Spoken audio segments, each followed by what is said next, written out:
we are going to start today's business, and in that, first speaker is from Thailand, Professor Kanchit Thamasiri. He is well-known orchidologist. He is working in the university in Bangkok, and the detailed data will be read by our chairperson. So I request Chairperson Professor Thackeray to come and take over the mic.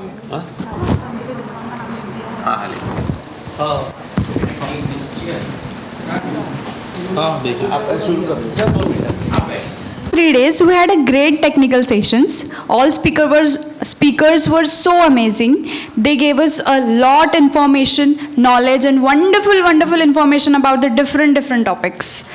Today, 6th January 2023, we gathered here on the occasion of 108th Indian Science Congress. Today is the 4th day of program. I, Akanksha Kantiwar, wholeheartedly welcome you all on the behalf of Department of Botany and Molecular Biology and Genetic Engineering. I hope this will be a great too. Hope you had a great lunch. Everyone are looking so energetic, so let's proceed towards our first session. I request Professor Kanchit Thamasiri Sir, Mahidol University, Paitha, Bangkok, Thailand, to please have a seat on the dais, sir. Thank you so much, sir. Now I request our today's chairperson, Professor R.P. Thackeray sir, former convener of ISCA Nagpur chapter, area of specialization mycology and pathology, and he served Nagpur University. Please occupy the seat on dais, sir.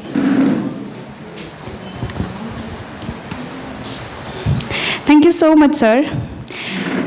Now I request Professor Nitin Dongarwar sir to please welcome our today's speaker, Professor Kanchit Thamasiri sir.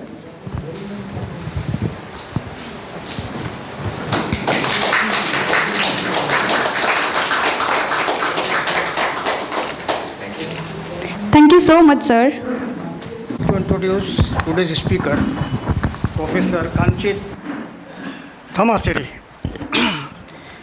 He is Professor at Department of Plant Sciences, Mahidol University, Thailand.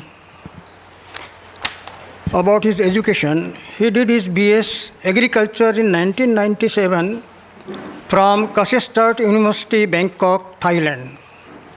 He is expertised in now he is MS Agriculture 1981, Kasetsart University, Bangkok, Thailand. MS Horticulture 1982, University of Hawaii, Honolulu, Hawaii, USA. His PhD is in Horticulture 1984, University of Hawaii, Honolulu, Hawaii, USA. He also got certificate in plant genetic resources conservation in the year 1990 from University of California at Davis, USA. He is expertised in orchid technology and plant cryopreservation, orchid breeding and micropropagation of selected genera, techniques for plant genetic resources conservation in liquid nitrogen of some recalcitrant seeds, Thai orchid seeds and explants. Thai orchid seeds using vitrification methods. Thank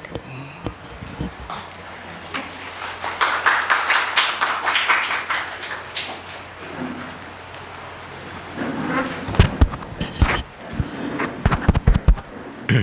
Yeah. Good afternoon, all the participants, and for the introduction from the chairperson. So, my topic is development of biotechnology in Thailand.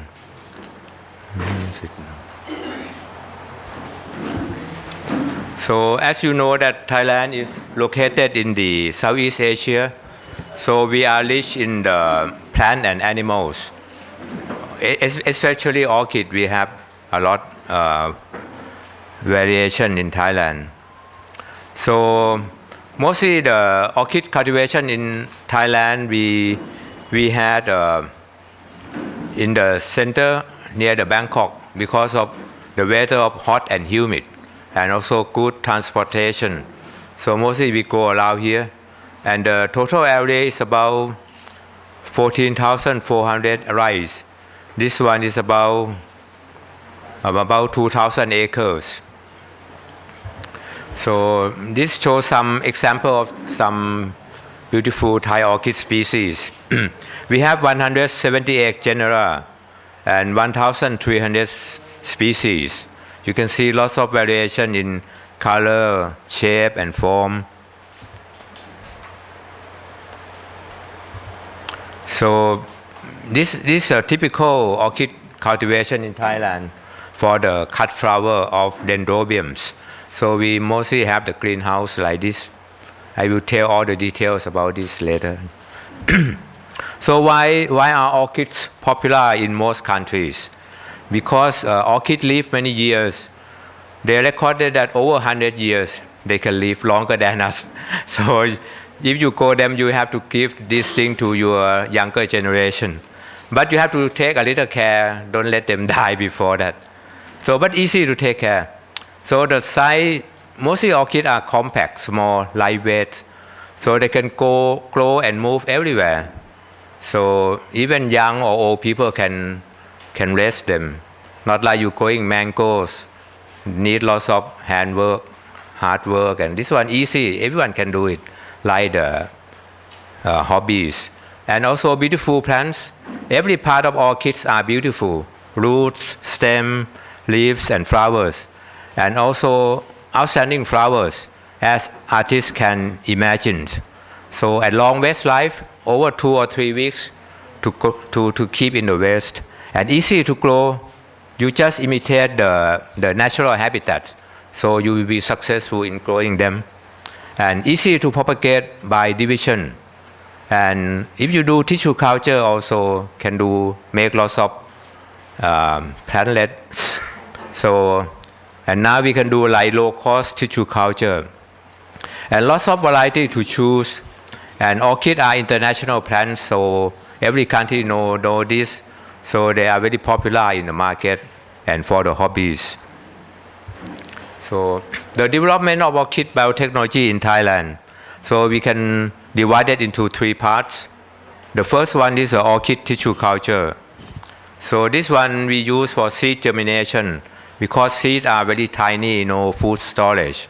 And also rapid propagation for outstanding cultivars for medicine, food, and beauty. And also tissue culture used for conservation, in vitro, and also for cryopreservation. We need efficient production technology and also low cost to make it efficient for business. And for the journey from research to commercialization, it starts from the academic institutions and then develop for commercialization by academic institutions and private sectors.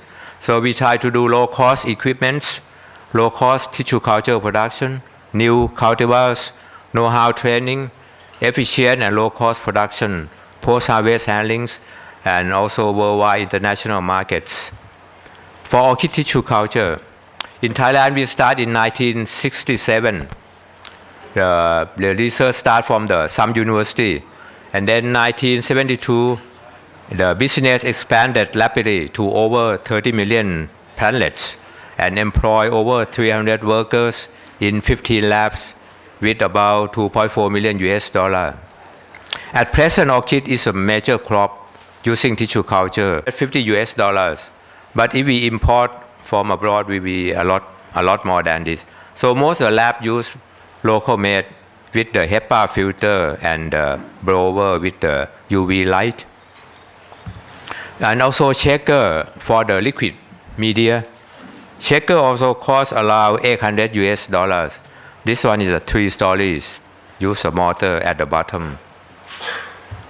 And also for preparation of the media, it's simple. You can use even in the kitchen to prepare the media. And also the water also just maybe this filter water is enough, don't need to be distilled water. Except you are doing research, you need distilled water. And also chemical you put in the alphabetically order for easy to take. And yes, no. And also after that put in the bottle or flask. So for this one, dendrobium shoot, mostly we start from apical bud and lateral buds. Dendrobium has 3 lateral bud and 1 apical bud. And we put in the suitable liquid medium. This one, mostly we use vaccine and ven. So within 2 or 3 weeks, we get proliferation and then get lots of protocolm-like bodies. And after that, we move to the agar medium to get the plantlets. This in the culture room. And after we have enough protocolm-like bodies, we put in the agar medium.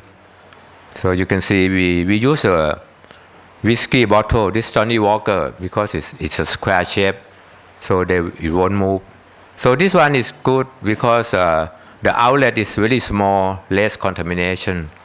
So mostly we use this and put around 50 plantlets.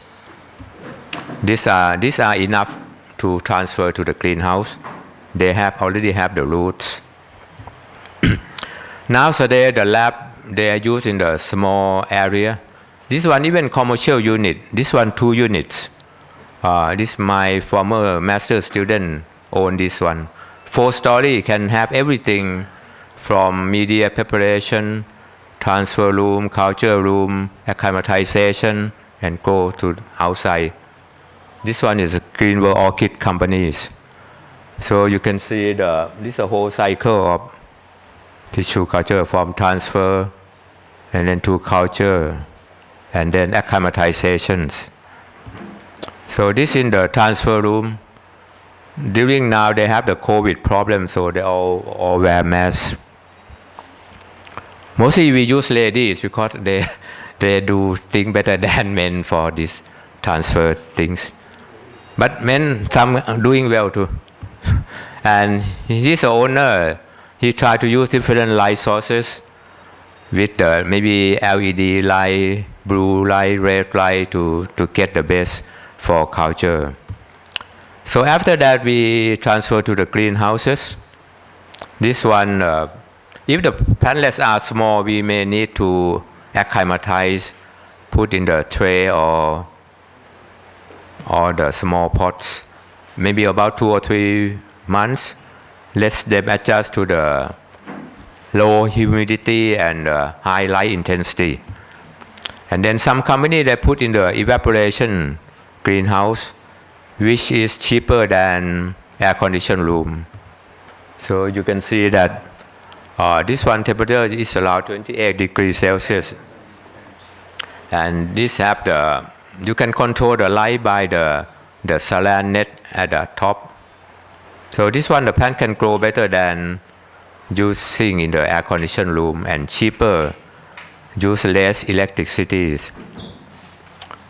This one they try to make all the bottle get the light intensity. And after that we move out, put in the vermiculite in the tray with the transparent plastic pot. This one the plant can photosynthesize. When at the blooming stage they can export to Japan or this phalaenopsis.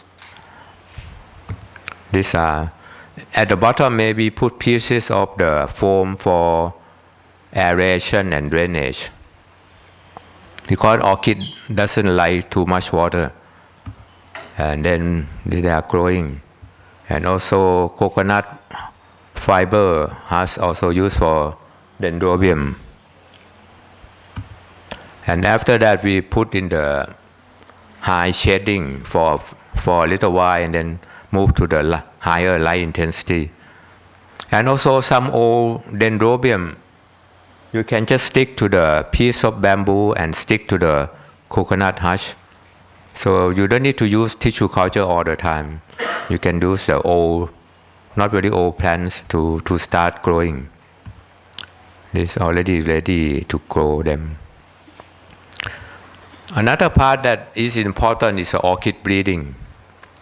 So mostly they do the pollination, select the good parents, and then do pollinations. And these are some examples of the dendrobium cut flowers. You can see different color shade. I think Assam also have lots of variety of dendrobium like this. So you can see different colors, the size of the flowers, and some are two-tone small flowers, some light blue, yellow green, light pink. And this one is a Thai species, Dendrobium cruentum. This one is very popular to make the potted orchid. So then cross with another species, get larger flowers with the Dendrobium formosum. So you can get many types of plants. And also Lycostylis gigantea, which a lot in India also. This one is good to cross with the Vanda group like Allides, Vanda, Phalaenopsis. You can cross with many genera to get different shape of the flowers. Yeah. So these are the new hybrids of the Vandas, which have blue color. We have Vanda cerulean in background also. So the new cultivar take very short time to flower, maybe about 3 years to start flowering. Before need 6-7 years, and also 1 year can produce 5 or 6 spray. So it's very productive. And another group is a Catria group. This one is a Basavola Lelio Catria amaki. This one come from 3 different genera. Basavola have the large lips. Lelia has the intense color, and Catria have the good form. So they mix all this and then select the good one with the round form.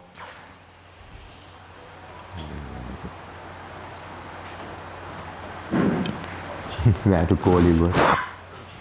Okay, here. And then so after we get outstanding one, we need orchid production technology. This is also very important. If you get a good cultivar but you cannot produce efficiently, so it's no use to do that. So first, for the greenhouses, mostly they grow in the paddy field because the land are cheaper. But paddy field have problem of the low land, so they will get flooded. So we need to make like a small dam around the area, and maybe make the small pond for water reservoir. So this one you can grow in the paddy field without problem of the flood. So it's better than going to the other place. And also no problem of the buildings. If you go in the city, maybe lots of shading, less ventilation. So this better in the open space. And before we use a bamboo for shading and the bench, but they won't last long, maybe 3 years. So nowadays we change to netted cloth and use other type of maybe cement pole like this, like galvanized pole. And nowadays you can see like this for the at the side they won't close all because they need good aeration. So they just close a little down to prevent the sunlight when it's not vertical. So this one they have good air movement inside, and the shading is about 60%. The sunlight come around 40%. So they can go very well like this. You can see at the side is quite open. This we need the wire to support. Sometimes they have strong wind also. So for the cut flower, we make use cement pole and also maybe telephone wire or fiber optics to use to support. So this one is a long-lasting greenhouses. So before we use coconut fruit for the medium, just put like this, but it will last only 2 or 3 years. So now we change to other types. For Vanda we use a plastic basket. Before we use teak wood basket, which are expensive and won't last long. You can see how we grow Vandas. So if the greenhouse have a good high humidity, so we don't really need to put any medium inside, so the plant can grow very well. And these are the hybrid of Dendrobium cruentums. These are inside the greenhouse. You can see now they use a plastic tray, easy to take many plants at one time, and put the like the water pipe here, so it just fit to the tray. So and then good aeration, good drainage, so the orchid can grow very well. This is Phalaenopsis. These are Dendrobium. So if they don't grow very large area, maybe just use a worker to spray water. This one is better because we know how much for each plant to get water. But if you go very large area, you need sprinkler. This may have the problem of ununiform to get the water. And this one to spray chemical and fertilizers.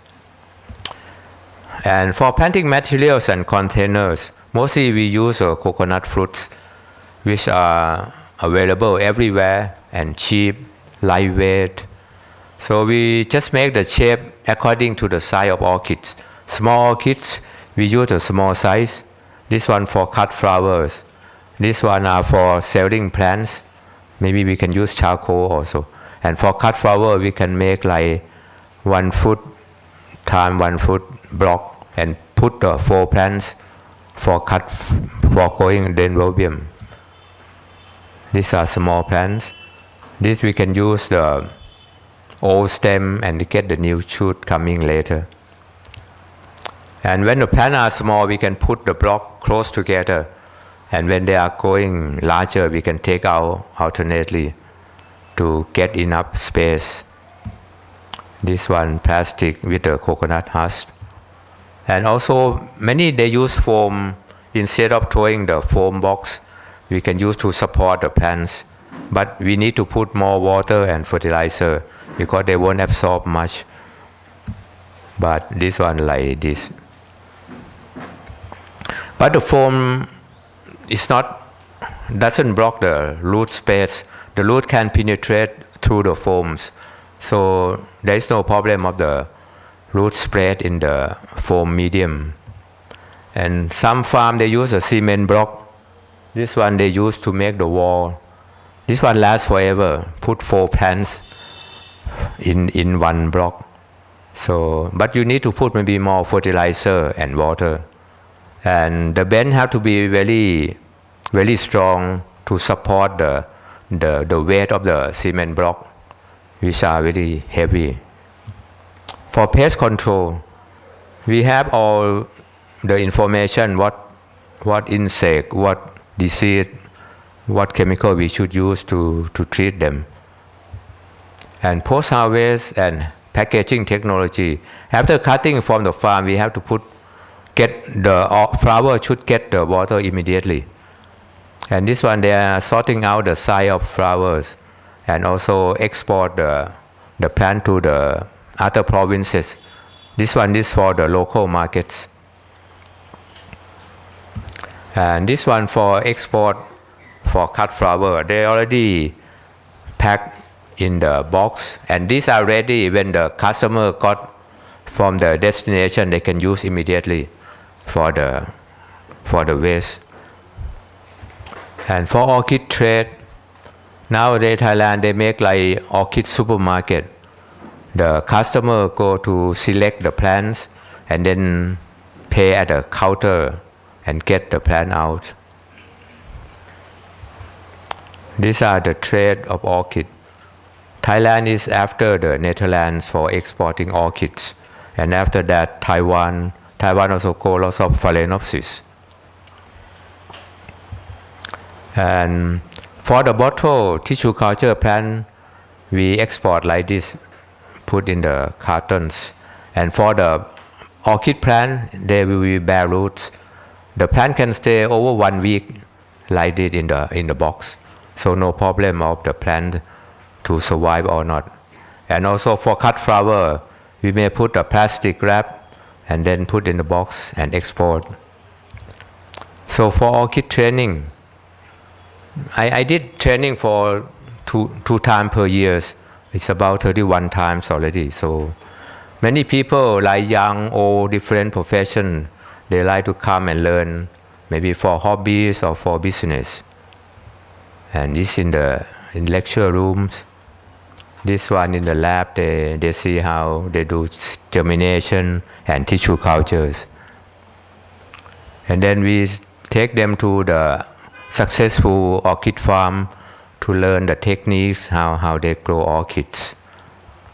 And for orchid show is also important because you can see the trend of the orchid cultivars, and the buyer and seller can meet one another, and so they can communicate and exchange knowledge also.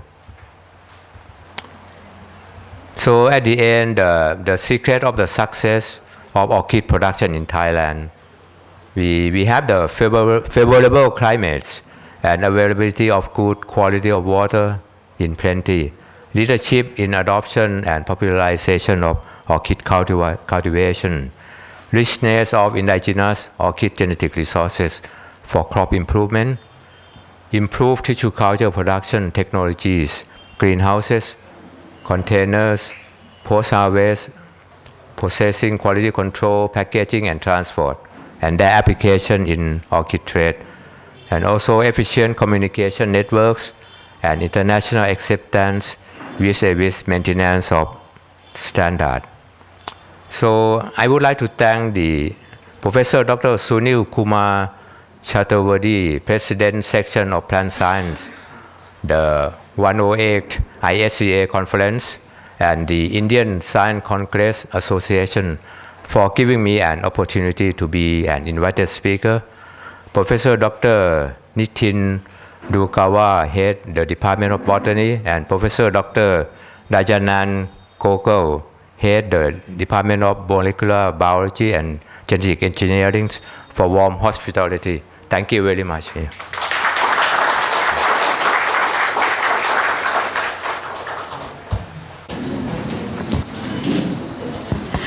Thank you so much, sir, for the talk. It was so wonderful, knowledgeable, and informative. Now I request Dr. Dongarwar, sir, to please felicitate.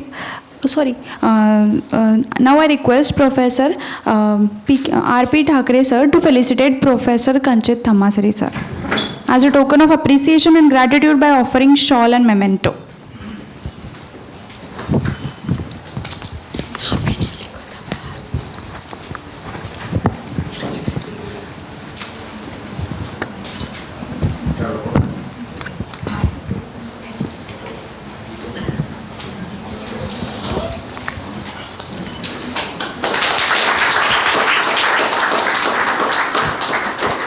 Thank you so much, sir. Thank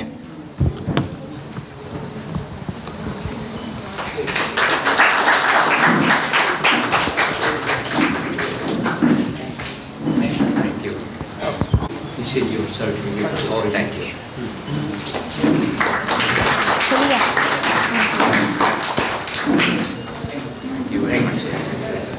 Thank you so much. Orchid by Professor Thammasiri, sir.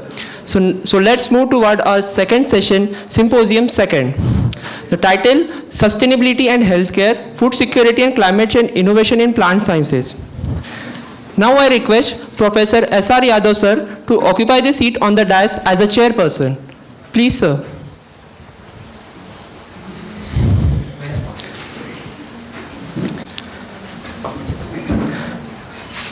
I request Professor Vilas Doifode, sir, to welcome our chairperson.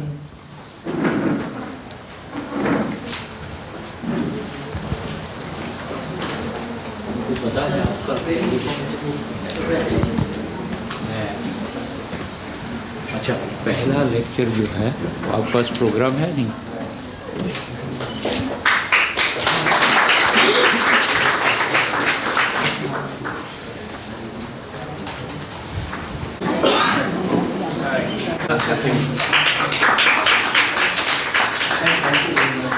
Today's speaker, please sir.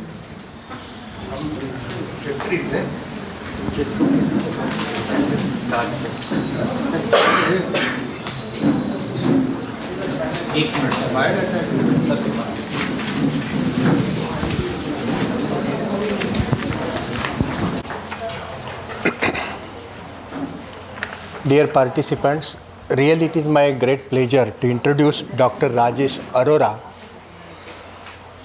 one of the dynamic researcher. From his lecture only you will come to know what he is. But for students' information, I must tell them what are his achievements in his life. Dr. Rajesh Arora is a director, life science, technology and administration, and is currently holding the position of director of life sciences and scientist EP and chief controller of research and development, Defense Research and Development Organization, Government of India. And you know there is an exhibition on defense, so you can. So another part which is very important in defense, which he is looking after, his contribution in the area of novel drug design and development, particularly radiation countermeasures against of natural origin and augmentation of medicinally useful secondary metabolites using biotechnological inventions, have received wide acclaim. Dr. Arora's name is included in the Who's Who of the World USA. Who's Who is a Science and Engineering USA and International Biography UK. In addition, he has been awarded several prestigious fellowships and awards. Recently, he received the DRDO Laboratory Scientist of the Year Award 2010. Dr. Arora has been a visiting scientist in the European Union during 2009-2010. Dr. Arora has published extensively in peer-reviewed international journals and has 12 patents and 7 books to his credit, including 3 from Oxford, UK. He is a life member of several professional societies and is one of the editorial boards of numerous journals. Several of his students occupy responsible positions in the government, academia, industry. Dr. Arora received his PhD in biotechnology jointly from Central Institute of Medicinal and Aromatic Plants, Lucknow, and University of Meerut. He also holds post-graduation diplomas in Human Resources Development and Marketing Management and MBA degree in Human Resource Management.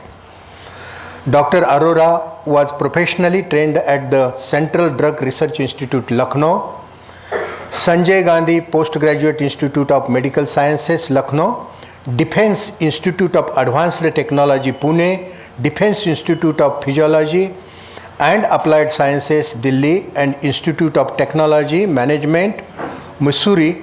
Dr. Arora has also been involved in technical and human resource development activities for leveraging human capital in cutting-edge areas of science and technology. And from his work, you can understand the most important thing is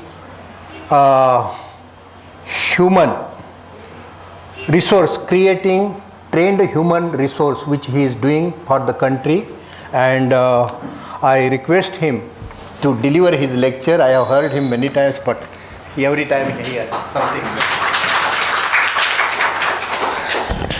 Most respected Chairman Sir, Professor Srirang R. Yadav, whom I have had the privilege of and learning from him many a times. and he's an excellent speaker, a ground worker. And yesterday we all listened, again had the opportunity of listening to Sir regarding his extremely good work that he is carrying out for the conservation of species, and that motivates us, Sir, to carry forward this work in botany. We have a professor from Thailand, Sir, who very well made his presentation, Sir, on orchid biology, which is very interesting. And I had the opportunity of meeting Her Royal Highness Mahidol Ma'am in the year 2004 when she had visited Delhi, and it was a great pleasure. She is a wonderful scientist. And we have Professor Sunil K. Chaturvedi, who is steering this entire Indian Science Congress Association program in plant sciences. So very grateful to you, sir, for having given me this opportunity to be able to present some of the work that I have done before the audience. Professor Arya, sir, Professor Pandey, sir, and numerous galaxy of scientists, Dr. Giridhar from CFTRI, a very good colleague of mine, and dear students. So it's indeed my honor and privilege to be here today at Nagpur University.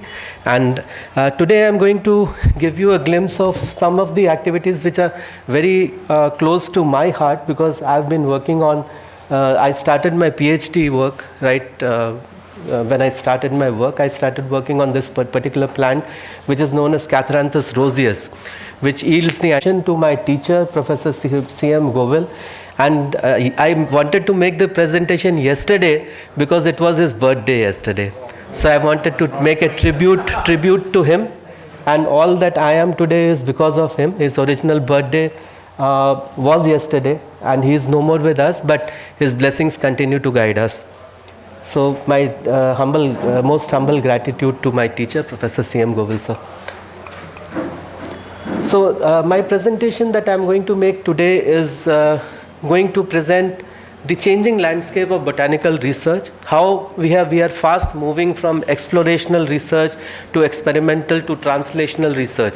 But what is very important is the conservation of the species. We should not forget what Professor Yadav has been highlighting time and again in all the conferences, that we need, while we go for translational research, we should not forget the explorational research that is the hard core area which leads to the translational research.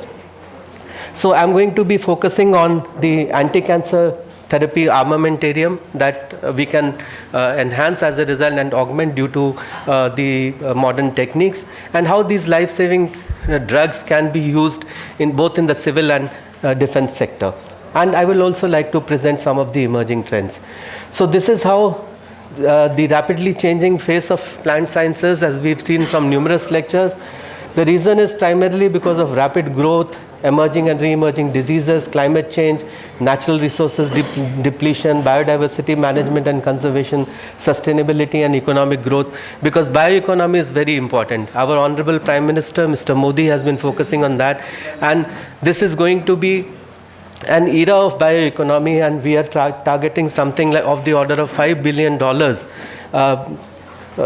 Especially, sir, in Thailand, you are coming from Thailand, so we are also focusing on improving our bioeconomy, and we are targeting nearly $5 billion revenue generation as a result of the efforts in bioeconomy. Now, plant sciences. This slide is particularly for the students. We all know that there is no Nobel Prize that is awarded in plant sciences.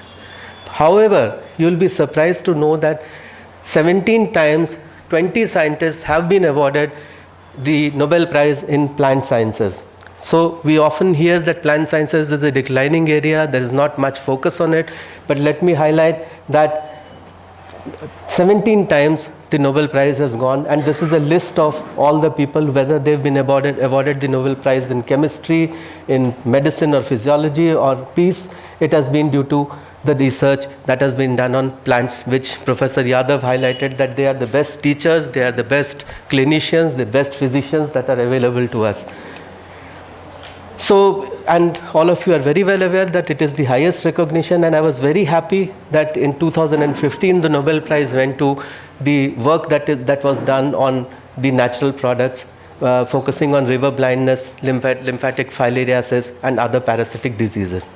What attracted me was more was the discovery of artemisinin, because when I was working at CMAP, we were also focusing on developing protocols for the rapid generation of Artemisia annua, which we had imported from China initially.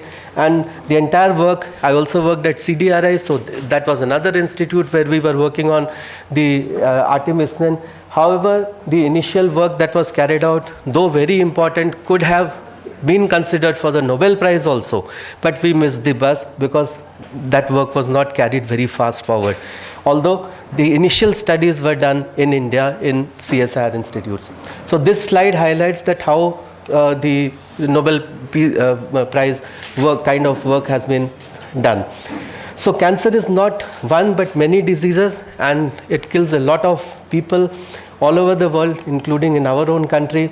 It's the second leading cause of death globally, and 1 in 6 deaths is attributed to cancer. And if you have a look at the cancer statistics, this data, of course, I could not replace the slide due to a technical glitch yesterday, but even cancer statistics 2022, which has been released, the figures have gone up very substantially. Like you can see that in America itself, 606,880 patients, they died from cancer. In 2022, it has crossed, and it is almost touching 10 lakh people. So 30% to 50% of the cancers are preventable, and plants can contribute to that. And this is how military research has been relevant in the discovery of the anti-cancer drugs. I'm not going to go into the details of this, but the initial defense research that was carried out by the US Army only resulted in the development of many of the anti-cancer drugs, because the damage that occurs basically due to radiation or due to cancer is due to the generation of free radical species, which are the common element over there. So we have been developing radiation countermeasures for strategic purposes, and many of these compounds you can see that they are derived from plants. So one of the plant here you can see by the side of Honorable Prime Minister Mr. Modi is one of the plant is rhodiola, which is also known as solo, found in Ladakh, and we were the people who did the research first to establish its radioprotective efficacy. Now, one area in defense that we deal with is the CBRN defense, that is chemical, biological, radiological, and nuclear defense, and we develop modalities for that. And some of the spin-offs that are there, they are utilized for cancer therapy as well. The market of anti-cancer drugs is very big, of the order of 220 billion in 2022, and most of the drugs that are being used in allopathic systems of medicine, they are derived from plants, and many of them are now synthesized. So these are some of the plants on which we have worked, and Catranthus was one of the plants on which I worked when I started my PhD work, but then we focused on Podophyllum hexandrum, Taxus, Combretum, Hippophyre amnoids, which is a high altitude plant species found in the Himalayan region, and also Camptotheca acuminata. So they are the sources of a wide range of anti-cancer treatment drugs, very widely used in the modern treatment of cancer, and these are all FDA approved drugs. Now the problem with these drugs are that they are high value compound, they are very expensive, but low volume compounds, because in nature they are produced in very less quantities. There are depleting populations, and only elite strains are required which can enhance the production of these compounds, and being novel molecules, they have novel applications. So these can be improved using plant cell cultures. Of course, they are produced in whole plants, but using cell culture technology, you can enhance or augment the production of these compounds. However, taking phytopharmaceuticals right from the research stage to bedside involves a lot of efforts, work, clinical trials, and it takes a lot of time. You can see that the minimum time taken is around 20 years. So this is the plant Catranthus roseus on which we focus. There are 9 species and 8 are endemic only to Madagascar, which have been reintroduced in our country. And these are the plants on which I worked. Now these are more than 300 different types of alkaloids are manufactured by this plant. So you can see the wide diversity. Again, Professor Yadav pointed out that they are the best chemists. So you can see more than 300 natural compounds are produced by one particular plant. The co-discoverers, of course, I'm very sure that they have not yet got the Nobel Prize, but they might get the Nobel Prize because of the implications of the work that they have done. So these are Dr. Robert Noble and Charles Beer along with Helena Chazowski. They discovered the transformative anti-cancer agents, and this was transferred to Lilly company, which is a very famous company. So most of the world's cancers, they can be treated using the drugs that are derived from Catharanthus roseus. So you can see the wide variety of cancers for which it is used. And even last year there was a huge problem of the availability of the drug in the US, particularly for treating children's Hodgkin's and non-Hodgkin's lymphoma.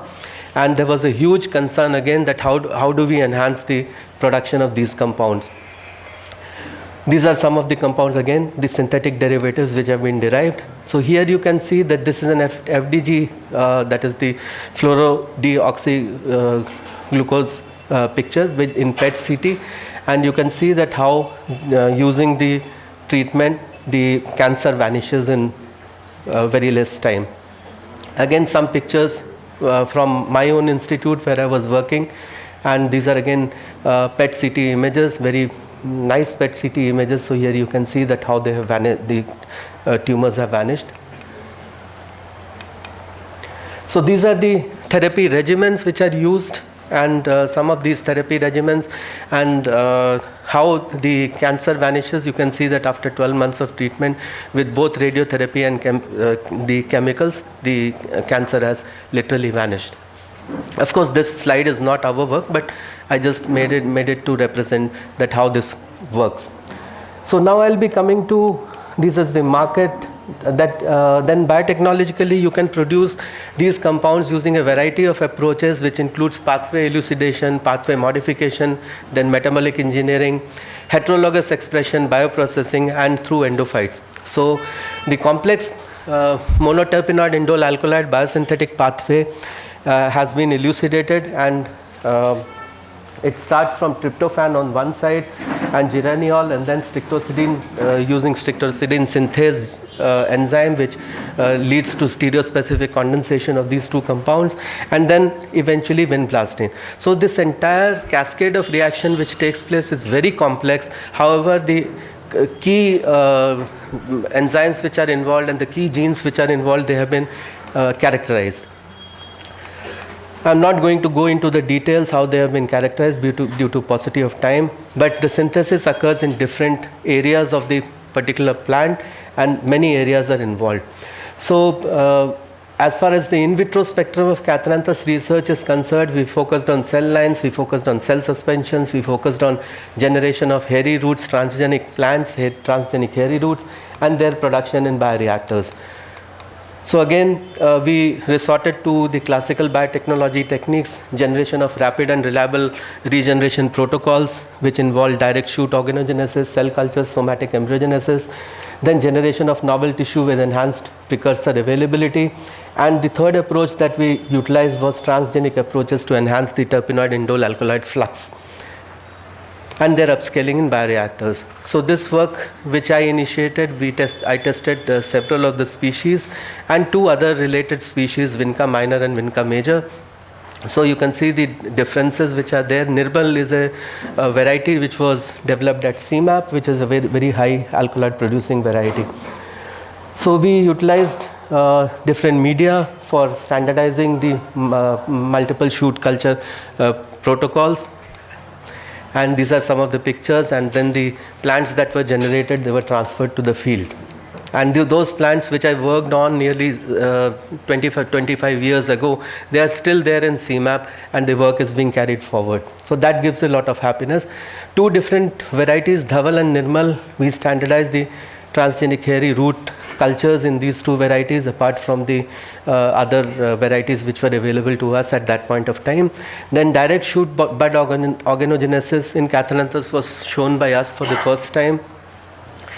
Then we also went to standardize and produce a high tryptophan producing cell line, especially cell culture, using 5-methyltryptophan, which we utilized as a stress, and we were able to show enhanced production of the secondary metabolites. So here you can see that how 5-methyltryptophan tolerant lines, they produce more alkaloids. So we tried to understand the mechanism also, and there is a gene which is involved in this, that is OSASA gene, and a lot of work has been done on this subsequently by other workers as well. We also tried elicitation, which is a very well-known procedure for enhancing the secondary metabolite production, and we utilized KCl and mannitol and showed the increased production of catharanthine and vindoline, and the condensation of combination of catharanthine and vindoline in the plant leads to the production of vincristine or vinblastine. So here you can see that how the catharanthine levels, when they were enhanced on the right side, top right side, you can see that this pointer is not working, I'm sorry.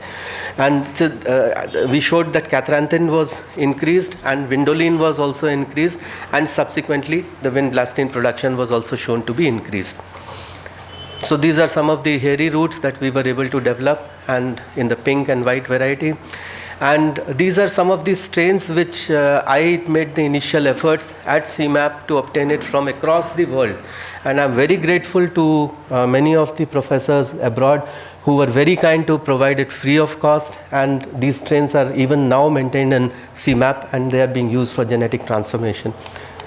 And many of these are super virulent strains which were discovered for the first time by the inventors abroad, and they were very kind and very generous to provide it to us.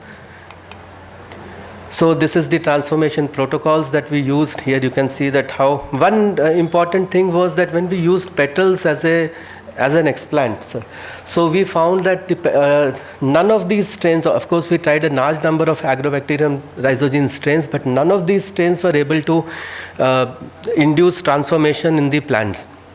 So we were wondering, and I kept on working for more than 1 year, but it did not work. Then I realized that it contains a very active antibacterial compound which was inhibiting the activity of the strain. So that is why in the petals we were not able to induce the hairy roots.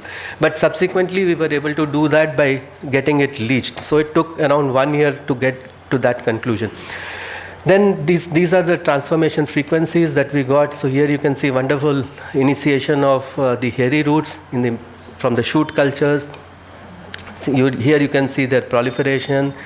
Then subsequently we were able to do it and carry it forward in the flasks and grow it in bioreactors also. So these are the fast growing hairy root cultures we were able to establish. We were also able to establish increased growth index and increased production. And then upscaling in bioreactors was also done. Another plant which Professor Govil motivated me to collect was from Nainital, and I went on a visit to Nainital and tried to collect this plant. This was a Vinca minor species, which is a known agent used as a peripheral vasodilator that increases the blood flow to the brain, and also it's a nootropic agent which helps in combating aging. So I went and collected this particular plant with great difficulty from that area and established the hairy root cell lines, and showed the production of this, and the protocols for the multiplication were done. And even now in Lucknow, the plant which grows in Nainital, which is quite cold, is growing very well even in the field and greenhouse conditions in CMAP. So these are the procedures we utilized and the different strains we utilized for generation of the Agrobacterium transformants. Then we were also able to establish the hairy root cultures in Vinca minor and their growth and upscaling in bioreactors, and we also characterized them. We also characterized them at the molecular level. And here you can see that how the cell suspension establishment was done in the hairy root clone, which is PVG, which is one of the strains that we had isolated.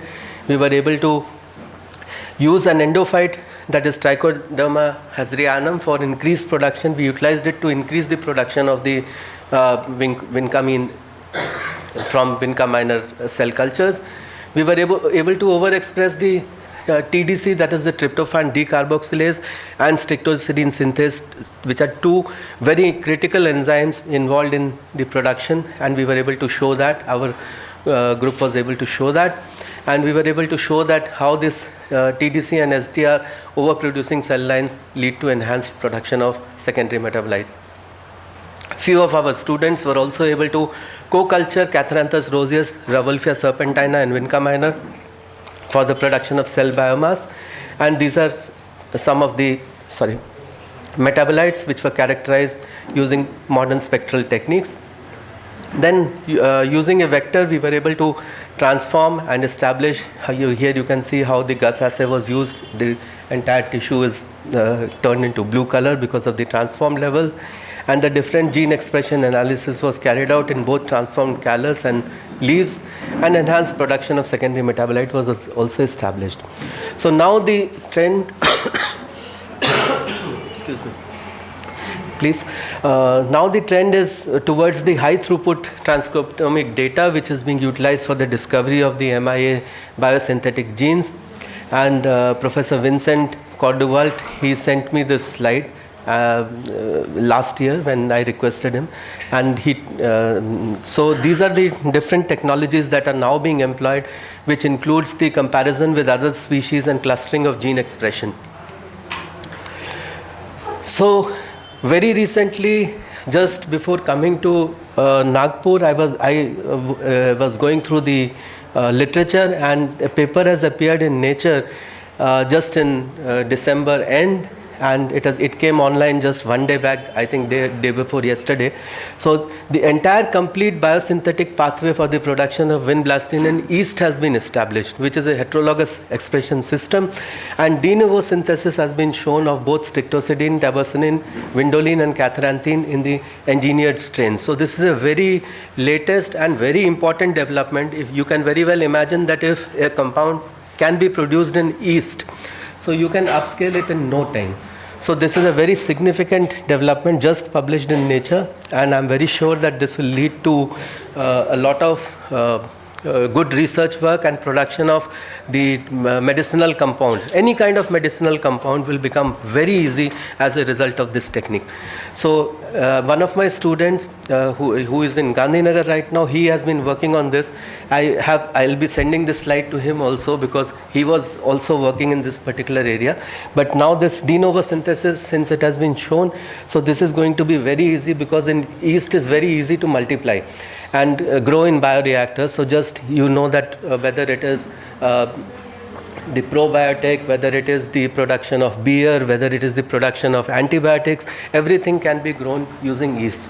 So the entire genetic pathway, if it can be replicated in yeast, it can be very easy to grow it. So it's a very transformative research.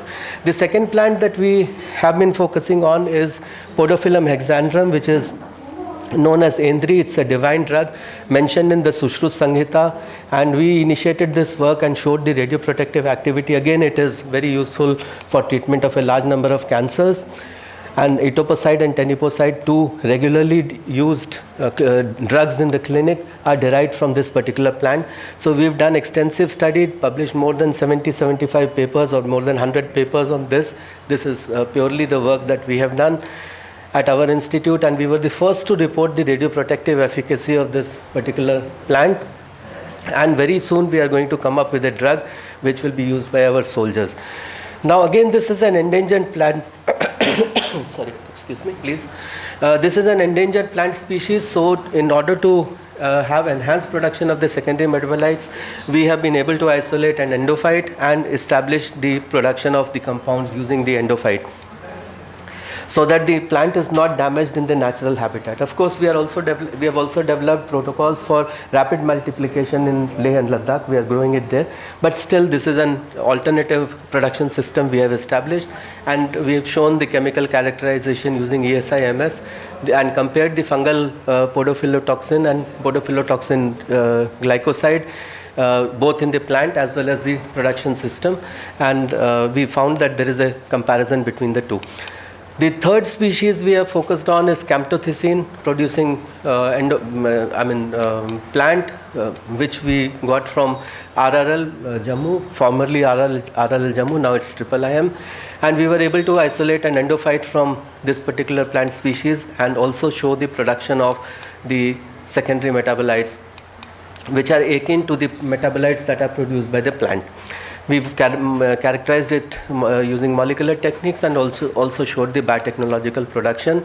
And here you can see the profiles of the camptothecin using HPLC. And we also evaluated the anti-cancer activity. So here are some of the profiles of the different fractions that we were able to characterize using this plant. Sir, how much time do you have? No. I'm just going to finish in one minute, sir. So we isolated new compound. The fourth plant is Astragalus membranaceus, from which an anti-HIV compound has been isolated, and we've established the secondary metabolite techniques in this particular plant also. So secondary metabolites have a lot of future, and I was mentioning about the heterologous production. This is a previous slide that I had made several years back. Now this heterologous expression has only been established in that Nature paper. So there are other techniques as well. So with this I would like to thank my colleagues and my collaborators, my students, and the funding agencies from where we were able to get the funding. So thank you very much for a very patient hearing, and if just in case there are any questions, I'll be very happy to answer them. Thank you, sir, and I hope I've not exceeded the time much, sir. Similarly, after the appearance of hairy root, I found that stunted growth of a stem and vigorous growth of a normal leaves. Is there any similarity between hairy root and, or is the mycorrhizal association with it? No, sir, mycorrhizal association was not found, and we only characterized the hairy roots, isolated them, and then growed them separate. Pardon me, sir? Abnormal growth of leaves, sir? No, it's not the abnormal growth of leaves, sir. It is when you cut the explant and then you transform it, there is some growth, some callus growth which occurs at the peripheral region, sir. So that will be there initially. That is the initial response due to the Agrobacterium rhizogenes. Eventually, sir. You found in there the normal leaf and abnormal leaf? No, it is not the abnormal leaves, sir, we are talking about. We are talking only of the hairy roots that are emerging. Those hairy roots are excised, they are cultured separately. The hairy root chemical profile matched the profile of the normal plant which is there, sir. So it gives a comparison between the normal plant and the hairy root culture production, because normally when you do cell culture, Professor Giridhar is here, Dr. Giridhar, he will be able to tell that the spectrum of chemicals that are produced, it changes. So that is why we characterized it chemically, sir.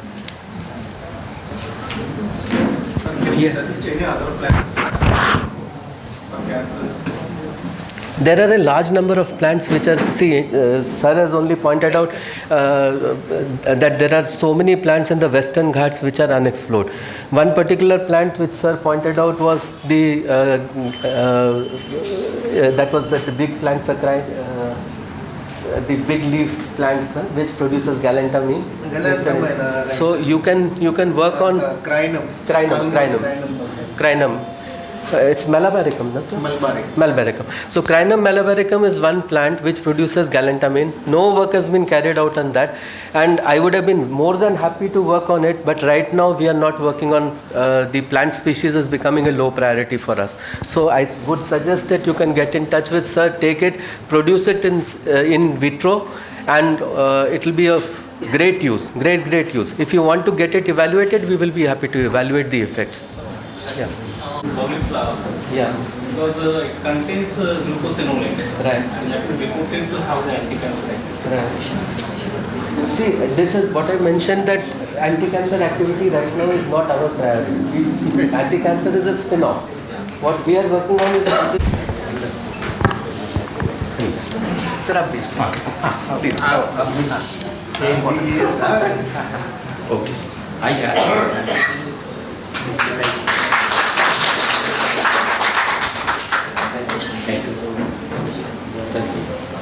Today at 7 p.m. there will be a great amazing fountain show at Futala Lake. So please visit the lake for the show at 7 p.m. Thank you. Now I would like to invite our second speaker of the session, Dr. Harbans Singh sir from Punjab. So I request sir to take the seat on the dais. I request Professor Avinash Ane sir to welcome our today's speaker.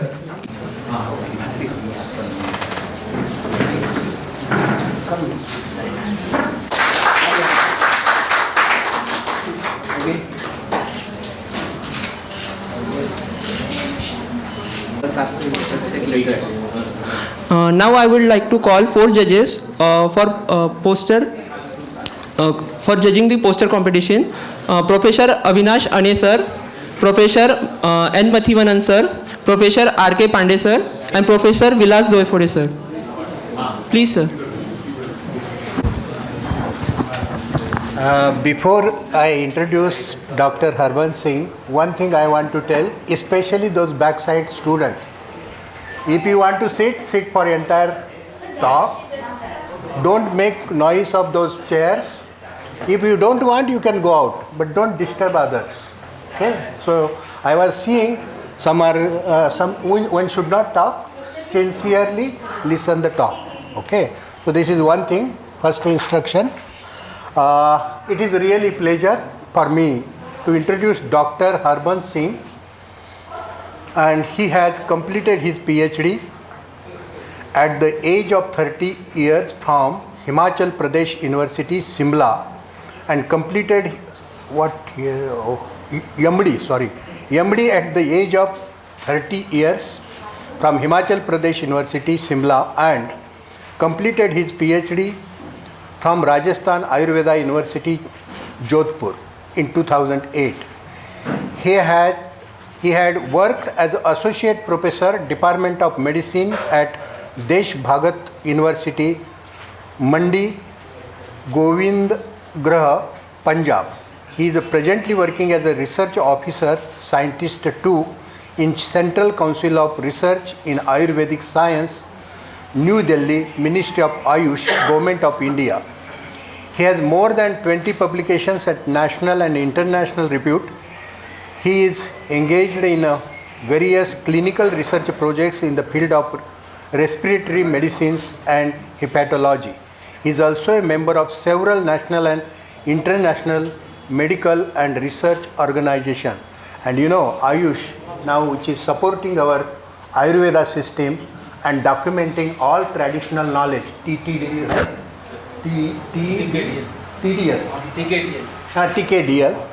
And there, you know, all our traditional knowledge is documented and digitized. That is a big program taken by Ayush, and really plants and Ayurveda once again getting its prestige in the society.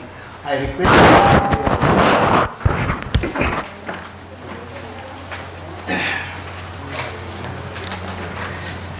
Thank you, sir. Thank you very much for introduction. Respected sir on the desk and off the desk. Today, first of all, I would like to thank Dr. Professor Chaturvedi ji for inviting me in this conference. As you know, COVID-19 infection once again started its havoc in the whole world. New cases of COVID-19 infection are increasing in many countries of the world, including China, South Korea, Japan, and America. New strains of COVID-19 infection are emerging in the population. So, COVID-19 infection is a major cause of morbidity and mortality in the population. Today, I am speaking on role of Ayurvedic herbs in prevention as well as in the management of COVID-19 infection.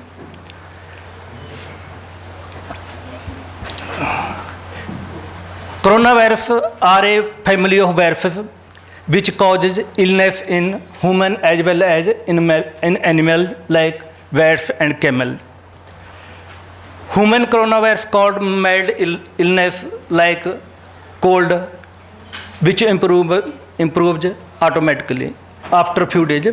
And severe acute respiratory syndrome is a viral respiratory illness caused by SARS-CoV associated virus.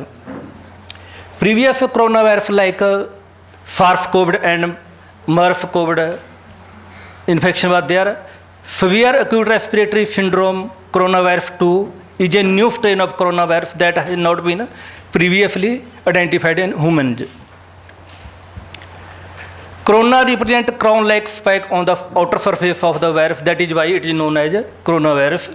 Coronavirus is made up of 4 structural proteins, namely spike protein, membrane proteins, envelope, and nucleic acid proteins. The S protein is seen to be protruding from the viral surface and is the most important one for host attachment and penetration to the host. This spike protein is made up of 2 functional subunits, namely subunit 1 and subunit 2. S1 is responsible for binding to the host cell receptor, and F2 play an important role in fusion of viral and host cellular membrane. This virus is, as you all know, is transmitted by respiratory and aerosol from one person to another person. Once inside the body, this virus binds to the host receptor and enter host cell through the endocytosis or membrane fusion. ACE2 receptor has been identified as a functional receptor for SARS-CoV and is highly expressed on the surface of pulmonary epithelium as well as nasal epithelium. As far as Ayurveda is concerned, there are prophylactic measures as well as preventive measures. Among the prophylactic measures, there are Ayurvedic immunity promoting measures like Chyawanprash, herbal tea, and golden milk. And in general measure like plenty of warm fluid, daily practice of pranayama and yoga, and spices like haldi. In the that we will talk later about these.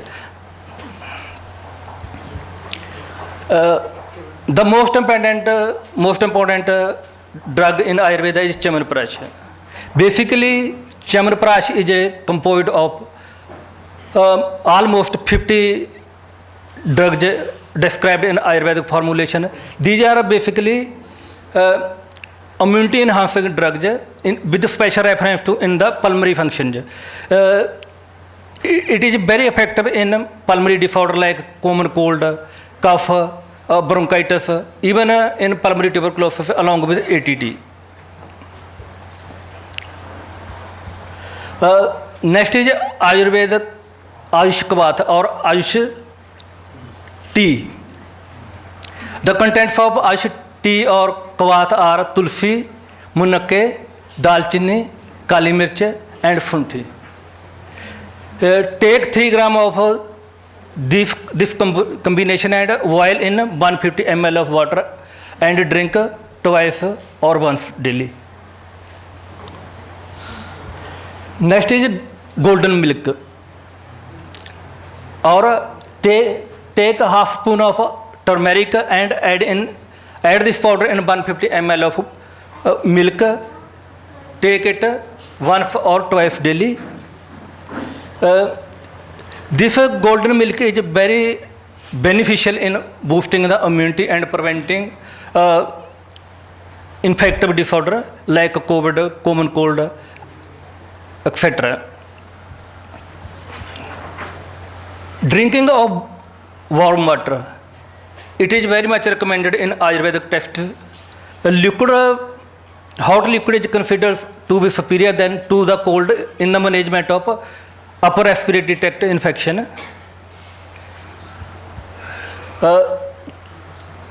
Practice of yoga is recommended by Ministry of Ayush also. In this COVID-like situation, Shuksham Vyam or loosening exercise are advised. Sitting posture, yogasana in supine and as well in prone positions are recommended. Relaxation posture like Savasana, Makrasana, all are for recommended. Use of pranayam is very essential for the management of respiratory disorder, especially in case of COVID. It is very beneficial. Use of pranayam or deep breathing exercises. Meditation also very helpful in relieving the mental disorders.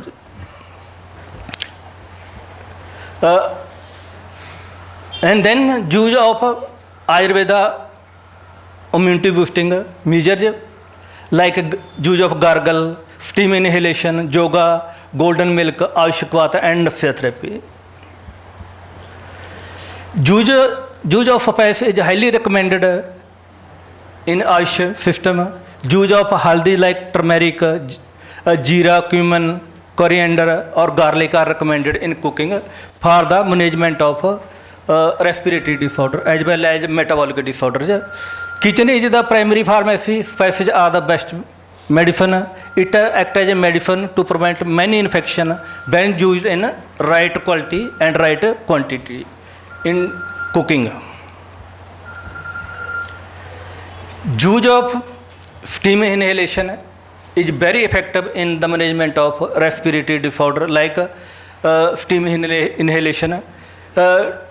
Take fresh mint leaf or ajwain in water, and especially if a patient is suffering from cold, cough and sore throat or any other respiratory disorder, use of inhalation is important. Next is Nasya. Nasya is one of the Panchakarma procedure described in Ayurveda. Nasya is basically daily application of any liquid like sesame oil, coconut oil or ghee in nostrils. It is also known as Pratimarsha Nasya. It should be used in morning and evening.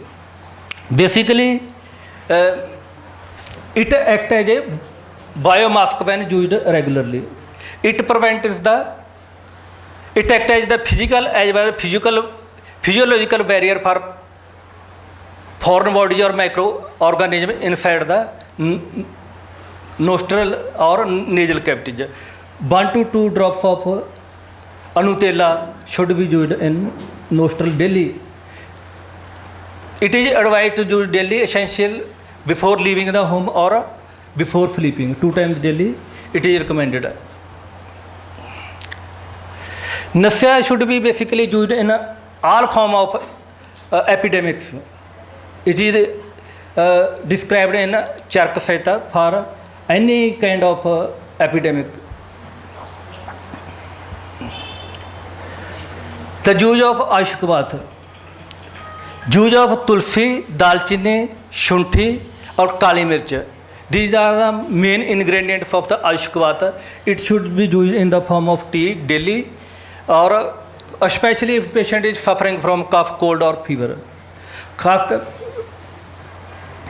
As per taste, you can add lime or jaggery. 1 to 2 times you can use it.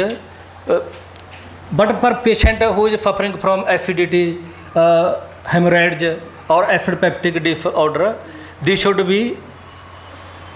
not be used in much quantity, and the quantity of shunthi and kali mirch should be minimum in these cases. Or you may add some other like mulathi, madhujasti instead of kali mirch. 3 gram of this kada powder in 150 ml of water may be used. Next is Shanshamani Bhatti for prevention of disorder. The main ingredient of is Tinophora cordifolia. It is basically a immune booster and prevent the recurrence of communicable disorders. 500 milligram of this tablet can be used in morning and evening with the lukewarm water or with milk. This is the Ashwagandha. Ashwagandha Ganapati, the main ingredient of this is Bidenia somnifera, which is immune booster, immune tonic and prevent the recurrence of communicable disease. One tablet of 500 milligram morning and 500 milligram of this tablet in the evening with milk. This was the basically study we have conducted. Efficacy of Ayurvedic intervention, Ayuraksha kit on the COVID-19 incidence outcome, a prospective cluster randomized community-based study in India. The primary objective of study was to observe non-occurrence and secondary objective was to measure the changes in the general well-being of and manifestation of COVID-like symptoms in patients. This study was a prospective, open-label, multi-center, cluster randomized, community-based study conducted from October 20 to March 21 in India. A total 1,53,047 participants of either sex between the age of 80 to 70 living in scheduled caste dominant area of 18 states were identified and enrolled in the study. In the control group, in the trial group, there were 1,34,364 patients who were given Ayuraksha kit in the form of Chyawanprash 6 gram daily, Ayushkvad 75 ml once daily, Shanshavani Bhatti 500 milligram twice daily, Anutel Nafya 1 drop in each nostril twice daily. And control group only standard preventive measures were provided as per the existing guidelines on that time. In this study, it was observed that after study, incidence of COVID-19 infection was very minimum as compared to control. Second study we planned was a role of AJ64. Basically, AJ64 is a patent polyherbal formulation consisting of Elastonius cordyceps, Picoroja kuru, Schwarzschild chareta, and Seasonal Krista. These are the 4 ingredients of AJ64. This is basically a patented drug of Ministry of Ayush. It was basically for the prevention and management of flu-like illness and malaria. These are the basic contents I described in Ayurveda.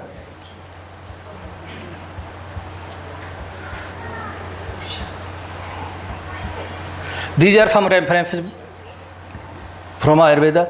This is the paper we had planned to study. This was the, I think, first study in Ayush, which was conducted by our team under the guidance of me. The study was a randomized open-label parallel efficacy active control trial to evaluate the efficacy and safety of Ayurvedic formulation I-64 as an adjunct treatment to standard of care for the management of mild to moderate COVID-19 patients. The study was conducted in Sri Dhanvantri Ayurvedic College, Chandigarh. Sample size of this study was 80 patients, 40 from each group. Intervention was I-64 along with standard of care. And the standard control by standard care or study was period was 30 days. Study was also registered with CTRI in 2020. This was open label randomized control parallel group study conducted at Sri Dhanvantri Ayurvedic College, Chandigarh. 80 patients of mild to moderate patient were there. Participants in the Ayushkvat I-64 received I-60 along with the standard of care for 30 days. The control group received only standard of care. The main outcome measures of study were proportion of participants who attained clinical recovery on day 7th, 15th, 23rd day and 33rd day. Proportion of participants with negative RT-PCR assay for COVID-19 at each weekly time. Change in the pro-inflammatory marker, metabolic function, HRCT chest, and incidence of ADR-AE.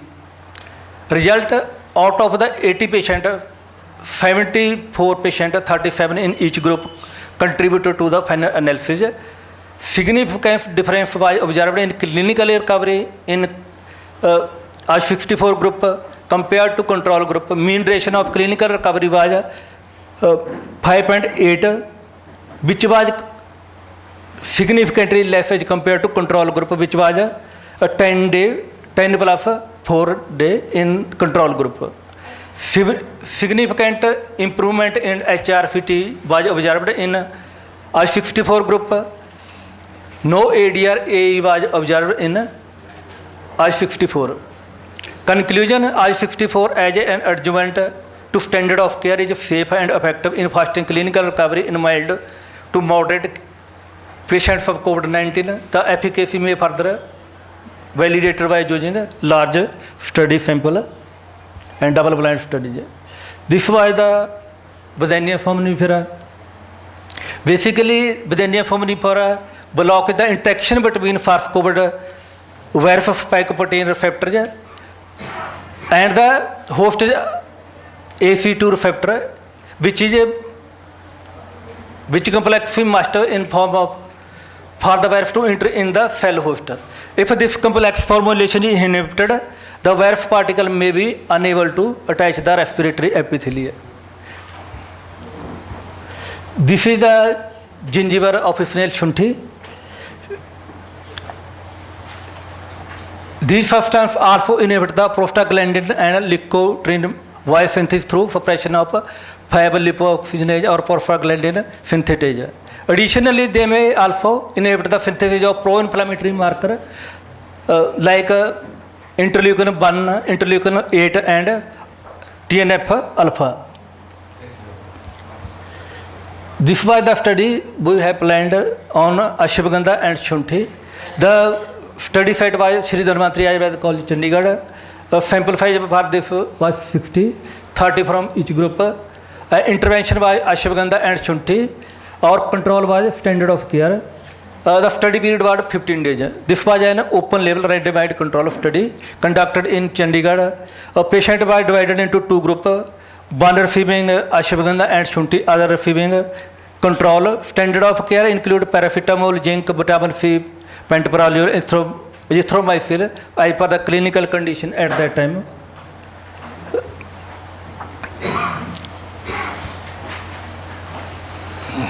Out of 60 RT PCR confirmed case, only 57 participants included in the study. Methodology you can avoid, just come to the okay. Output. Okay. The mean duration of clinical recovery was 7 days in ashwagandha shunthi group and 13 days in control group.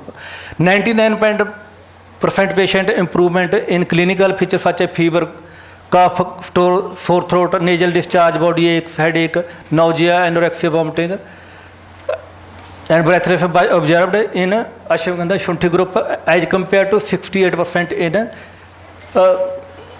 control group after the duration of 15 days. And none of the participants developed any complication or nor there were any significant ADR AV observed in ashwagandha shunthi group, whereas one participant in the control group referred to higher institution for further management due to COVID-19 infection. Time is Okay. how much it remains? Ayurveda therapy in the form of ashwagandha shunthi help in first the clinical recovery. There was a reduced pro-inflammatory and inflammatory marker in COVID-19 infection. Moreover, none of the participants developed any complication nor were any significant ADR AD observed with this treatment. This is the another case. Time is Okay, thank you.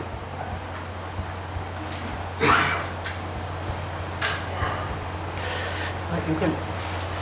These are the basically post-COVID management like Ayushkvath 15 ml daily, Shanshavanibati 500 milligram daily, Ashwagandha powder 1 to 3 gram twice daily with the lukewarm water, Amla powder 1 to 3 gram daily, Mulathi powder 1 to 3 gram daily, Chawanprash 5 to 10 gram daily,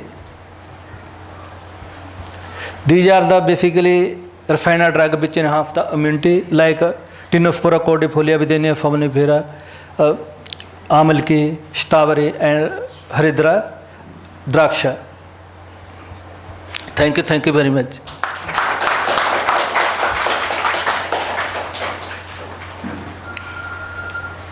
One or two. Excuse me, sir, there is no question, but a request before honorable persons. A hard copy of your lecture and his lecture are essential for audience because both lectures have applied value for human. We are sitting here, so I request Honorable President that hard copy of both the lectures should be distributed To people. So are you ready to share this presentation to people? Yes, sir, no problem, sir. No problem, sir. You may take it. No problem. Actually, abstract is Coronavirus prevention by using herbal medicines. Now I request Professor Ashwajit Fuljule sir to present memento. What? Where is the Ayurveda?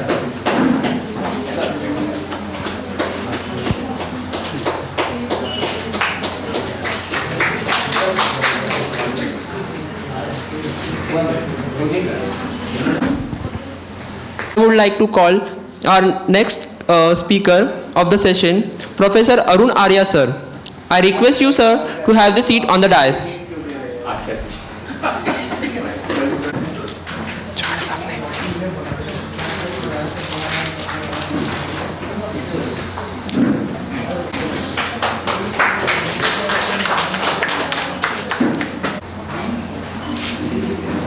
Professor Arya, whom I know since I had gone to our MS University about 20 years before. That time I have seen him with same smiling face and pleasing personality. Always I meet him, I see him. Really, he is an encouragement for all of us. And even giving biodata in a very simple way.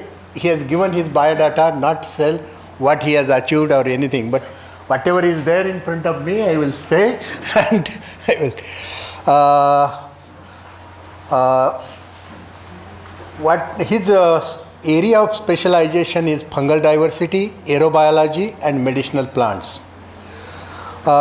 He was a senior professor of botany and ex-head Department of Botany. MS University. Major activities, teaching, research and extension. And awards, recognitions, he has been awarded Young Scientist Award DST, Fellow of Indian Botanical Society and Fellow of Indian Pathological Society. In a very brief, he has given his biodata, and I don't want to stand in between him and you, and I request him, sir, please deliver your lecture. अल्फाज लफ्ज़ कागज़ किताब सब बेमानी है, तुम सामने रहो हम देखते रहें, बस इतनी सी कहानी है. Respected Head Department of Botany, Nagpur University, Professor Sunil Kumar Chaturvedi, President of this section, Professor S.R. Yadav, Senior Botanist from Thailand, Thamasiri, and all young botanists here. It is a great opportunity Indian Science Congress is giving to me to introduce to you the basic botany, what are plants, what is forest, how we can multiply this forest, but all this cannot be done unless you cooperate, as Yadav sir was telling. कवि नीरज ने कहा, रोज नामचे में रोज रोज आते रहे, रोज नामचे में रोज रोज आतो रहे, this is regional language, रोज नामचा में रोज रोज आतो रहे, ऐसी करो कि भोजना मिलत जाए, बस यही जीवन का सार है, बाकी सब छल छिद्र प्रपंच मृग मरीचिका और क्लेश है.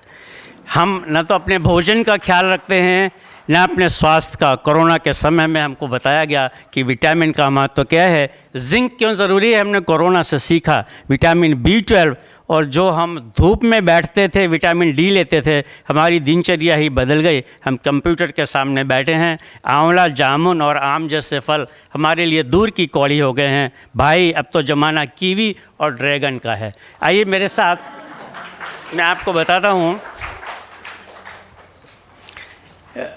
Plants need help to grow. All the botanists should know. On the right hand side is a stamp. 15 rupees का चंदन का stamp है. And the beauty of postal department for the first time came that it stamp has smell of santalum album. All those botanists who are sitting here, I was talking, few of you told that the costliest plant is the agar plant. The wood can be sold in lakhs of rupees and botanists should come forward. So this is how the Indian costly plant. Chandan is there, saffron is there in India. And we are listening many orchids because of Professor Chaturvedi. I have to go to Singapore, actually see what the orchid is. So if you want to get the joy of nature, how the orchids are going, visit Singapore Botanical Garden. It is UNESCO World Heritage Site and you can see them.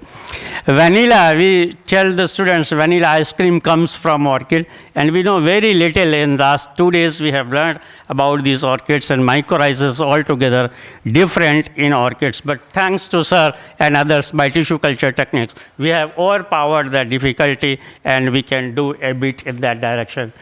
How the plants were getting evolved. They were having tendrils, thorns, spines, tentacles. Money plant go in water in our house. It has aerial roots.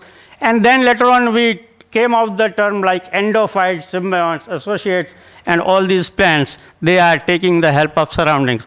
जब हम जा रहे होते हैं, kitchen में भी होते हैं, तो हमको अपनी वाइफ की या बच्चों की हेल्प लेनी होती है, तब हमको खाने के लिए मिलता है. अभी कोरोना की बात हो रही थी. You were told that ginger is important. I am having in my pocket ginger, and it can remove your cough. If you have a sugar and ginger, your throat will not be affected. So you can learn. This is a forest, pinus forest, but the leaves are having 2 needles. It is not Pinus roxburghi, and these forests are sink for carbon. And when I was going to these forests have mycorrhiza, ectomycorrhiza. On the road, we were having these beautiful begonia flowers potted on the pots which are made of tree trunks. We were surprised how the roads are beautified, and this is Torino in Italy. My friend told that all these trees, what do you find wrong in these trees? We said, these trees are healthy pinus trees.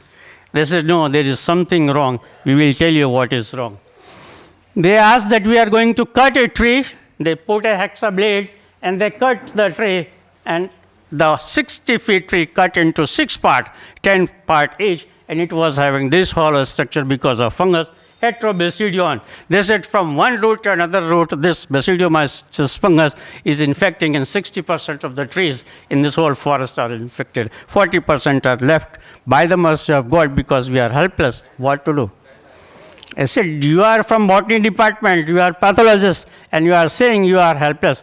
You apply a pesticide. So they told that you are in Italy, we don't use any chemicals, it will pollute our atmosphere. Then I said, use biological agent. They said, we cannot use any biological agent because at one time it may affect, at another time it may not affect. So we cannot use biological. We said, then you burn the whole forest, plant reforest again in 5 years. Again the pinus will come. They said, this also we cannot do. I said, everything you say, no, there should be some logic. They said, in India, all the forests are in government ownership. This forest is in public-private ownership. So people say the plants are green, plants are giving oxygen, tourists are coming, everything is good. Why to cut the trees? Why to burn the trees? So let it be there, let it die their own natural death.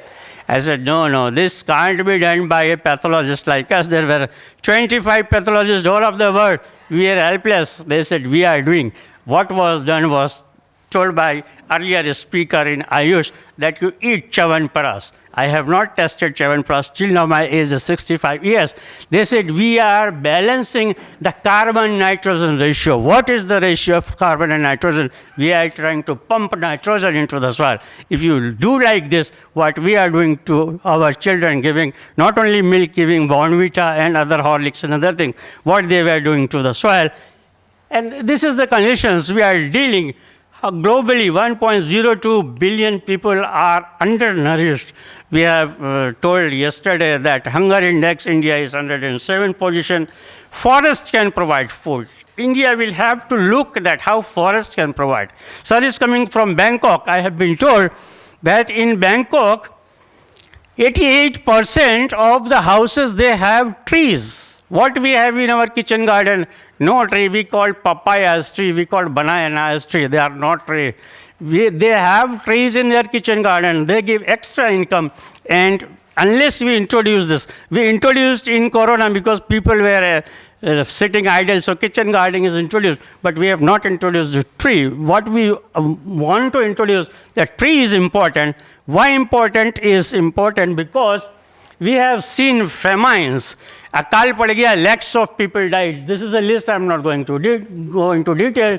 Bengal famine, 1770, many lakhs people died. Great famine, if you are a botanist, you have been told, potato famine in Ireland, 10 lakhs people died and 10 lakhs changed their country from one place to another. So how in India, Bengal famine and other places. All these can be removed if we have alternative source of energy available. This is how iris famine is painted in a picture. The potato leaves were infected, potato tubers were infected. And not only that, potato was scarce in people, the government supplied the bread and the soup which people did not like. They said, hell to the government. In Corona, in places like Bihar and UP, when people were given rice with salt, they threw the plates. They said, we want, government is funding per person this much of rupees, we want that much of food. So people themselves die of starvation, and only one industry was flourishing in this famine, and that industry was, you cannot think, 3 shifts running the making coffin boxes. All were Christians, we need coffin boxes to bury them. Trees, they come to rescue. The global food security system can be obtained by growing trees. We have to identify the trees, we have to grow the trees. I give you a simple example. I was telling to madam, in Gujarat village, I went in the morning at 2 o'clock. An old lady comes, he said, you must not have taken lunch. I said, don't worry, I have to go to Baroda again. In bus stop, I will take some samosa, some puri, and we will go. Don't. She said, just you wash your face, wait for 5 minutes, I will give you food. I was surprised, 5 minutes, food, how the food will be available. What she did, she put a kadahi, a vessel which we call a pancake or something, put oil, and in the meantime, she prepared the dough, and my friend and myself, we consumed 15 puris. Of course, in Gujarat, puri sizes are small. So 30 puris within 15 minutes she prepared, and one by one we were consuming the puris.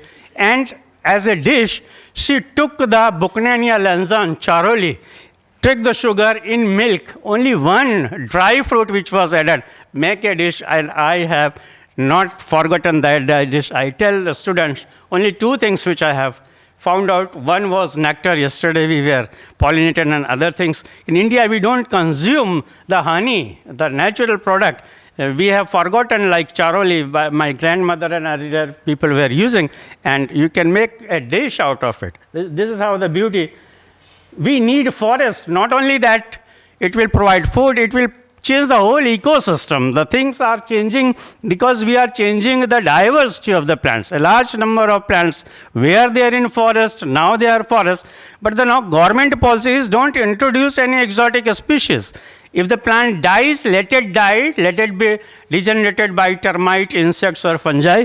No natural plantation is to be done. The government has to rethink the policy which has been changed 2 times. 3rd time also Modi has to change, as he has changed for bamboo. The rules are to be changed. The social forestry and the urban forestry and peri-forestry region, the tribal people have been given land to grow. There are many thousand communities which have at their disposal few lakhs of hectares, but they are not allowed to told which plant to grow, what to grow. So they are growing a small amount of the jowar, bajra, millets, whatever they can grow, and they are surviving. But the trees can provide opportunity for food. Forest and food security are interlinked. This is my topic. This we were learning yesterday. You want pollination, that bee should act, but you don't provide the habitat, food for it. Different trees, they provide the shelter where they lay eggs, where they sit, where they move. If the bee population goes down, the plantation of brassica and other yield will reduce.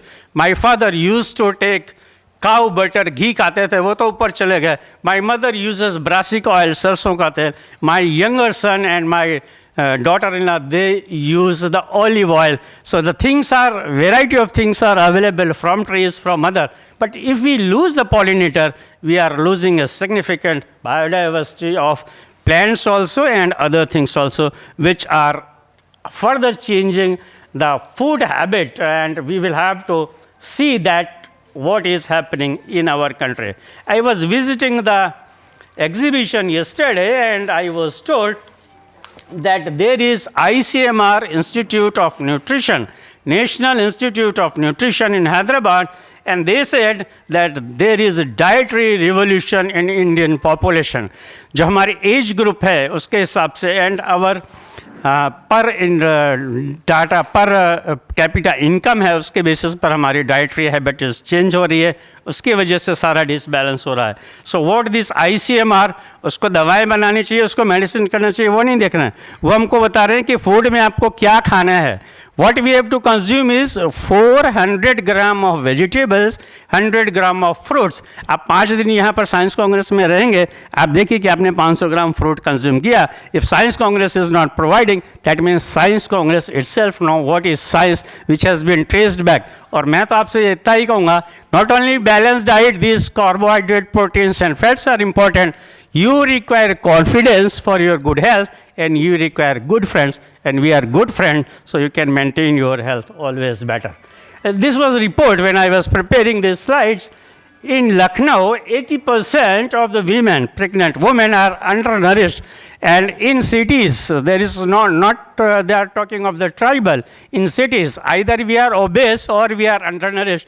And my topic is hidden hunger. So unless we have sorted out this malnutrition or obesity, what we are talking of hidden hunger.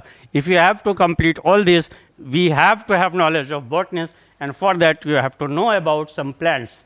How many plants you know? You know all these plants. If you don't know, you will go again to BSc and you learn all these things.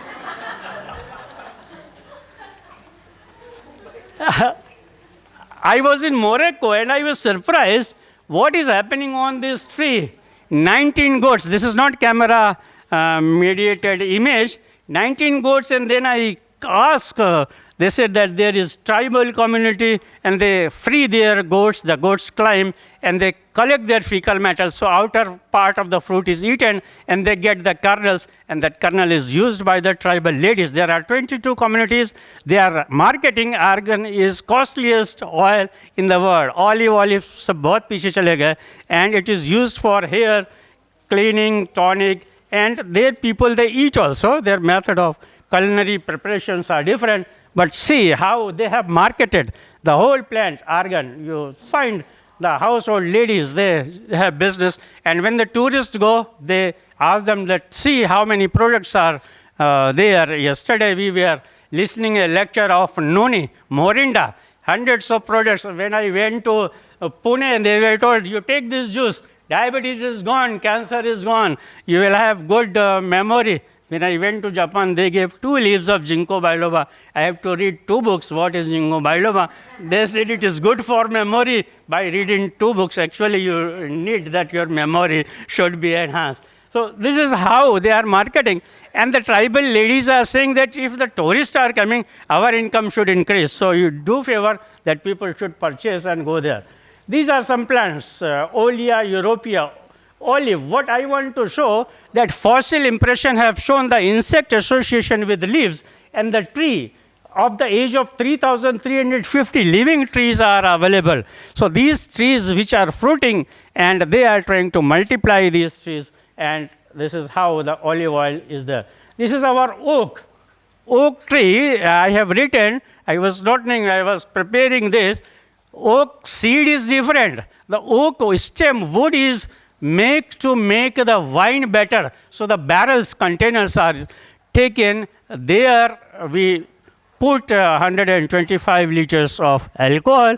25 liters of alcohol is gone because it has a small pore. The character of the wood is different, and cutting of the wood is another features which make the barrels, and that makes the wine very costly. So oak, olive, And this is our common poor man's fruit, Ziziphus marusiana. We don't know, but if you go to villages, they dry it, they consume it when there is no food. So we have to promote. I was going in Pune with my students, I found a plant very much similar to mango plant. I said, mango, I have seen a tree. This is a twiner. How the mango can be climber or twiner? My person who was our peon, he said, sir, you are coming in tour for the first time. You may be teacher of botany, but this is not mango, this is neem.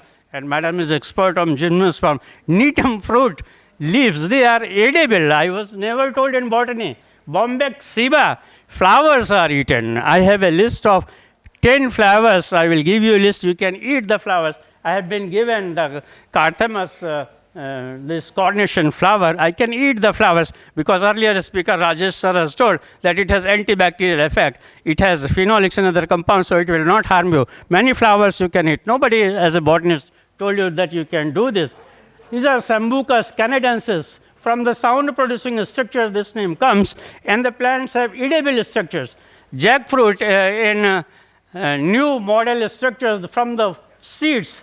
The students, they prepared the flour and they are making big business of jackfruit. Earlier we were knowing that it can be used ripe jackfruit as fruit and young as vegetables, and these are common Indian trees which we are not knowing properly. We take the outer skin of the tamarind and throw the seeds. The TSP, tamarind seed powder, is very important, and it has been used commercially. The knowledge is available. We are trying to use it in different form. It is mixed with mango juice because mango has very good flavor, and the seed bed flavor mixes with the mango, and it can be marketed commercially. Various uses of tamarind because of good qualities.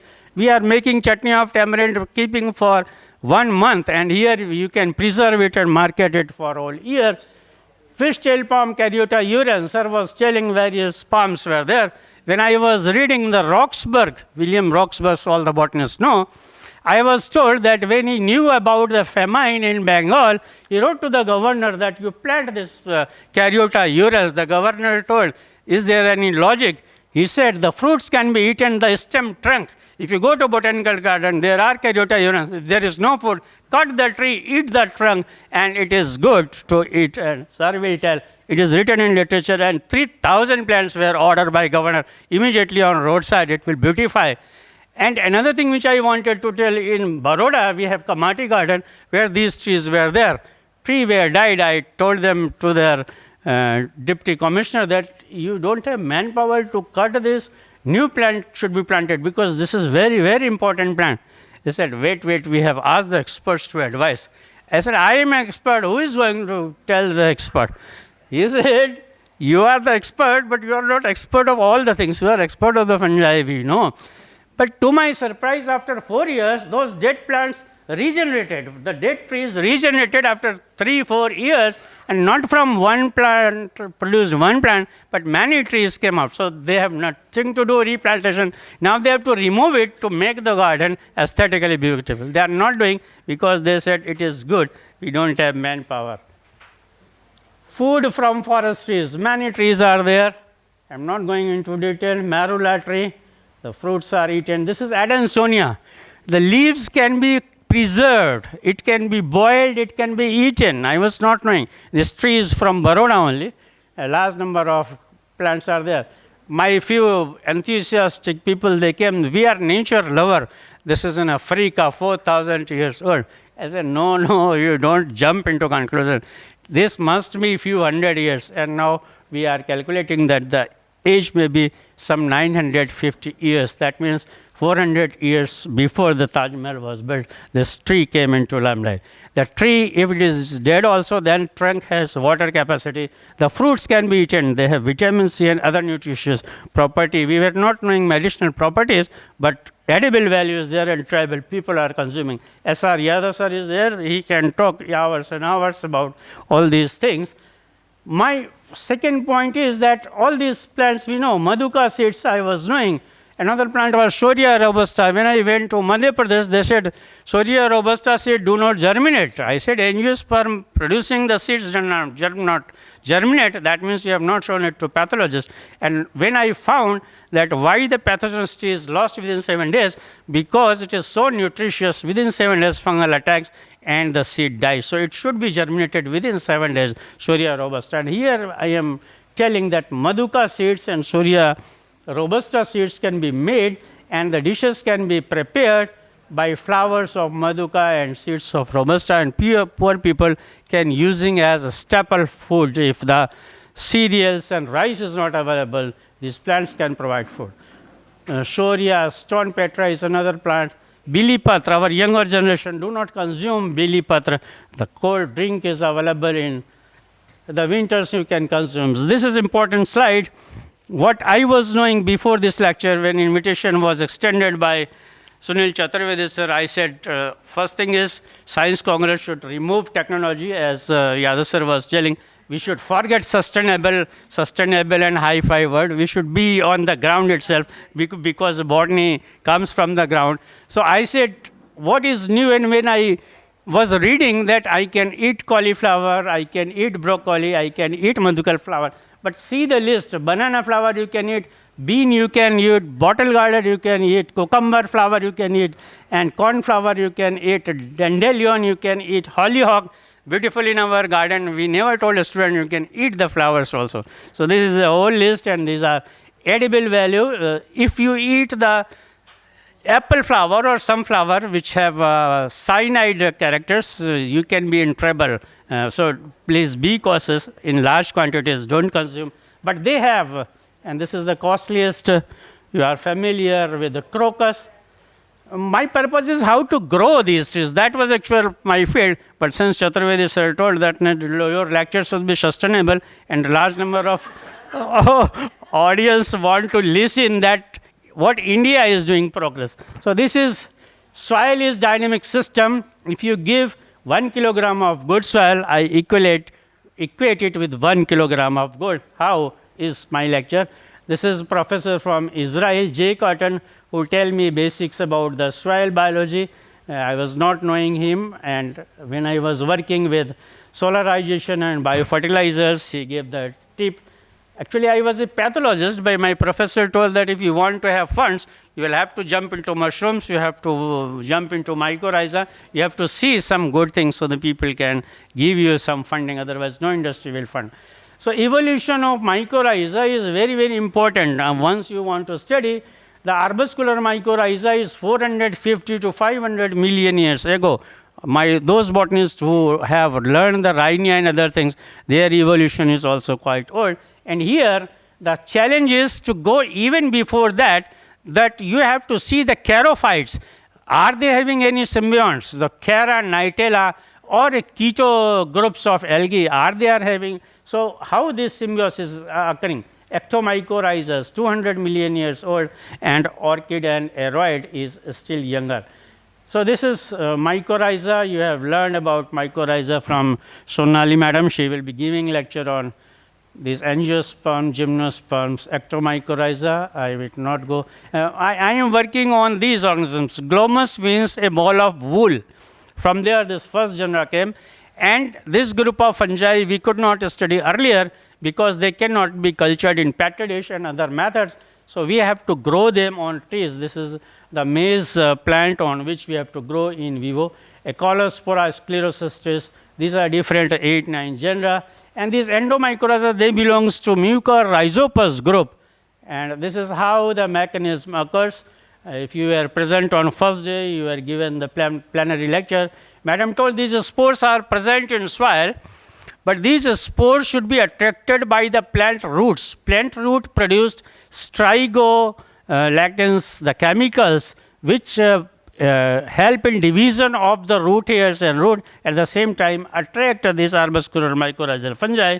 And arbuscular mycorrhizal fungi, they produce different type of oligosaccharides which help them to grow inside the roots. So this is how the arbuscules are formed in the cortex region of the root, and from the arbuscules the exchange of nutrients takes place, And since carbon source is provided by the plant, and theory is given is biological market theory. If the plant will give more carbon, the arbuscular mycorrhizal fungi will give more phosphorus, more nutrients to the plant. But this theory is also challenged because many plants then may not be getting enough light, they may not be having enough nutrition in roots. So their production of carbon material is less. So how these obligate are surviving in plants which have evolved millions years ago. So many things are still hidden, a black box, just like aeroplane dashes and we look out black box, see what is recovery. So few points we have been told by scientists on which we are telling that we have a unique group of biofertilizer or organisms which can help for plant growth. But a lot of work is to be done, and the challenge is on young botanists to take this group of glomeromycota. Glomerulin is protein, the first lady did not told. These proteins are made only by arbuscular mycorrhizal fungi, which change the soil character itself. My students were growing the Baheda plant. They put the 15 plants, 15 with mycorrhiza, another 15 with no mycorrhiza. They went for Diwali vacation for 1 month. They did not ask the pune to water. They did not ask me, supervisor, to water. So I was thinking, what is happening to the tree? As sir was telling that the student will come, and so I don't have many students. So I observed, to my surprise, where mycorrhiza was there, all the plants were alive, and all the plants where no mycorrhiza were dead. I asked the student, now you repeat and tell me what is the percentage moisture decreasing in soil on per day basis. Then we can say to the funding industry like DST, otherwise they will say RSR is making same old story as people were telling where no controls were made. So we tested that it can have effect on temperature shock from tissue culture lab. If you are growing to the land, if mycorrhiza is there, plant can survive better. If water is not there in summer, हम पसीने पसीने हो जाएंगे, coat sweater सब उतार देंगे. कल मैं 2 स्वेटर पहना था, आज गर्मी एक उतार दिया. But trees are standing in May and June for 2 months. It is because soil character is changed. The fungal mycelium is providing minimum amount of water to the trees, and how this association is surviving is the overall history. These are spores, different spores have been photographed taken by my students. This is work done on Jamun and Arjun. You say that tree is growing for 20 years, it will give fruit after 10 years. But the CSIR said, Professor Arya, you work for 3 years and show the growth in saplings. So we increased the growth of saplings in Jamun, and we were first to work on Jamun and Neem tree in India. This is a Goa work has been done on different trees. Another question is, we were given a project, a land, wasteland, mine land, where is deserted. No, in India you have large area. Many fungi has been told they can accumulate arsenic, iron, manganese, various papers are there. In Science Congress also, Aspergillus fumigatus acts as soil phosphorus solubilizing agent. And here I am telling that arbuscular mycorrhiza is phosphorus mobilizing agent. So all these are studied. Open cast mining, we were given few lakhs rupees by government. We did experiment and we planted the trees, we grew, we tested the soil. Different plants have different number of mycorrhizal spores that show their biological affinity. One plant, Synchorus, can accommodate 100 different type of mycorrhiza. This is the mystery how this is done, not solved. People were saying we cannot grow a single worm into soil or culture. We put only 1 spore. You see right hand side, 2 spore, 5 spore. We grew the maize seedlings and we tested the mycorrhiza were there. So pure 1 glomus spore giving 1 plant infected. We did this experiment on funnel tube method. We were doing with crude botany, as all of you have to do, although the plants were kept in the incubator, seed germinator where light and other things were there. And we could grow and we could show how the Terminalia balearica saplings can be increased by WAM. You can see the root increased with bacteria and WAM. Both when we introduced, the yield was more. This is how we did the seed pelleting method. In place of putting the WAM and soil, we cut the small pieces of maize and then we put around the seeds, and from seeds we germinated, and then we see how many seeds we put on the soil, and they show the presence of mycorrhiza. Phillips and Heyman's method is there. If you are interested in working, I have a research paper. Sir was asking any paper which you want, we can provide you all the papers. Rhizosphere, genetic engineering is there. On right hand side, Modi ji told do urban forestry. This is urban plot in city. We planted forest, and within 1.5 years, the whole plants were of more than 10 feet is height. This is the first picture, and after 1 year, the top picture. I think with this last picture in Morocco, this is UNESCO World Heritage Site, where I was given a snake, and they said, this want to Ashirvad you. This is a incarnation of Shiva. I said, the snakes are poisonous, please give Ashirvad from away. They said, no, no, you are coming from India. We have Hanuman, we have langurs, we have monkeys, we have snakes. So this is a tribal area, and the whole city is old city. Except a mobile phone, you will not find anything of new generation. But this is UNESCO World Heritage Site in Monaco. Thank you, sir, for giving me opportunity.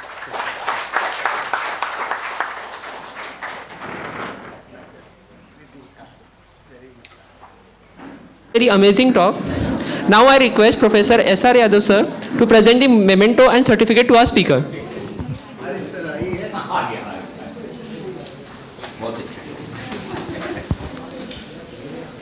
Please.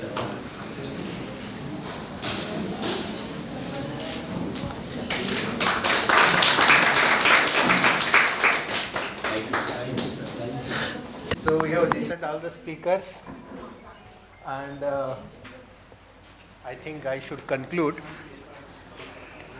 First talk by Dr. Rajesh Arora.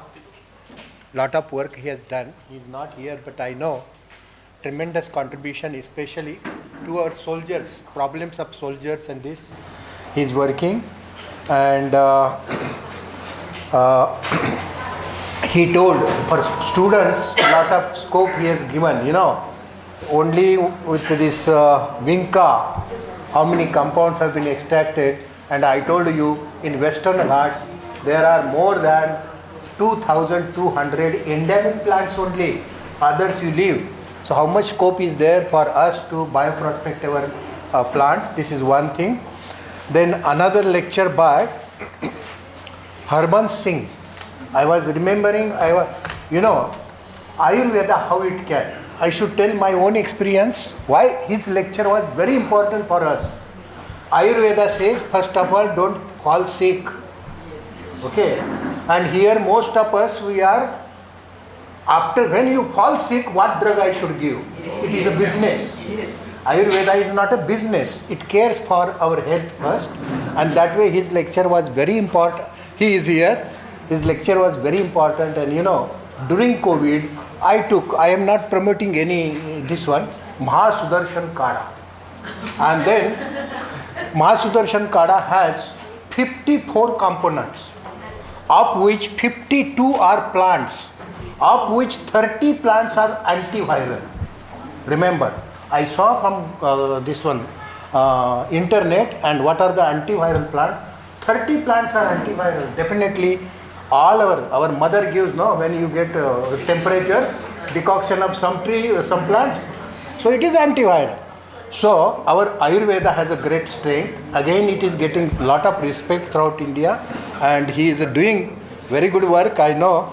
And then third lecture by Professor Arya, it was very interesting, and he told, trees.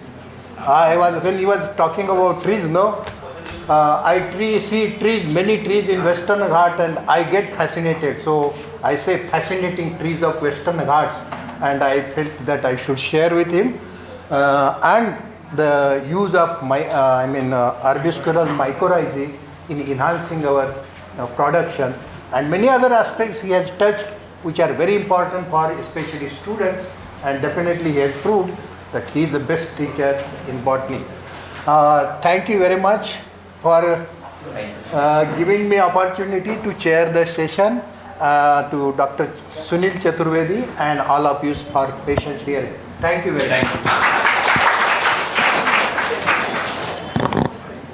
तो आपको कुछ कहना है?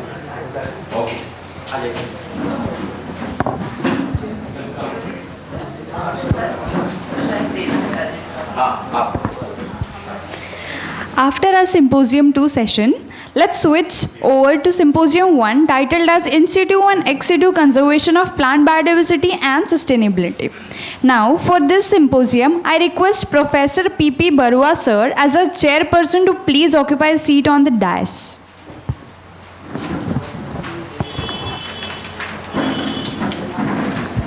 Thank you so much, sir.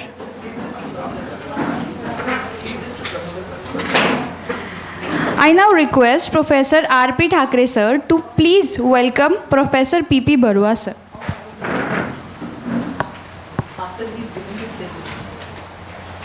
Sir, sir.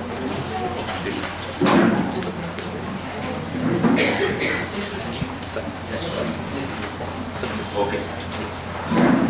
थोड़ा सा इधर आओ.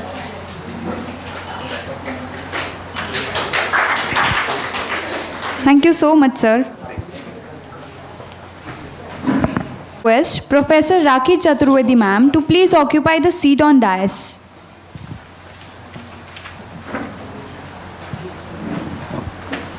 Thank you so much, ma'am. I request Dr. Isha Ramteke ma'am to please welcome Professor Rakhi Chaturvedi ma'am.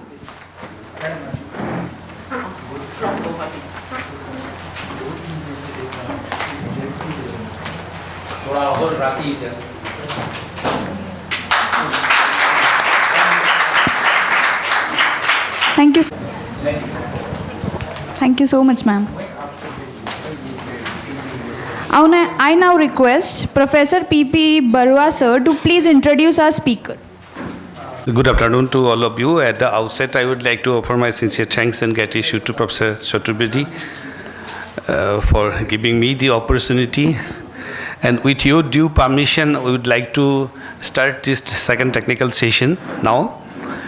So our first speaker is Professor Rakhi Chaturvedi, and fortunately, we both are from the same place. I'm also from Guwahati University, and Madam is from IIT Guwahati, which is the best institute of Assam, and I could say the Northeast. So welcome you, ma'am.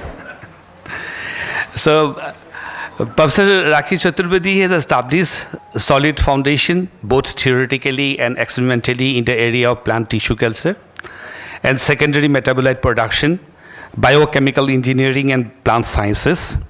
Her research group is involved in improving the commercial and medicinal value of existing plantation by implementing the PTC techniques in simplest to the complex plant system, ranging from herbs to the trees. Her research works has been widely acclaimed in the academic circle. To her credit, she delivered several lectures, including keynote speeches at several scientific forums, and given hands-on training on various aspects of value additions to the plant bioresources using PTC techniques. Her research findings have been published in peer-reviewed international journals of high-impact factors like Biotechnology, Advances, Journal of Plant Physiology, Plant Cell Reports, etc. During the past over 14 years, she joining as a faculty of Biosciences and Bioengineering Department of IIT Guwahati, as I told you all. She has supervised the thesis work of good number of PhD, MTech and BTech students and summer trainees from all over India. Recognizing the work done in her laboratory, some of her students and trainees have won best poster or oral presentation awards at different national and international conferences, while a few other students are serving as a faculty members, scientists, and in the institution of national and international repute. So with these few words, I would like to welcome Madam Chaturvedi to please deliver.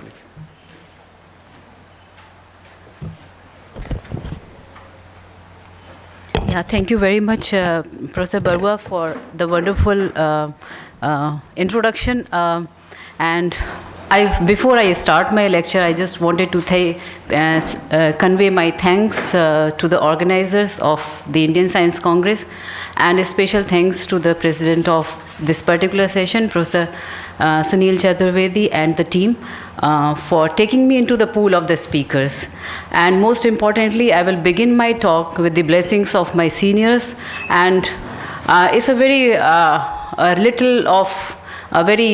excited moment for me in this session, because some of the teachers who have taught me the basics of the plant sciences, that's the botany department at Allahabad University, they are here, and Professor Sunil Chaturvedi and Professor Sonali Chaturvedi is also here.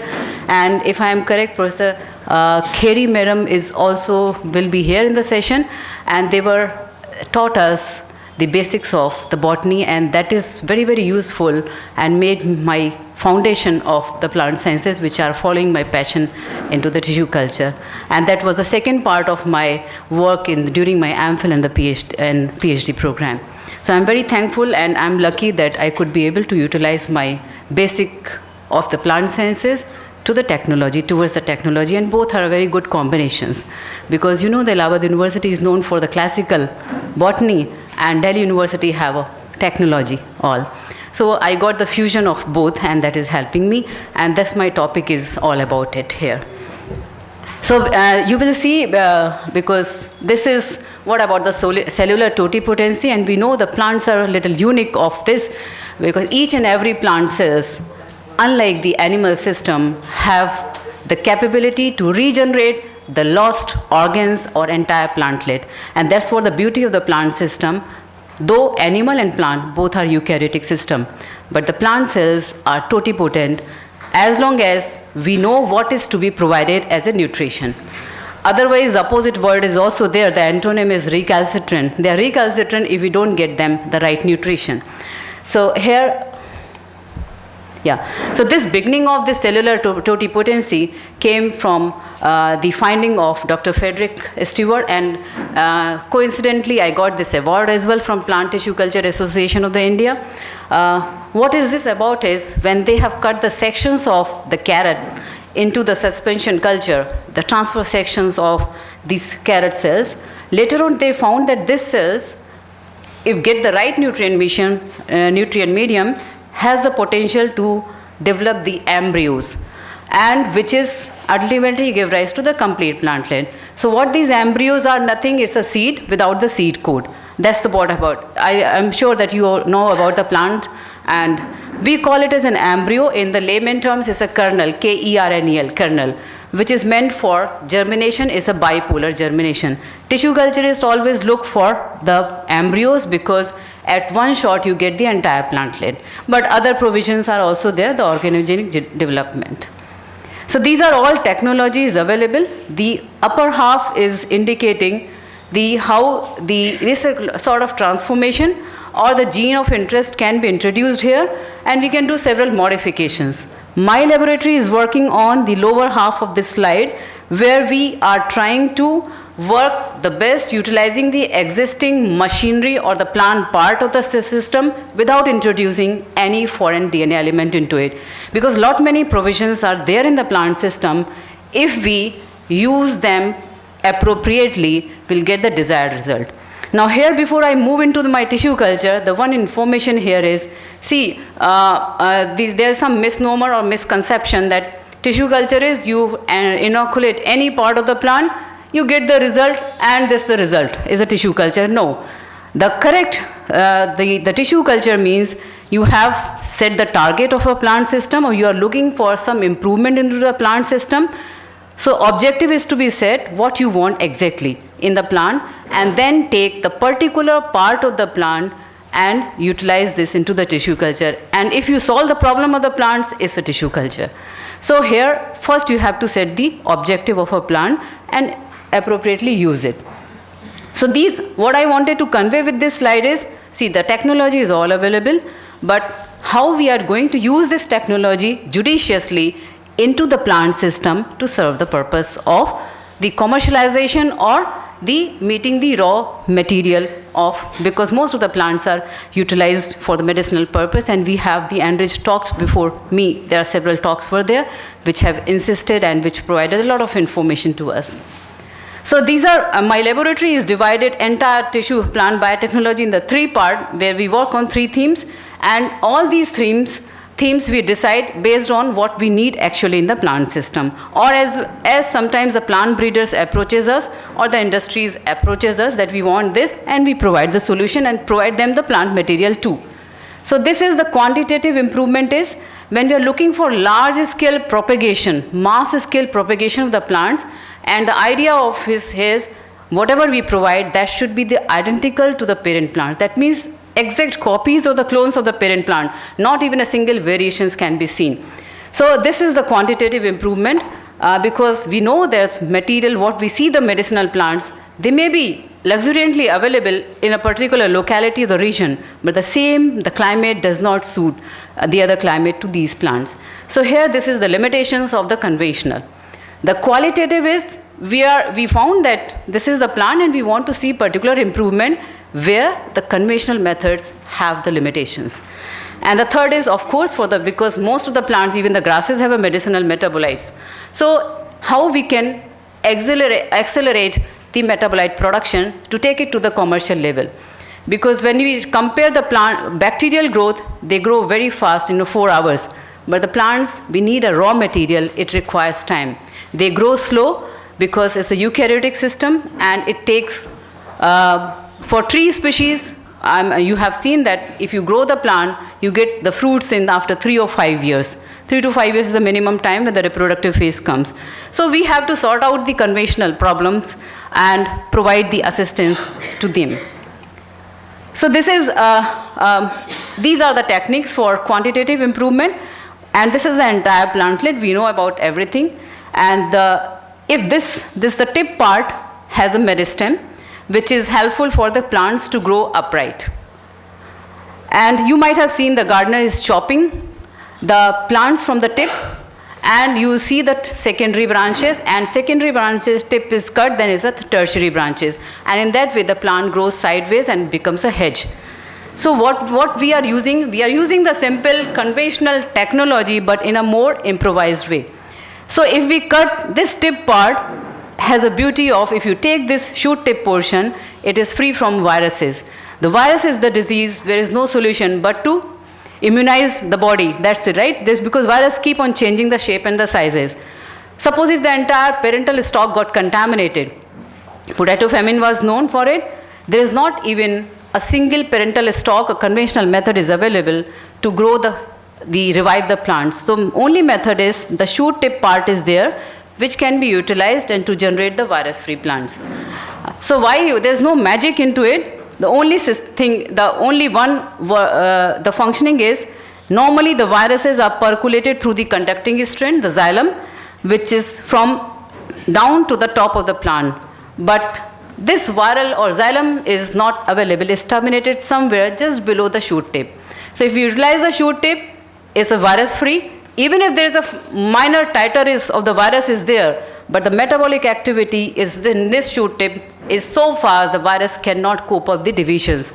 Other than the IA level is very high, some metabolite contents are there, so which is suppressing the growth of the viruses somewhere.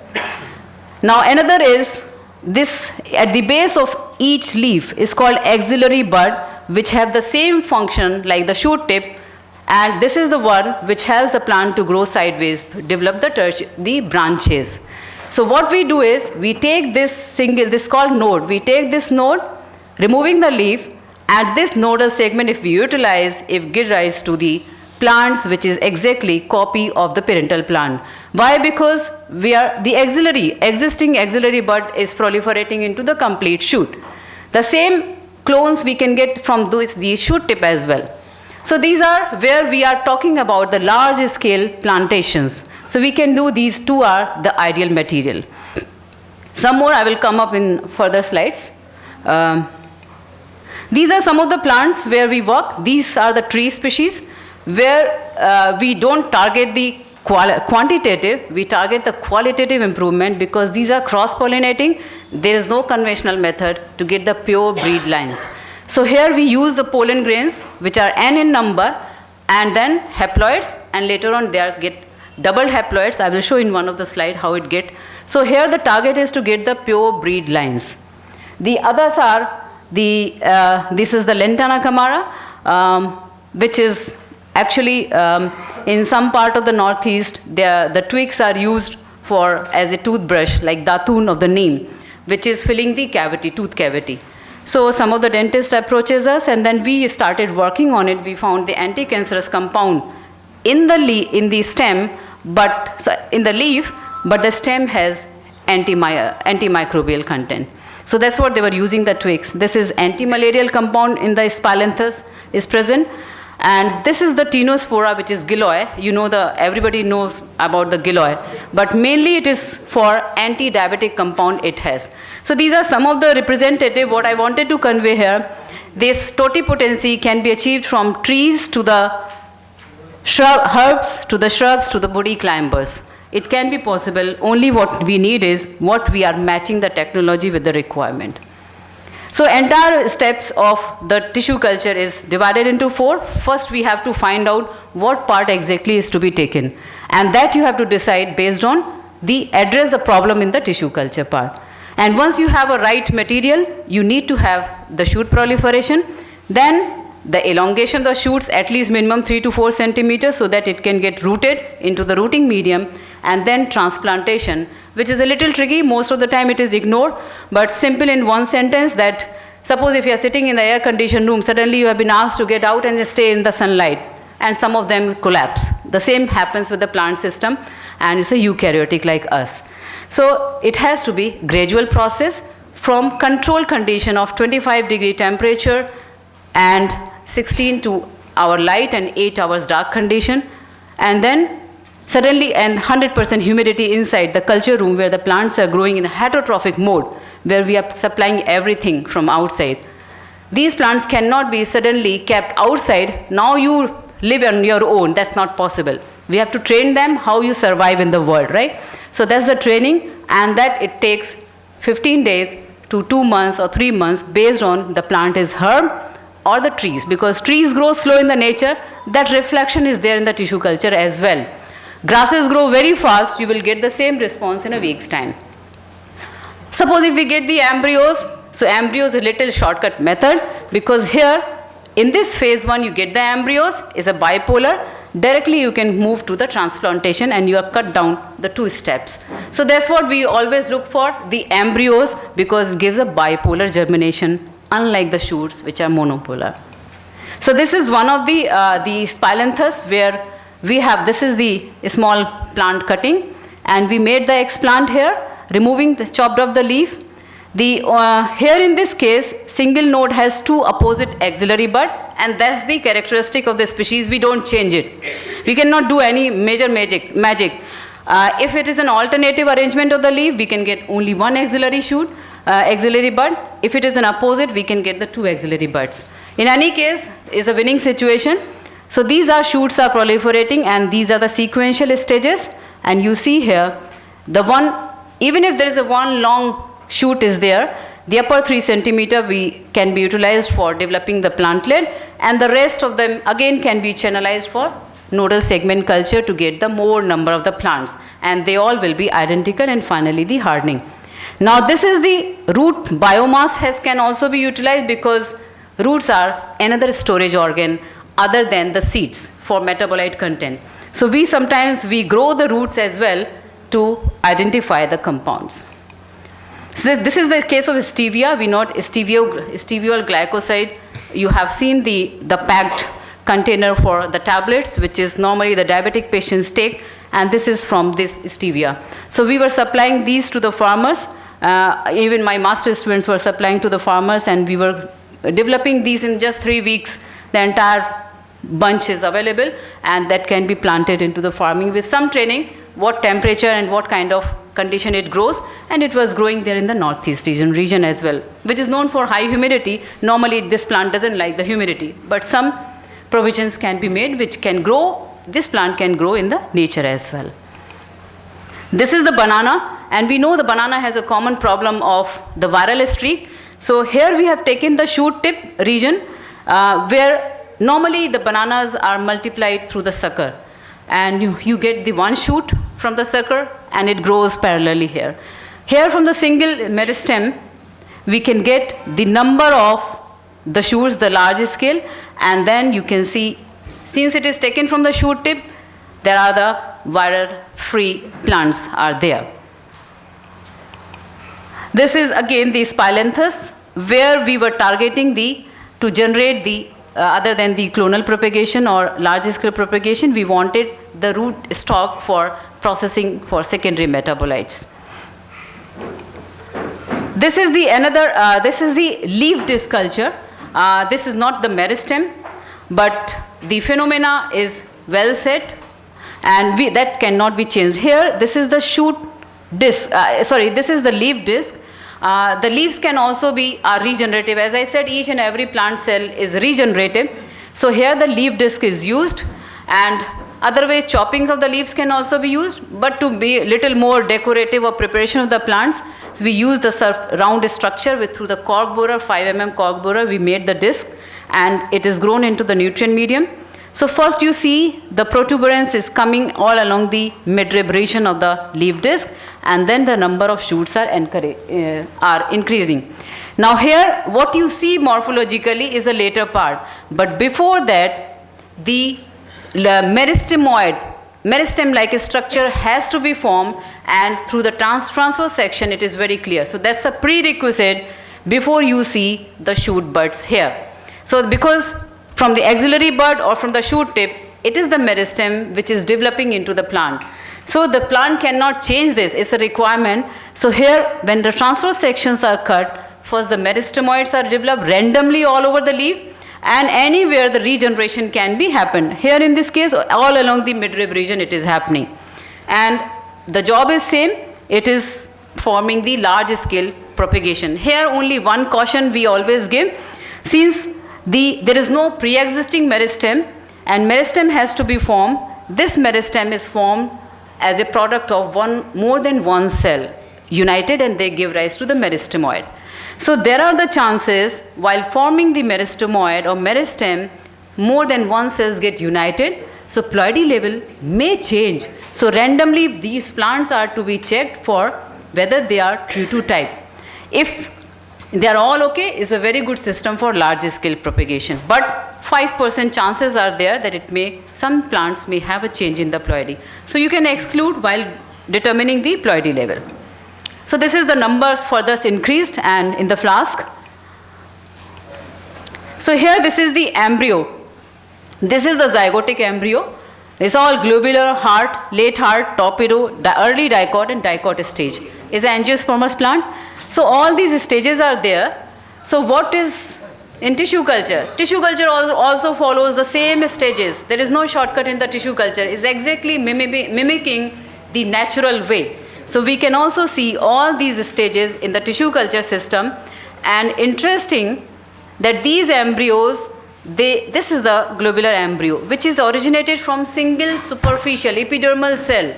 So that means these embryos are the clones of a single cell also.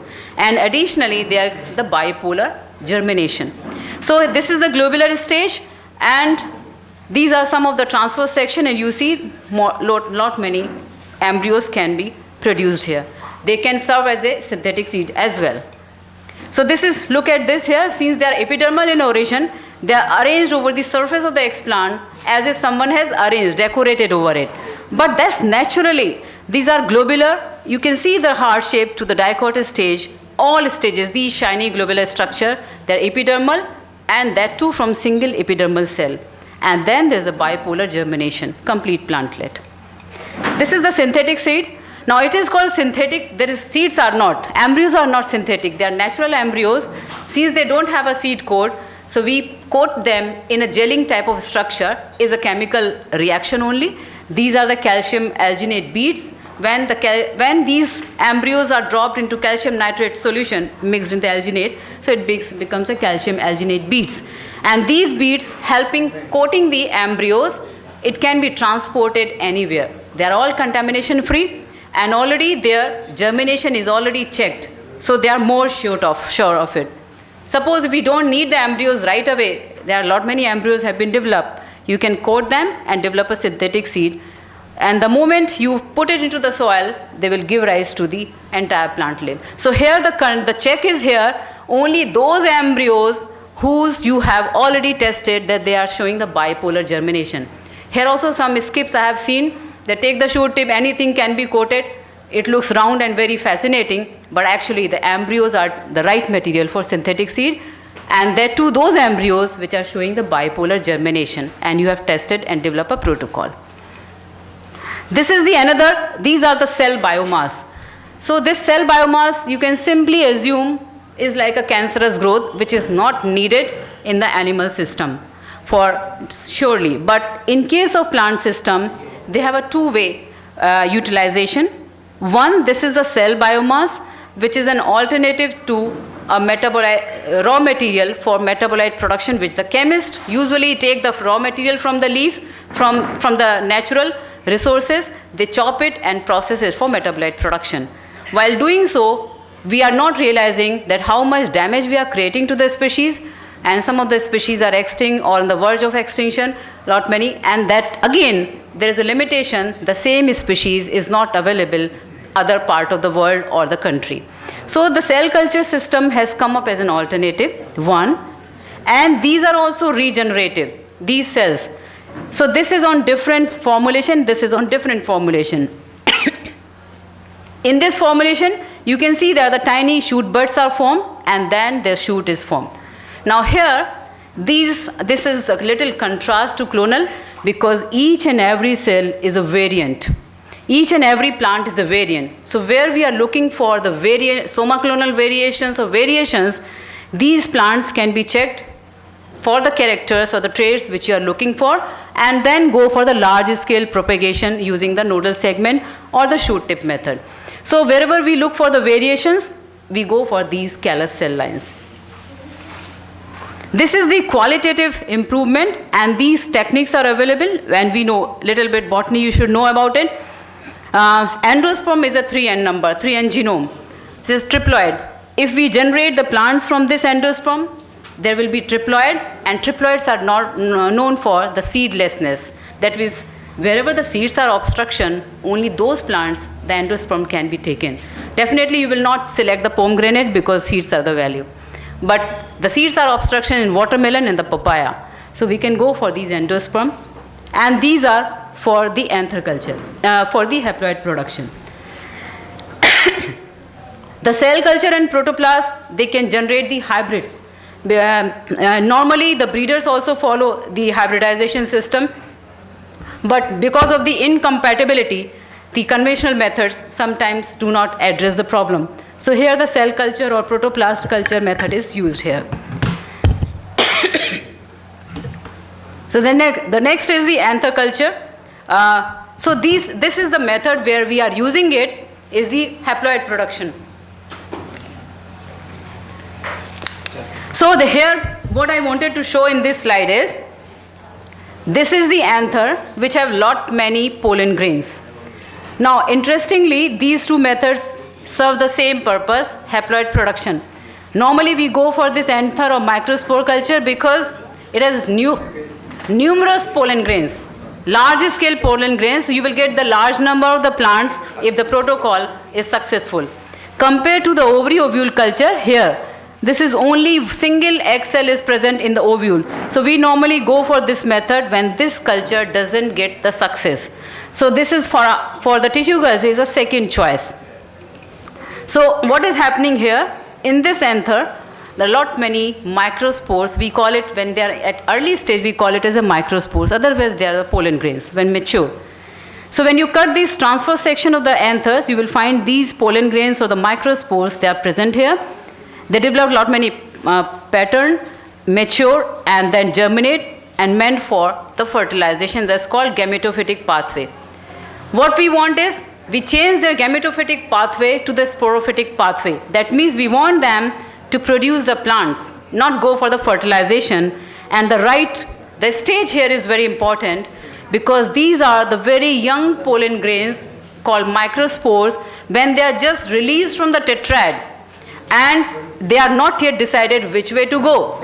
And if you can simply compare, it's very easy to change the mind of a toddler than the mature person, right?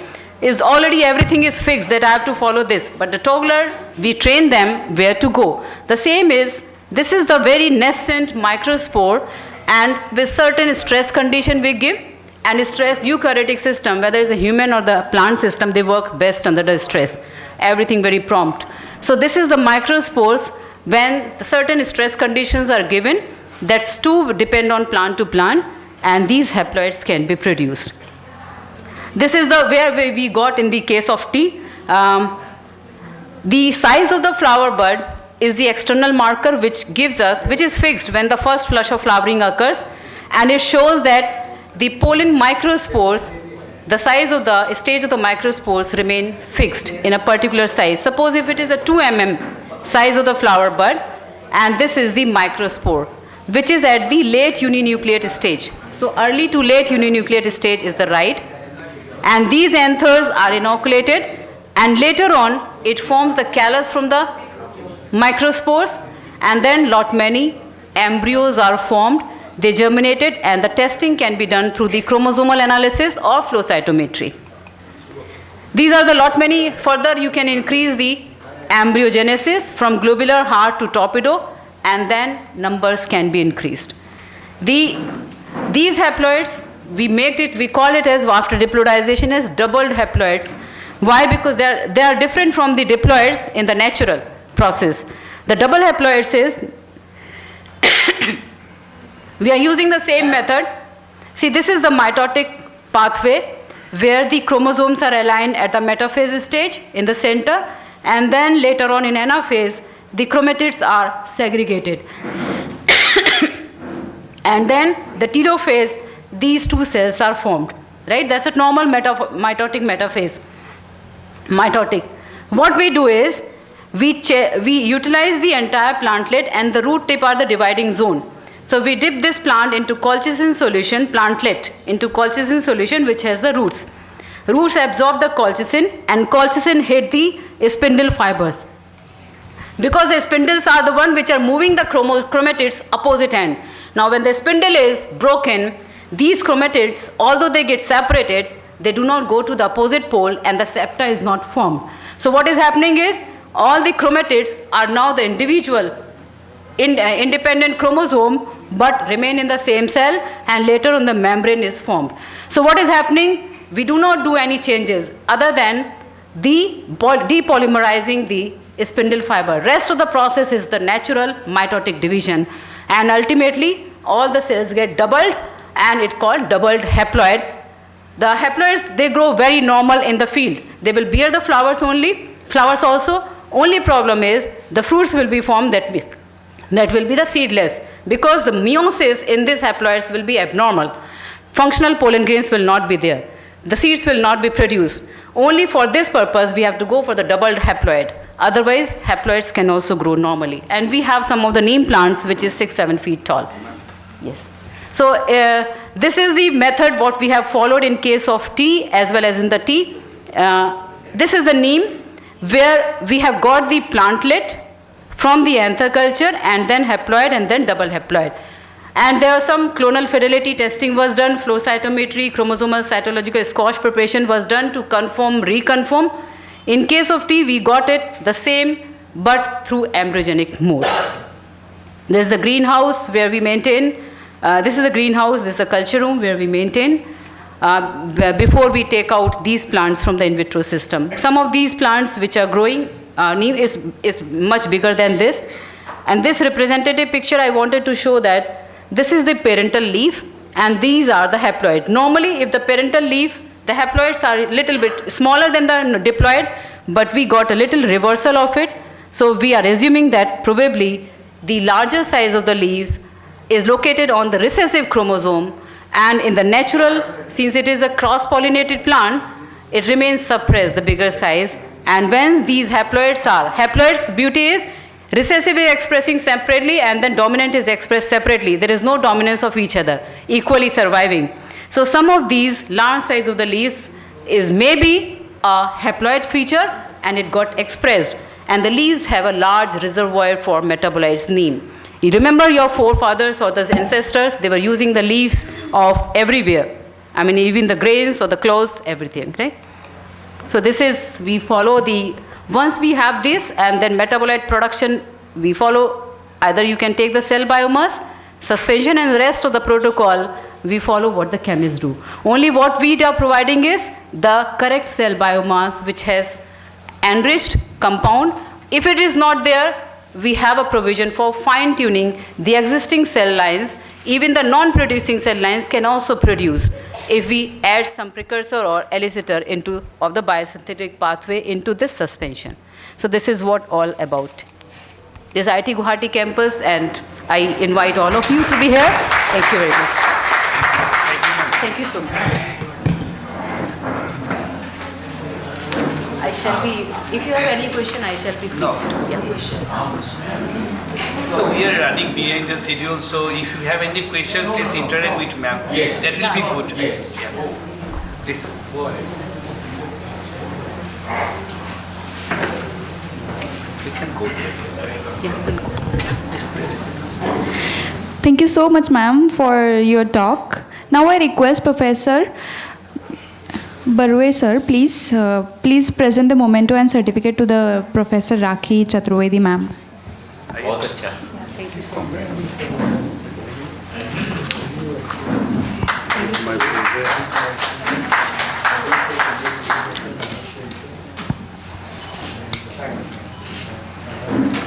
Chaturvedi ma'am to please occupy seat on dais.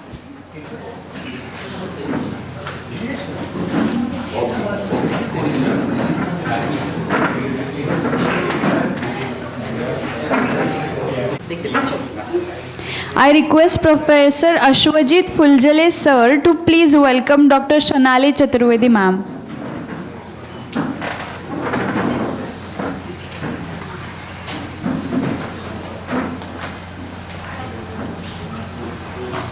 Welcome, ma'am.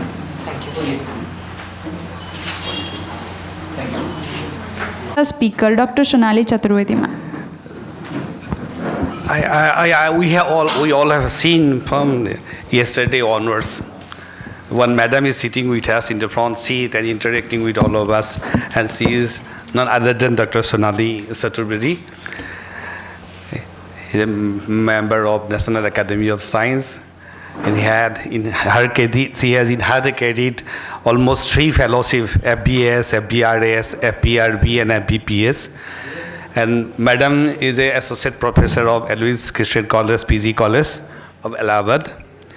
And she was very brilliant in her career, got gold medal in BSc and MSc in her time, DST Young Scientist Projects, recipient of Best Paper Award in many occasions in Indian Botanical Society, and he was the awardee of the Professor Y.S. Murthy Gold Medal from Indian Botanical Society in 1991.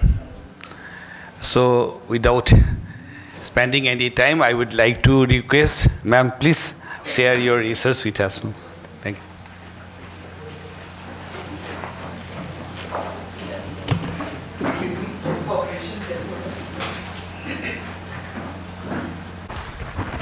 सर्वप्रथम हम अपने ईश्वर को याद करते हैं, उनको धन्यवाद देते हैं, और हमारे माता पिता को जो अब हमारे साथ तो नहीं हैं. A very good evening to all of you. Respected Professor Yadav, one of the most senior scientists over here. Professor S.K. Chaturvedi, President, ISCA, Botany Section. Professor Arya, and all respected seniors over here. I may not be able to recollect the names, and dear students. First of all, I would like to dedicate my lecture to my guide and mentor, late Professor Devendra Dutt Nautiyal, under whose guidance I did my PhD, and also late Professor Divya Pant. I take this opportunity to pay my regards to late Professor H.Y. Mohan Ram. Professor H.Y. Mohan Ramji had always motivated me when I used to tell him, sir, there is nobody in India who's working on gymnosperms. There was Professor Beer, who was my guide from Patiala. So Professor Mohan Ram said, even if there is no one, and even if you are there taking the, what I should say, the flag of gymnosperms, but don't leave this branch. And I'm happy that I still carry this flag of gymnosperms, and I will be presenting my paper today on gymnosperms. Although Sir was saying, Professor Yadav was saying about taxonomy, I pledge and plead for the conservation and growing and teaching of gymnosperms. With these words, I start my lecture. The title of my lecture is, as you can see, Importance and Necessity of Gymnosperms Biodiversity, Conservation, a Futuristic Appraisal.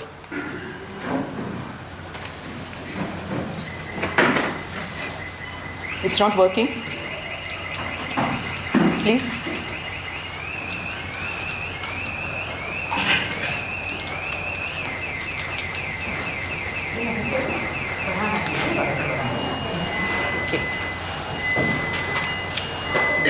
Now the outline of my presentation is the gymnosperms and introduction, a small classification and distribution of gymnosperms, threats to gymnosperms, something about the new topic which is nowadays being involved regarding the gymnosperms to be taken under the edge. It's a new part, necessities of gymnosperms biodiversity and conservation strategies. The gymnosperms as an introduction, as we all know, and I've been reading right from the basic level, that they are naked seeded plants. The gymnosperms include the oldest and the largest trees known. You all must be hearing about the bristlecone pine, some more than 4,000 years old, and is one of the oldest plants found on the earth. Besides these, we have the tallest and the largest. We are calling them the giant redwoods. The tallest one is Sequoia sempervirens, and the largest one is Sequoia dendron. Few pictures over here. Now the classification and distribution of gymnosperms. Usually the living gymnosperms have been classified in cycadales, gingoales, taxales, coniferales, and natales. A typical member of each orders, that is Encephalatus, Ginkgo biloba, you all know, Taxus baccata, the Taxus brevifolia species for the Taxol, Picea abies, and Ephedra. Now the distribution of gymnosperms. There are approximately 84 genera and 1,026 species in the world spread across all the continents. In India, gymnosperms were present in 46 genera, 146 species, and 8 varieties, including the indigenous and the introduced one. Now the threats to gymnosperms. Gymnosperms are among the most threatened living organisms on the planet, with approximately 40% of their species facing high risk of extinction, which is twice as many as the latest estimates. A picture which I have taken from the net, the 2019-20 Australian bushfire season was a period of bushfires in many parts of Australia. The area was severely affected. The plants in the picture are from the conifer community and most commonly called as the Wollemia nobilis. Now, regarding the threats, whether it is angiosperm or gymnosperms, I suppose they remain common, like deforestation, climate change, human disturbance, forest fires, and habitat loss. These 5 points threats are similar to gymnosperms as well as to the angiosperms, so far as I have been hearing and knowing about it. Now coming to the program of which I was talking, the EDGE, which is called the Edge of Existence program, is a conservation program of the Zoological Society of London, launched in 2007. And it is the only global conservative initiative to focus specifically on threatened species that represent a significant amount of unique evolutionary history.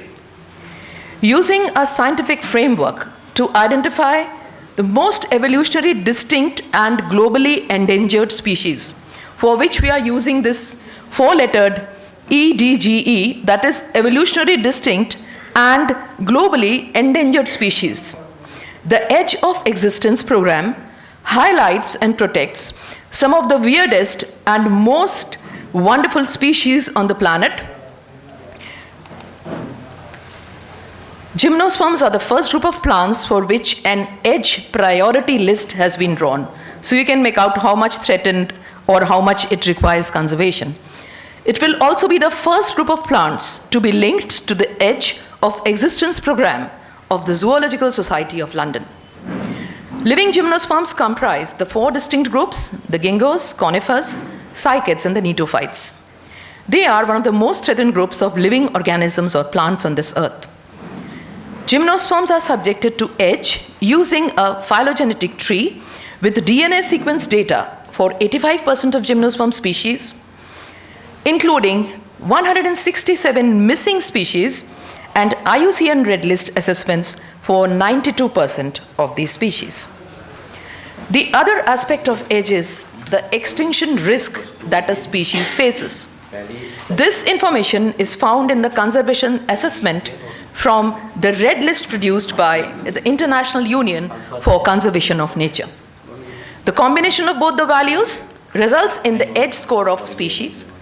All of these scores can be ranked to produce a priority list for conservation, focusing on the most evolutionary, distinct, and at risk of extinction species in a particular group. With such a high proportion of threatened species, urgent action is required to secure their future through an objective prioritization approach. The large number of species on the verge of extinction highlights the importance of quick action and objective prioritization in order to ensure their survival. Now, this is just a small table I have taken where this age ranking has been given regarding what is their role and what is the category to which, like Wollemia nobilis has been given the critically endangered, Ginkgo biloba, endangered, Orocaria angustifolia, critically endangered, Acmopyle is there, then Orocaria is there, and Sequoia sempervirens. Now, what are the necessities? Rather, what gymnosperms are giving to us? Necessities of gymnosperms regarding the biodiversity. What are we getting? From the gymnosperms, we are getting so many things: the terpenes and resins, ornamental trees and plants, edible seeds, flavoring agents and incense sticks, anti-cancerous drugs. Of course, again, it is the Taxol, Taxus brevifolia, ephedrine from ephedra, musical instruments, furnitures, etc. To mention few of the economic importance, the oil extracted from the seeds of gymnosperms such as Cycas revoluta, Macrozamia, Pinus, and Cephalotaxus are used as edible oils not in India but in other parts of the country. The red cedar oil extracted from the hard skin of Juniperus virginiana is said to clean very small objects and oil-soaked lenses. Oils extracted from Cryptomeria, Cedrus deodara, Cupressus japonica species are used in perfume preparation. Gymnospermous plants are economically important as they are good source of timber, which are widely used in the making of furniture and for other construction purposes. The woods of these plants are softwood and hence their durability is long-lasting. The largest timber-producing gymnosperm tree in the world is Agathis australis. Gymnosperms are widely used in the pharmaceutical industries for various medicines, successfully for the treatment of infectious diseases and other allergies, including cold, cough, asthma, respiratory, and congestion, etc. Taxus, as you all know, and a lot of discussion has been done by the earlier speakers. In the 2 days, we have been hearing about Taxus brevifolia, Taxol as the anti-cancer drug.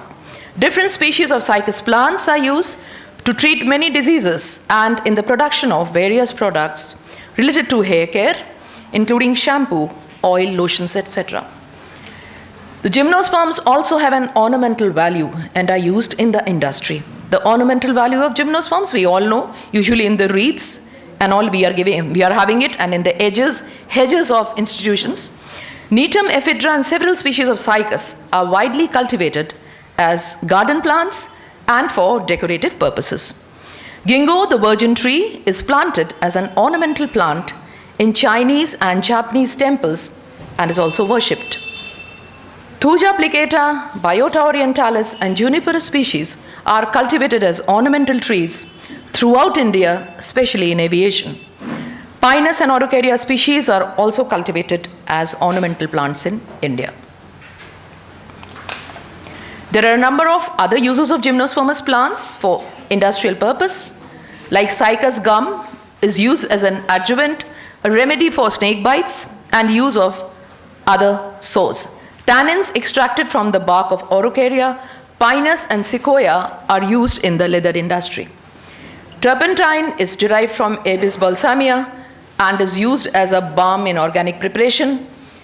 Apart this, you must be using Canada balsam, as we all know in BSc and MSc, making permanent slides. So that also obtained, although I've not mentioned it, but I always discuss this in the Viva and also. So this is Abies balsamea. The name Canada balsam comes from this. Fossil resin is found in Pinus succinifera. The wood of Pinus is used for doors, posts, beams, wagon, flooring, etc. Plywood prepared from Podocarpus, papers such as newsletters, stationery items and print material from Pinus, Picea, Abies and Neetum, etc. Cycad leaves, just 1 minute, are used to fix the baskets. Last, I'm just coming, shorting it out, conservation strategies, we have been hearing for the 2 days. It is again the ex situ and in situ conservation.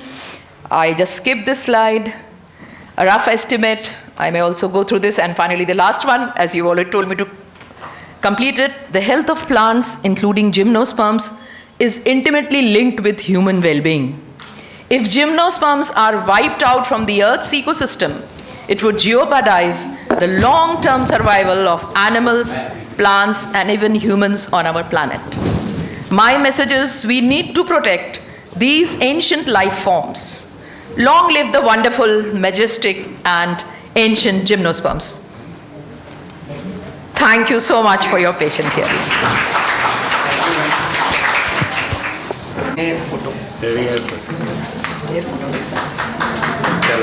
Thank you so much, ma'am.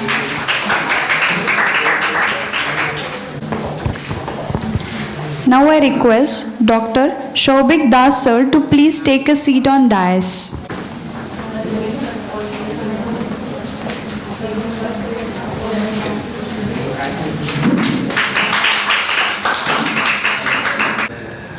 Dr. Shobik Das has awarded PhD degree in 1998 and from Allahabad University. And after completion of his education, he joined in Allahabad University as a research scientist and worked for 6 years. And in 2004 only, he joined the Janta Vedic College of Barur as a lecturer in microbiology for teaching and research. And in 2000, sorry. Sorry. Okay. Dr. Shobik Das is an associate professor in botany from the West Bengal Education Service. And his research interest is basically the plant systematics, taxonomy, delimitation, biodiversity exploration, underutilized plants and crop and wild relatives. He has been involved himself in a comprehensive characterization, identification, and delimitation of useful genotypes, as well as establishing evolutionary linkage between them using morphologically, biochemical, and molecular parameters. And he is interested to explore the plant diversity to fish out the plants of economic significance and to evaluate their ethnobotanical implications. And he has a good track record of project as an honorary postdoctoral project fellow of the Bose Institute for so many years, probably from 1998 to 2006, and he has already completed a couple of projects and particularly sponsored by the UGC New Delhi, and he is also the awardee of CSR research project. So he has a vast experience of research in his field. So I request Dr. Das, please come forward and deliver your lecture.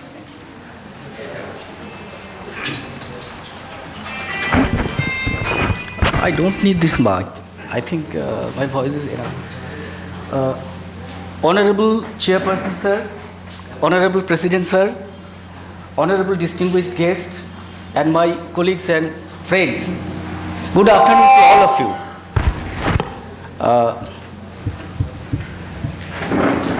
The topic on which I am going to tell something, that is the role of crop wild relatives of popular leafy vegetables in West Bengal towards sustainable utilization of plant diversity.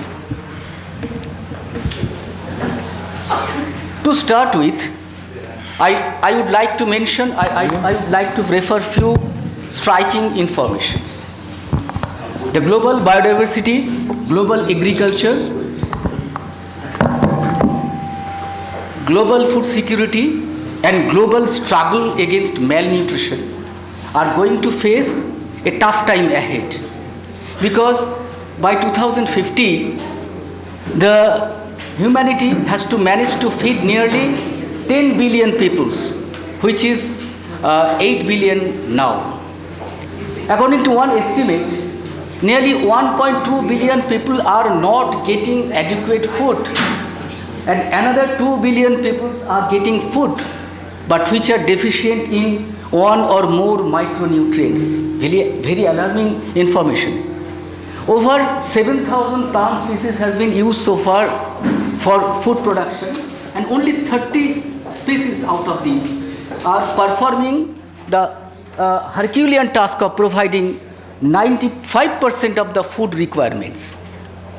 And more than 10,000 plant species has been recorded so far since prehistoric time as a source of food, and of which only 150 has been commercialized. Though situation is very challenging, especially keeping in view the population outburst. So, what can be done to meet the challenges? Here are some way outs, probable way outs. The exploration, exhaustive exploration and sustainable utilization of the plant diversity, screening of underutilized, neglected crop plants as well as crop-wide relatives and weedy relatives to broaden the list of edible crop plants, application of appropriate plant breeding methodologies with particular objectives and goals, and lastly, the genetic engineering and biotechnological approaches for genetic improvement. Now, ethnobotanical studies from all over the world have figured out, identified a large number of crop-wild relatives. These crop-wild relatives are generally cultivated by the marginal people living in the marginal areas. They cultivate those crop-wild relatives for their own use, not involving any particular agricultural inputs. But these crop-wild relatives are asset to the plant breeders because they are very closely related with the cultivated crops, and they are repository of a number of valuable genes which can be introduced in the common cultivated lines through appropriate breeding methodologies. Not only that, they can play a vital role to improve the income, food security, and nutrition of the marginal peoples. Many of those crop-wild relatives are utilized as leafy vegetable in different parts of the globe. Now, leafy vegetables. In most of the developing countries, suppose in Asian countries and African countries, the daily diet is dominated by starchy staple food, where the leafy vegetable can be a source of essential nutrients. India is no exception to that. In hot, humid tropics of India, a large number of plants are utilized as leafy vegetable. And in West Bengal particularly, where I live, many leafy vegetables are consumed in West Bengal. The three are prominent out of those, that vegetable amaranths, vegetable chinopods, and vine spinach. All these three are also very prominent vegetables in other parts of India as well as in other Southeast Asian countries. Now, let's look at vegetable amaranths. I have told earlier, the vegetable amaranths are most popular leafy vegetable in West Bengal and in several other parts of India. And it is ranked in top 5 leafy vegetable in the world in terms of nutrient and antioxidant content. In fact, leaves of all the species of amaranthus are edible, but of which few are recognized as leafy vegetable, that is Amaranthus viridis, Amaranthus dubius, Amaranthus gracescens, Amaranthus cruentus, Amaranthus tricolor, and Amaranthus britum. These are recognized vegetables. But of these 6, the last two, that is Amaranthus tricolor and Amaranthus bitum, are most favorite and most popular leafy vegetable in all over India, especially in West Bengal. Now, the species complexes in vegetable amaranths. The last two species, that is Amaranthus tricolor and Amaranthus bitum, are enriched with large number of morphotypes, cultivars, crop wild relatives, land races, as well as number of misapplied names as well as synonyms. All those have made the taxonomic delimitation in vegetable amaranths a very complicated one. To ease the difficulties in taxonomic delimitation or to diffuse the taxonomic disputes, two complexes has been introduced straight away. That is tricolor complex and bitum complex. Now, let's have a look on the configuration of tricolor complex. The tricolor complex is consisting of three varieties of Amaranthus tricolor. Amaranthus tricolor for tricolor, Amaranthus tricolor for tristis, Amaranthus tricolor for acutus, and one gynomonoecious member has been identified from lower Gangetic plain of West Bengal. These are four members of Amaranthus tricolor complex. Incidentally, I want to mention that the tricolors, Amaranthus tricolor is enriched with large number of synonyms. All the synonyms are replaced by simply introducing three varieties to simplify their identification process. Like tricolor, for tristis, and for acutus. Because all the complicated synonyms were complicating their taxonomic delimitation. Now, of these four, the Amaranthus tricolor for acutus and Amaranthus tricolor for perganensis is crop wild relatives, but other two are common cultivated form which are commonly consumed in West Bengal. Now, let's have a look on the configuration of bitum complex. It is consisting of two varieties of Amaranthus bitum, that is bitum for bitum and bitum for oleraceous, and a new species has been identified from lower Gangetic plain of West Bengal, that is Amaranthus bengalensis. Two other members are there. I have mentioned bitum complex of West Bengal or India, better called in West Bengal, because there are two members, that is Amaranthus emarginatus, var emarginatus, and Amaranthus emarginatus, var gracilis. Those two are not available in Bengal, I think not available in India. So, in Indian context, the bitum complex is comprising of three members, of which the Amaranthus bitum oleraceus is a crop wild relative, and other two are common cultivated form. Now, the slide shows the keys for easy identification of different members of the tricolor complex and bitum complex.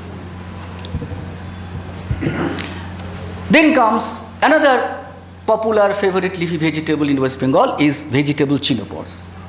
It is represented mainly by Chenopodium album and two weedy species, that is Chenopodium ambrosides and Chenopodium murale. The Chenopodium album is basically a complex consisting of three cytotypes: diploid, tetraploid, and hexaploid. In West Bengal, the diploid cytotypes are represented by two morphotypes, narrow-leaved and broad-leaved. Actually, in West Bengal, three cytomorphotypes are available. That is narrow-leaved diploid, broad-leaved diploid, and narrow-leaved hexaploid, of which the narrow-leaved hexaploid are popular leafy vegetable, but other two, that is narrow-leaved diploid and broad-leaved diploid, are equally palatable. They are also used as a useful vegetable. These three cytotypes can be easily identified based on their leaf morphology. You can find this is A for narrow-leaved diploid, leaf of narrow-leaved diploid, B for broad-leaved diploid, and C for narrow-leaved hexaploid. This can be, those three cytotypes, cytomorphotypes, can be easily identified based on their leaf morphology. Now, Yet another popular leafy vegetable in West Bengal is vine spinach, or we can call it Indian spinach or Malabar spinach. It is in Bengal, it is known as puy shak. Scientifically, it is known as Bacilla alba. It is represented by two color morph, green and red. Here I have cited the green color morph. And there is yet another wild form of Bacilla alba, that is known as Bacilla alba or cordifolia. This is, interestingly, this Bacilla alba or cordifolia is much more palatable than the common cultivated form. And these two varieties, these two forms, that is cultivated form and the wild form, can be easily identified based on the leaf morphology. You can find this is the leaf of Bacilla alba or cordifolia. Oh, sorry. How to use it? Oh, sorry. This is the leaf of Bacilla alba or cordifolia, and this is the leaf of common cultivated form. These, the cultivated form and the wild form can be easily distinguished on the basis of, based on their habitat, leaf structure and stem structure. Now, nutrient factor. In fact, all the leafy vegetables are enriched with nutrients, essential nutrients like protein, carbohydrate, fat, dietary fibers, antioxidants, vitamins, minerals, but in varying amount. But vegetable amaranths are far ahead of all the other leafy vegetables in terms of nutrient content, both qualitatively and quantitatively. Just for say, for example, the calcium content is twice that of milk, and iron content 5 times that of wheat. The proteins are lysine rich. Not only that, the squalene, an important novel natural antioxidant which have great commercial applications. It is utilized in cosmetics industry, drug and pharmaceutical industry, and also it can reduce the serum cholesterol level to a significant amount. So we know the common source of squalene is shark liver oil, but it has been found that the grains of amaranth are richest plant source of squalene. Now, this slide shows the superiority of vegetable amaranths over two common leafy vegetables, that is cabbage and spinach, in terms of minerals, vitamins and lipids. Now, the latest concentration of vegetable amaranths is on the leaf protein extract. The work is going on this aspect. That is, the proteins are extracted from the leaves, and they are a cheese-like coagulum is produced out of that, and that is full of nutrient, full of vitamin, minerals and proteins, and this coagulum is very useful for the children and elderly person. Now, anti-nutrient factor. The wide acceptability of the leafy vegetables are somewhat lowered due to presence of some anti-nutrient factors, especially nitrates and oxalic acid. Now, the amount of nitrates depends upon the types of fertilizers and amount of fertilizers we use. But oxalic acid are very common anti-nutrient factors which are present in almost all the leafy vegetables, but in varying amount. So, but we can't ignore eating leafy vegetables because they are nutrient rich. Dr. Das. Oh, just 2 minutes. 2 minutes. That's it. So it is recommended that the consumption of 2 grams of cooked amaranth does not create any health problem. Now, future prospect, biotechnological management of nutrients and anti-nutrients. So this avenue is yet to be explored with adequate success, but the experimental outcome so far we have got is quite encouraging. The objective must be twofold, that is to increase the level of nutrients and decrease the amount of anti-nutrients.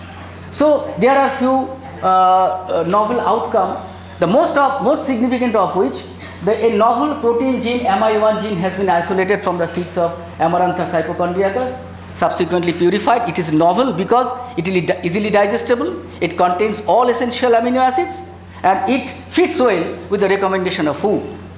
A squalene synthase gene has been isolated from grain Amaranthus cruentus. Its cDNA has been expressed and is cloned.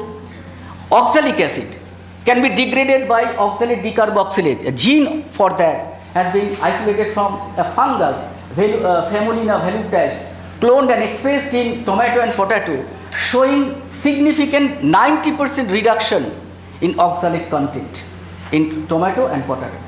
A useful simplified agrobacteria-mediated transformation protocols has been standardized in Amaranthus tricolor by simply floral dip method, that is dipping the inflorescence in the suspension of bacterial suspension or adding the bacterial suspension drop by drop to the inflorescence, followed by seed setting and screening of the seedlings through antibiotics. So this is a simplified method of transformation in bacterial Amaranthus tricolor, which has been already standardized. So all these experimental procedures, experimental outcome has brightened the feasibility of producing a transgenic vegetable amaranth with all novel genes. Conclusion.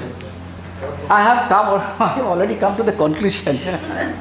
So, in conclusion, it can be said that to lengthen the list of leafy vegetables, one has to screen all the existing germplasm, both conventional and non-conventional, in terms of nutrient and anti-nutrient factor, to fish out the suitable one, followed by multi-location trials to find out the most adapted one. And a biotechnological approach has also been proved to be very useful. And a new approach, that is introduction of new species, which are well established in some other countries in the globe, that is in Africa. I can cite one example, that is Clium gynandra, Clium viscosa, Clium ruderosperma, are utilized as leafy vegetable in African countries, but not in our country. So we can try these leafy vegetables as to lengthen our list of leafy vegetables. These are few references that I have consulted.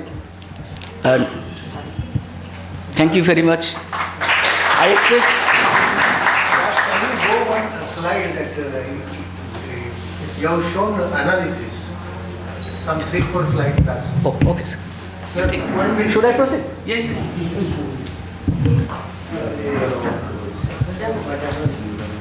Go back. This one? Go back. Wait.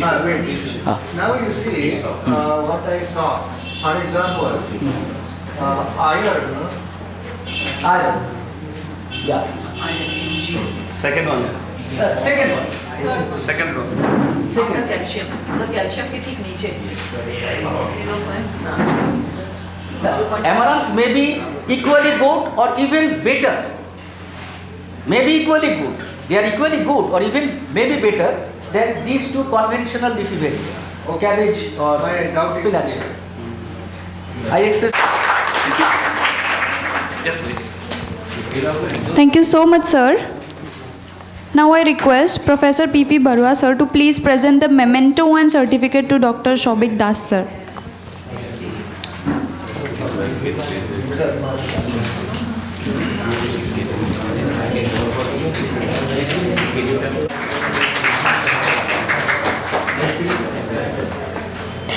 Dr. Sushil Kumar Shahi, sir, to please occupy seat on dais. So much, sir. I request Miss Rajni Bahadure ma'am to please welcome Dr. Sushil Kumar Shahi, sir.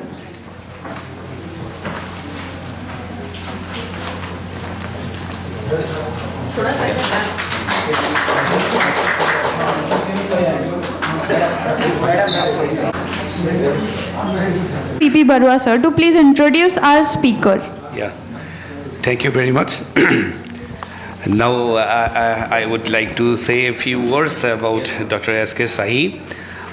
Dr. Shahi, after completion his PhD degree in 1998 from Allahabad University, joined as a researcher for 6 years, and in 2004 he joined as a Janata Vedic College, Berat. Beirut as a lecturer in the microbiology for teaching and research. In 2007, he joined in CCS University Meerut as a lecturer in microbiology. Then he shifted to Guru Ghasidas Vishwavidyalaya, Bilaspur as an associate professor with a promotion. So he has almost 23 years of huge teaching and research experience, and with his experience he published almost 75 research papers in different journals of national international reputation, for which he has been awarded with Fellowship of Indian Botanical Society, Indian Phytopathological Society, Indian Society for Plant Pathologist, and he is a fellow of International Young Scientists Association also. So he has also developed various microbial and herbal formulations for the control of plant diseases, and some products are particularly the famous product Protecton, I suppose, nail guard, two are important there. So he has already obtained a few patents from US, UK, Japan and India. 4 patents I have seen in his name till now. So almost he has completed a good number of projects from CSIR, DST and DVT. So with your huge experience, I invite you to deliver your lecture. Respected President of Plant Sciences, Professor Chaturvedi sir, Yadav sir, Professor Arya sir, Professor Sonali Chaturvedi sir, Madam, and distinguished guests, distinguished delegates, students, and dear friends. Today, I have discussed on this topic I have chosen because the theme of the Science Congress is Science and Technology for Sustainable Development. I have chosen this topic, microbes for bioprospecting potentials, products, development and sustainability. And this is very useful for students sitting in the last benches. This Sustainable Development Goal, in January 2016, the 2030 goals for sustainable development were set up by the United Nations for achieving environmental, social and economical growth through green method and cleaner production technologies. The most significant target of these goals are the fulfillment of basic human needs and desires, since essential human necessities like food, clothes, shelter and health care are still not accessible to the majority of the people despite the great peace in the world economy. Increased waste product and continuously depleting natural resources have diverted human attentions toward efficient, green and clear production technologies. And the Sustainable Development Goals aim to provide these fundamental necessities to everyone through the intelligent use of sustainable sciences. And in this perspective, microorganisms, which are vital to the maintenance of life on Earth, can play a major role. Although most people focus primarily on the disease-causing capability of microorganisms, there are numerous positive functions that microbes perform in the environment, and hence a need to explore the microbial world accurately, as it can contribute tremendously to sustainable development. Sustainable development is a development process which optimizes natural and man-made resources to meet the need of everyone and create wealth without compromising the environmental and future generations. Microorganisms are at the heart of sustainable development. Microbes generate more than half of the oxygen we breathe. It is not an exaggeration to state that life originated from microbes and all life derived from the microbes. Life without higher microorganisms is possible, but life without microbes is not. Thus, without going into details microbial ecology, that microbiota of an ecosystem has the capability to keep its environmental clean, providing it's not overloaded with the pollutants. You know, our world is populated by invisible creatures too small to seen with the unaided eye. These life forms, the microbes or microorganisms, may be seen only by magnifying their image with a microscope. And microorganisms, you know, organisms that are too small in the seen without unaided eye and usually require a microscope to be seen. The relationship involving harmless effects such as the disease and food spoilage, as well as many beneficial effects also. And these microorganisms including bacteria, fungi, microscopic algae, protozoa, viruses, viroids, prions, non-living infection agents also. And these small organisms are usually associated with the major disease such as AIDS, uncomfortable infections, or food spoilage. And you like the corona, you know about this. However, the majority of the microorganisms make crucial contribution to the welfare of the world inhabitants by maintaining balance of living organisms and the chemical in our environments. Therefore, microorganisms are essential for life on Earth, and they have important beneficial biological function like photosynthesis as a decomposer, nitrogen fixations, digestion, synthesis of chemical products, medicines, food industries, and many others, like genetic engineering and medical research. Because this relatively simple and small structure, easy to study, genetic materials is easily manipulated, can grow a large number of cells very quickly and at low cost, and short generation time make them very useful to study genetic changes. Though only a majority of microorganisms are pathogenic, causing the diseases. Today, we understand the microorganisms are almost everywhere. Yet not long ago, before the invention of the microscope, microbes were unknown to scientists, and thousands of people died in devastating epidemics, the causes of which are not understood. Entire families died because vaccination and antibiotics were not available to fight infections. Therefore, knowledge of microorganisms allows humans to prevent disease occurrence, prevent food spoilage, and lead to aseptic techniques to prevent contaminations. These are the some microorganisms you know about that: bacteria, some archaea and fungi, and the protozoa, this algae, viruses, and the brief history of microbiology. Microbiology is very important. However, microorganisms have been around the thousands of years, and this microbiology dates back only 200 years. Ancestors of bacteria were the first living cells to appear on Earth. The first microbes, animalcules, were observed in 1673 by Leeuwenhoek. And 1665, Robert Hooke reported that living things are composed by little boxes of cells with the help of the relatively crude microscope. In 1858, Rudolf Virchow said cells arise from the existing cells, and cell theory was given by this Antonio Leeuwenhoek described the microorganisms, animalcules that are observed by this microscope. This is a microscope. This is the first microscope developed by the Leeuwenhoek. And this period, this is a golden age of microbiology, as then 1857 to 1914 has been the golden age. And during this period, rapid advance headed by the Pasteur and Robert Koch lead to the establishment of microbiology as a science. And beginning of the Pasteur works, discoveries including the agent of many diseases, the role of immunity in the prevention cure diseases, the relationship between microbes and diseases, antimicrobial drugs, and development of vaccines and surgical techniques. At the time, many scientists believed that the air converted into sugar as beverages into alcohol. This is the fermentation and pasteurization process. You know about that. Pasteur's solution to the spoilage problems was to heat and beer and wine just enough to kill most of the bacteria that cause spoilage in a process called pasteurizations. And this birth of modern chemotherapy in 1928, Alexander Fleming discovered the first antibiotics and got the Nobel Prize on his discovery on the contaminated plates around the molds. And this is a very important discovery, accidental discovery, you know. You all know about that. And where bacteria growth had been imitated. He observed that the penicillin mold made an antibiotic, penicillin, that killed the S. aureus. And accidentally, on the basis of observations only, they got the Nobel Prize. And the strange, beautiful, and powerful world of the microbes. This is the first microbiologist and his microscope, Antonio Leeuwenhoek. And the power of the microbes lies in speedy growth. The bacteria are among us the fastest reproducing organisms in the world, doubling every 4 to 20 minutes. Now to imagine that after 24 hours, how many biomass they create.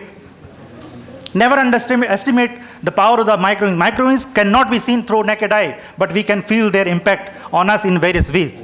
And though only 3 to 5% of total microbial populations are harmful to the humans. And without knowing, we are getting their help from the historical day, like storing of milk, dahi, pickles, jam, dosa, and idli, making wine production, etc. Microbes are always at work. Mind it. And the pressure inside a bacterial cell is about at 2 atmospheric, which is roughly the same as the pressure in the car tire. A human can be killed by exposure of less than 500 rate of radiations. However, Deinococcus radiodurans is the bacterium which can survive exposure of up to 3 lakhs rate of ionizing radiations. This is the power of this microorganism. And this botulinum is toxin produced by Clostridium botulinum, a highly toxin. And if everyone has to be killed on the earth, less than 1 kilogram with these toxins. And this is fact about the microorganisms. The microbes outnumber all other species and make up most living matters, 60% of the earth biomass. And less than 0.5% of the estimated 2 to 3 billion microbial species have been identified only. And microbial cycling of critical chemical elements such as carbon and nitrogen help keep the world inhabitable for all life forms. And microbes generate at least half of the oxygen we breathe. Microbes are root of life family trees, and understanding their genome will help to understand how more complex genomes developed. Microbial genomes are modest in size and relatively easy to study. And microbial communities are excellent model for the understanding biological interactions and evolutions. And this changes the effect of the bacterial records omnipresent. These all microbes are omnipresent everywhere. Everything is everywhere. The environment selects. And microbes thrives in an amazing diversity of habitats in extreme of heats, cold, radiations, pressure, salinity, acidity, and darkness, and often where no other life forms could exist. Underground, they found in the sky, on ice. They're not so cool. They are also happy in 75 degrees centigrade and 95 degrees centigrade up to 160 degrees centigrade. And they are found also in the deep sea and 1,000 meter depth in the ocean. And this is a life in the extreme. Fast mover. The microbes are the fast mover in the all over the world. Some bacteria can move by flagella that enable them to obtain speed as high as 0.00017 km per hour. This may not seem very fast, but remember we are talking about the microorganisms. They are traveling at about 50 to 60 body length per second, which is equivalent to the 6 feet tall man running the 100 meter of 9 meter per second, 9 times faster than the world record. Cheetahs are the fastest animal on the land, but even they move at the 25 body length per second. What is soil? Become grasses, become a cow, become you and me, and then become soil again. Without microbes, the whole ecosystem would collapse. The opposite of antibiotics, the probiotics are there. This is about probiotics. So you know about that. This is present in the market. This beneficial microbes are there and available in the market.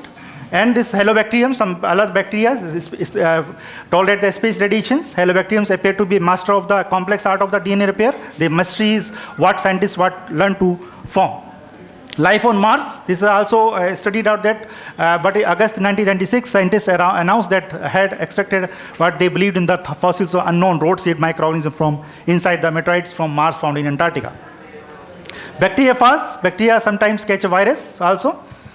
And microbes, these microbes enable cow to eat grass because this specific type of microorganisms are present in the rumen of the cows. Ruminos, these are the Ruminococcus, Ruminococcus albus, Clostridiums, and on the basis of this digest the cellulose present in the feed of this particular cow.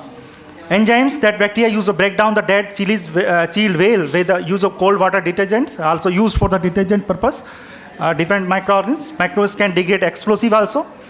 Bacteria can help clean up of soil oil spills. These two bacteria cleaning up the environmental was Pseudomonas and Bumani. Scientists found that the feeding of the contaminated area with the oxygen and wastewater, the bacterium present in where provided the nutrients and needed to flourish. Therefore, encouraging the breakdown of the hydrocarbon within crude oil of the Pseudomonas and Bumani. These are used for the environmental cleanup. This is the story of the particular thing. Bacteria keep vegetable fresher also. Even lactic acid bacteria are the alternative solution to the problem by producing natural acids that prevent listeria from growing on food.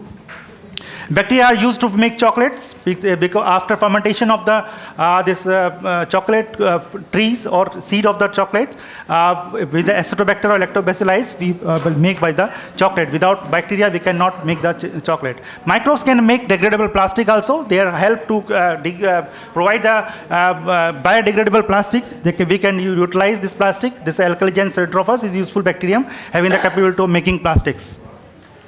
And this is the we can develop this in this way, and this is a degradable in way. Bioprospecting potential of microorganisms.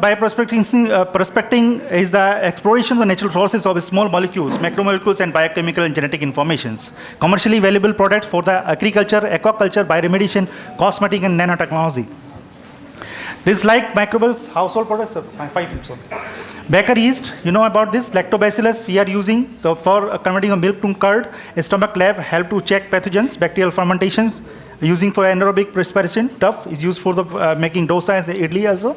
This bread, you know about curds, dahi, vinegar, surrogates, pickle, olives, and single cell proteins. We have controlled this sustainable goals. This fermented yeast, since the ancient time, a number of microorganisms we have used for the diet. Spirulina, mushrooms, cheese, etc. These are the mushrooms, also used as a protein source.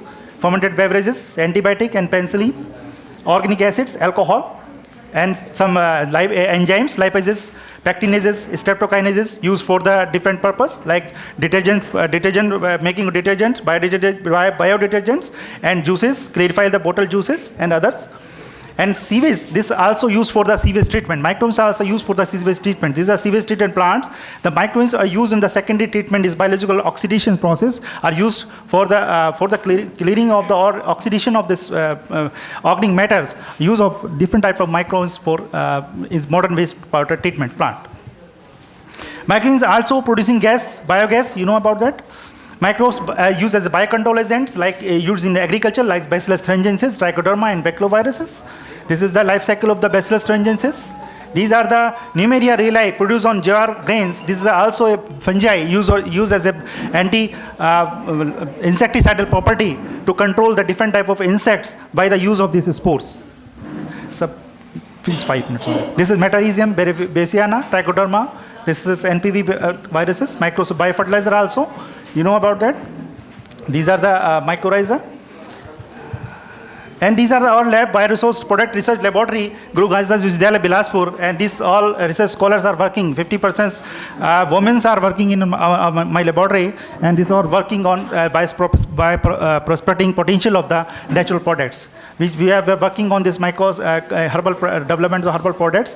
These are some, we are working on biofuels productions like algae and fungi for removal of toxicity from environments using our different, this is one fungi we isolated from this Chhattisgarh and published in International Biodiversity Degradation Journals. And this is a very fast degrader of pollutants like hydrocarbons, pyridines and parathrenes. And we have there's another fungus, Podocypa elegans, they are collected from the Chhattisgarh regions. They have also used for the enhancement of the growth of the plant also, and controlling the hydrocarbon present in the soil. And this is a study carried out. And this is a pathway. This is we have discovered the pathway of the degradation process of this particular fungi,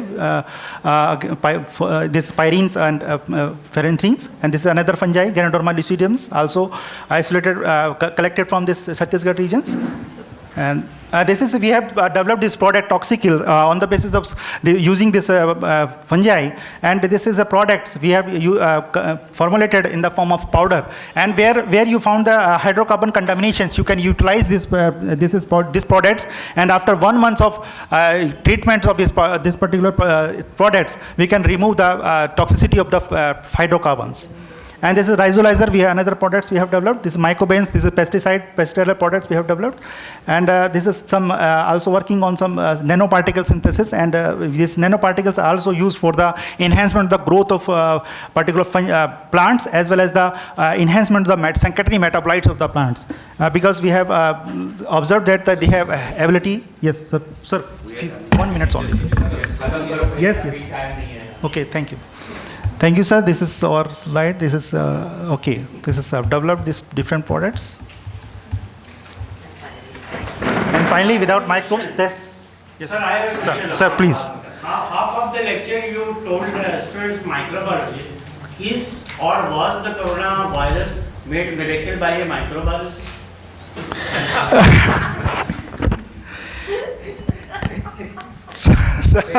Yes. No. You are saying yes? Yes. That was not science. If that a scientist working against humanity, that is not science. Sir, we are not working against humanity actually. Sir. Thank you. Thank you, sir. Thank you, ma'am. Thank you so much, sir. I request Professor Barua, sir, to please present the memento and certificate to the Dr. Shobik Das, sir. क्या था बेटा? तूने लिखा नहीं था क्या Rajanna sir? Sir को नहीं ये नहीं था ना कोई नहीं जाओ next. Please occupy the seat on dais.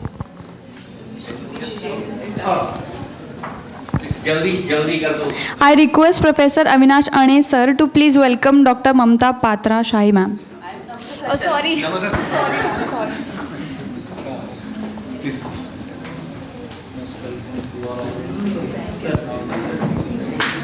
Thank you so much, ma'am.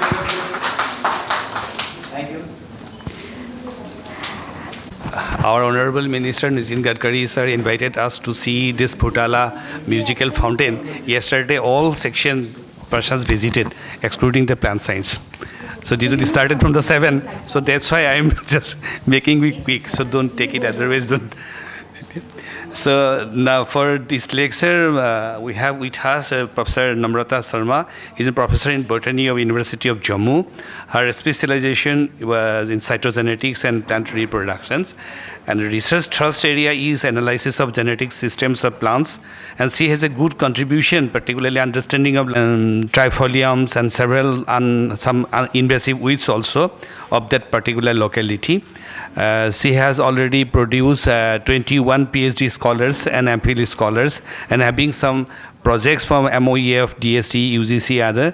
And particularly to her credit, she has ISCA Young Scientist Award from Jammu and Kashmir DST, and Women Botanist Award of Indian Botanical Society. And he is also a member of National Academy of Science, I suppose ISCA also.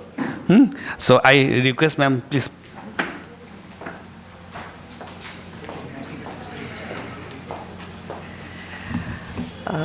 Good evening, all of you. Me and my colleague from Jammu, we have been given the pleasant duty of wrapping up the plant sciences section. And as I could see, it has been a very heavy dose till date. So what I'll try to do is introduce you to some of my research, and I'll try to be as concise as possible. So I thank the chairperson and the president section of plant sciences, Professor Chaturvedi, all my senior sitting here, Professor Yadav, Professor Arya, and all the senior colleagues here, and dear students. I am a teacher of botany, and I have been trained as a cytogeneticist. So when the things they evolved and new techniques they came, I try to incorporate those new techniques in my research, but then I try to keep my roots alive. I love my teacher, Professor A.K. Cole. He was a very pure cytogeneticist. So keeping that love in my mind, I have now not left the chromosomes, and I have tried to mix the chromosomal data with the distribution data, with the reproduction, and I have tried to create some stories. So I'll tell you one or two as the time permits. I have brought many, but I'll restrict myself to one or two which are very interesting. So I start with the title. The title is Genetic Systems and Rarity, Some Case Studies. Actually, genetic system is a term which was given by Darlington, and we take it as a sum total of factors which are responsible for the evolution of an organism, for its adaptation to the environment. So we try to study all these factors. So taking some plant groups, we have tried to see these factors one by one. Not me only. I started it, the race, and then my students, they took over. So I'll, from where I should do it? Just please help. कहाँ से बेटा करें? Okay.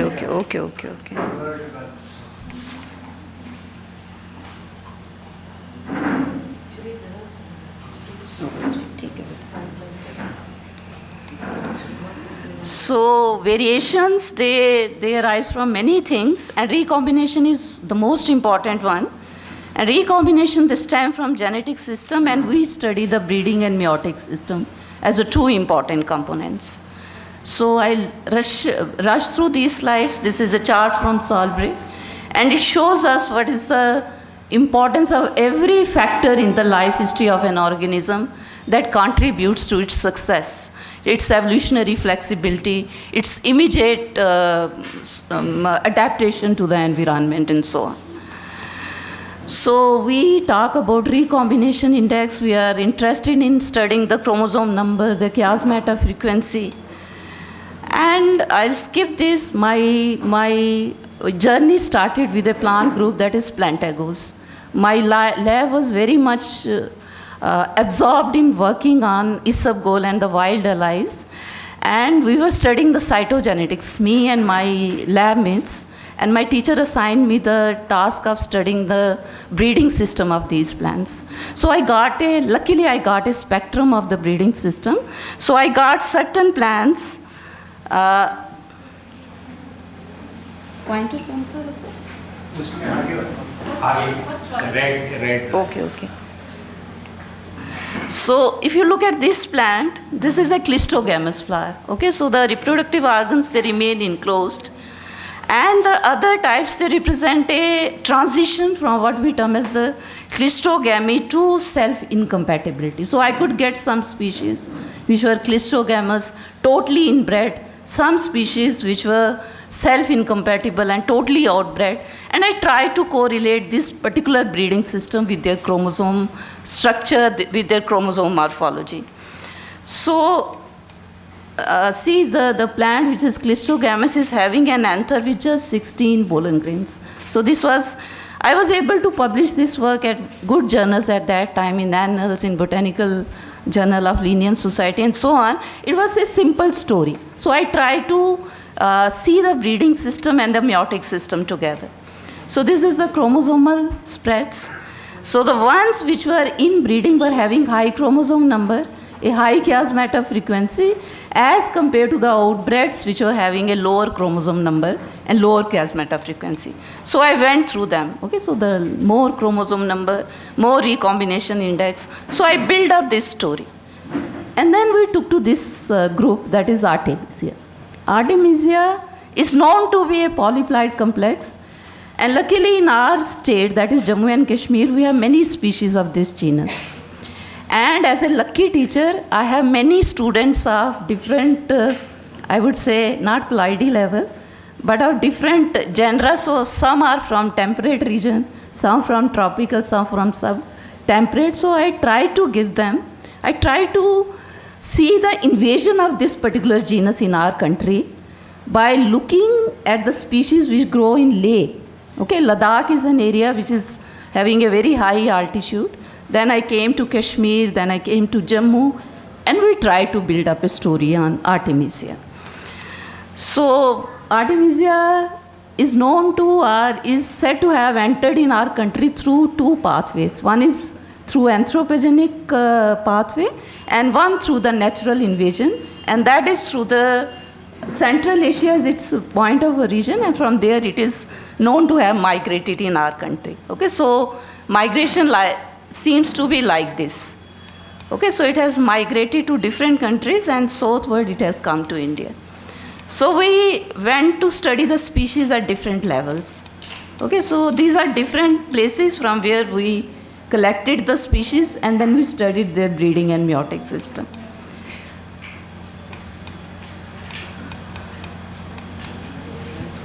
Okay, it's not moving. Yeah, move it. Okay. So these are the species, different. So we had a spectrum of the chromosome numbers. Okay, you look at this, the species which were closer to the point of invasion were stable diploids. Okay, they were having the simple diploid chromosome number, and as the invasion grew, the chromosomal number went on changing. Okay, and the most very interesting species that we got was this one. So many cytotypes, diploid, hexaploid, and then we got some new chromosome numbers also. And the same type of story it went on. Okay, so these are the different areas from where we collected the plants, we tagged the population, we studied their sex expression, we studied their altitudinal range and so on, and we could see how the plants, they invade the new areas. Okay, so I'll quickly go through. So this is the sex expression. I'll show you the chromosomes. Okay, so this is diploid. Diploid again with a B chromosome. Okay, so this is one thing very interesting. I don't have time to explain, but we could get some extra stigmatic pollination also. We could see the pollen grains germinating even on the ovary. Okay, and some of the very beautiful polyploid races. Okay, if you are seeing the chromosomes, you can see the multivalence here. Okay, if you will look at this is a multivalent. These are multivalents. Okay, and we could just trace out the history of this particular plant, and we were able to see the distribution range correlated with the chromosomal data and so on. Okay, and this whole picture of us we have been able to publish. Okay, so we were able to see how the changes in the chromosome, polyploidy level, and then the subsequent supplementation with the breeding system leads to the evolution of plant groups. So this a whole story was built up. How much time, sir, I have? I still have 5 minutes. Okay, sir. Okay, sir. So I'll go to this last. We are presently working on some rare and endemic plants of our area, and we are trying to see, is their genetic system contributing to their rarity, or something is there internal in addition to the anthropogenic stresses which are very visible. Do they have something inside them which is leading to the rarity? And this one example I'll try to give you. This is a plant in our area which is Aerumyrus persicus. Okay, it's a very relish vegetable in the upper, you can say, villages and other, and it's highly exploited.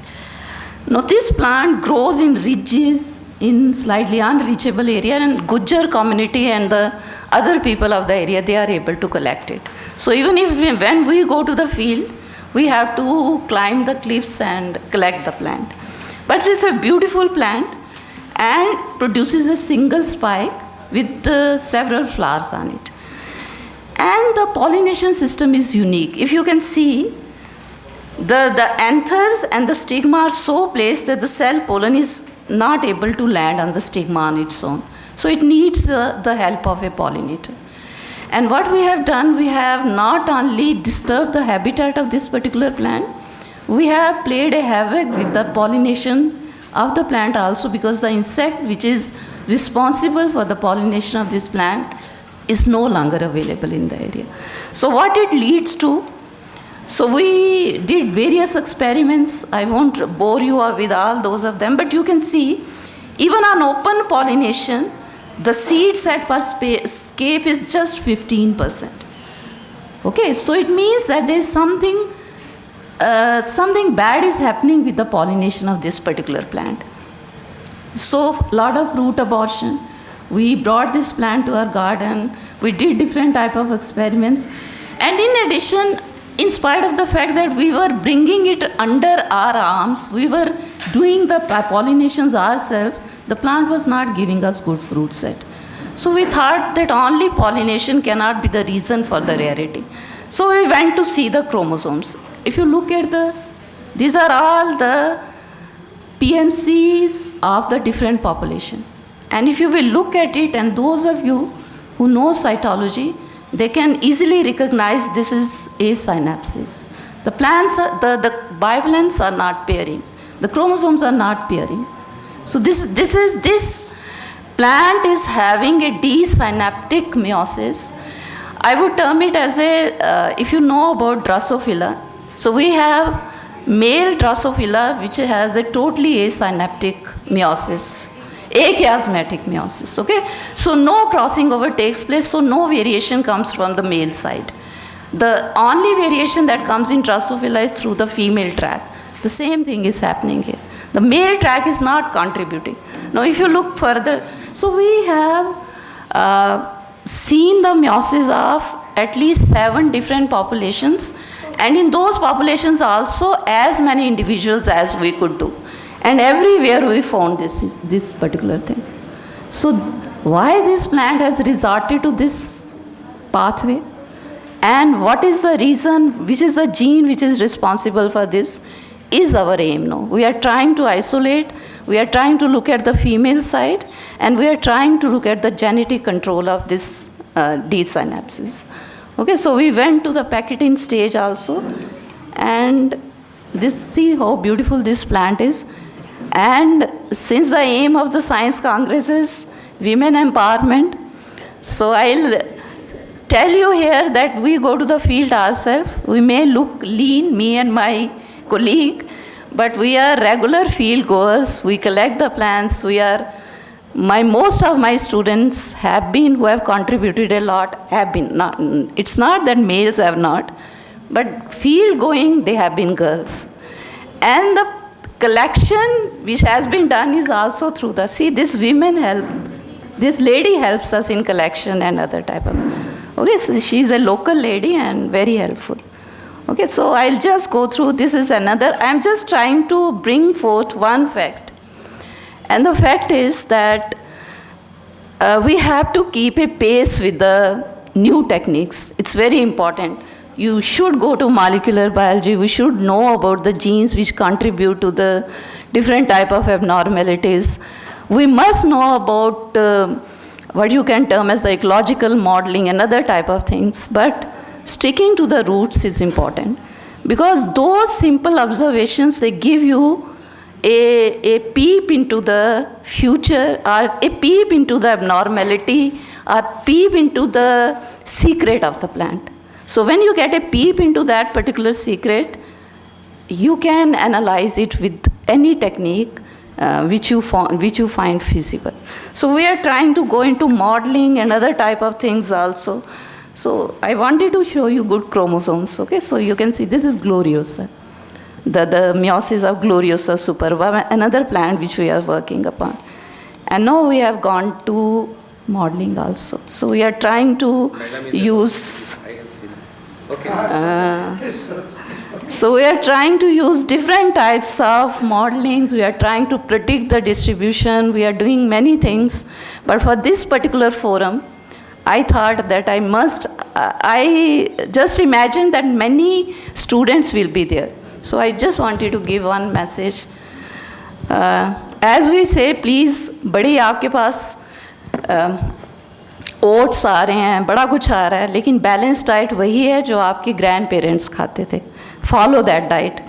इसलिए अच्छी research वही है जो आपके teachers करते थे. उसको मत छोड़िए, करिए. आप उसका टेस्ट इंक्रीज कर सकते हैं, आर्ग्यूमेंट कर सकते हैं. आप मॉलिक्यूलर टेक्निक्स यूज़ कीजिए. जैसे मैम ने कहा, टिश्यू कल्चर ज़रूरी है, लेकिन पहले प्लांट को देखिए. Okay, sir, when I go to the interviews and I ask a simple question, Arabidopsis के flowering genes पे काम किया है, FLC पे काम किया है, Frigida पे काम किया है, तो बेटा Arabidopsis कौन सी फैमिली का है? शायद Poaceae. So thank you so much. Thank you. Please, ma'am. Thank you so much, ma'am, for the talk. I now request Professor Rajanna sir to please present the memento and certificate to Professor Namrata Sharma, ma'am.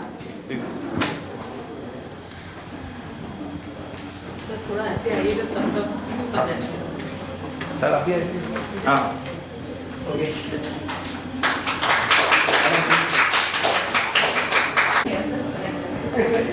Thank you so much, ma'am. I now request Professor and Head Nitin Dongarwar sir to please welcome Professor Vinu Kaul, ma'am.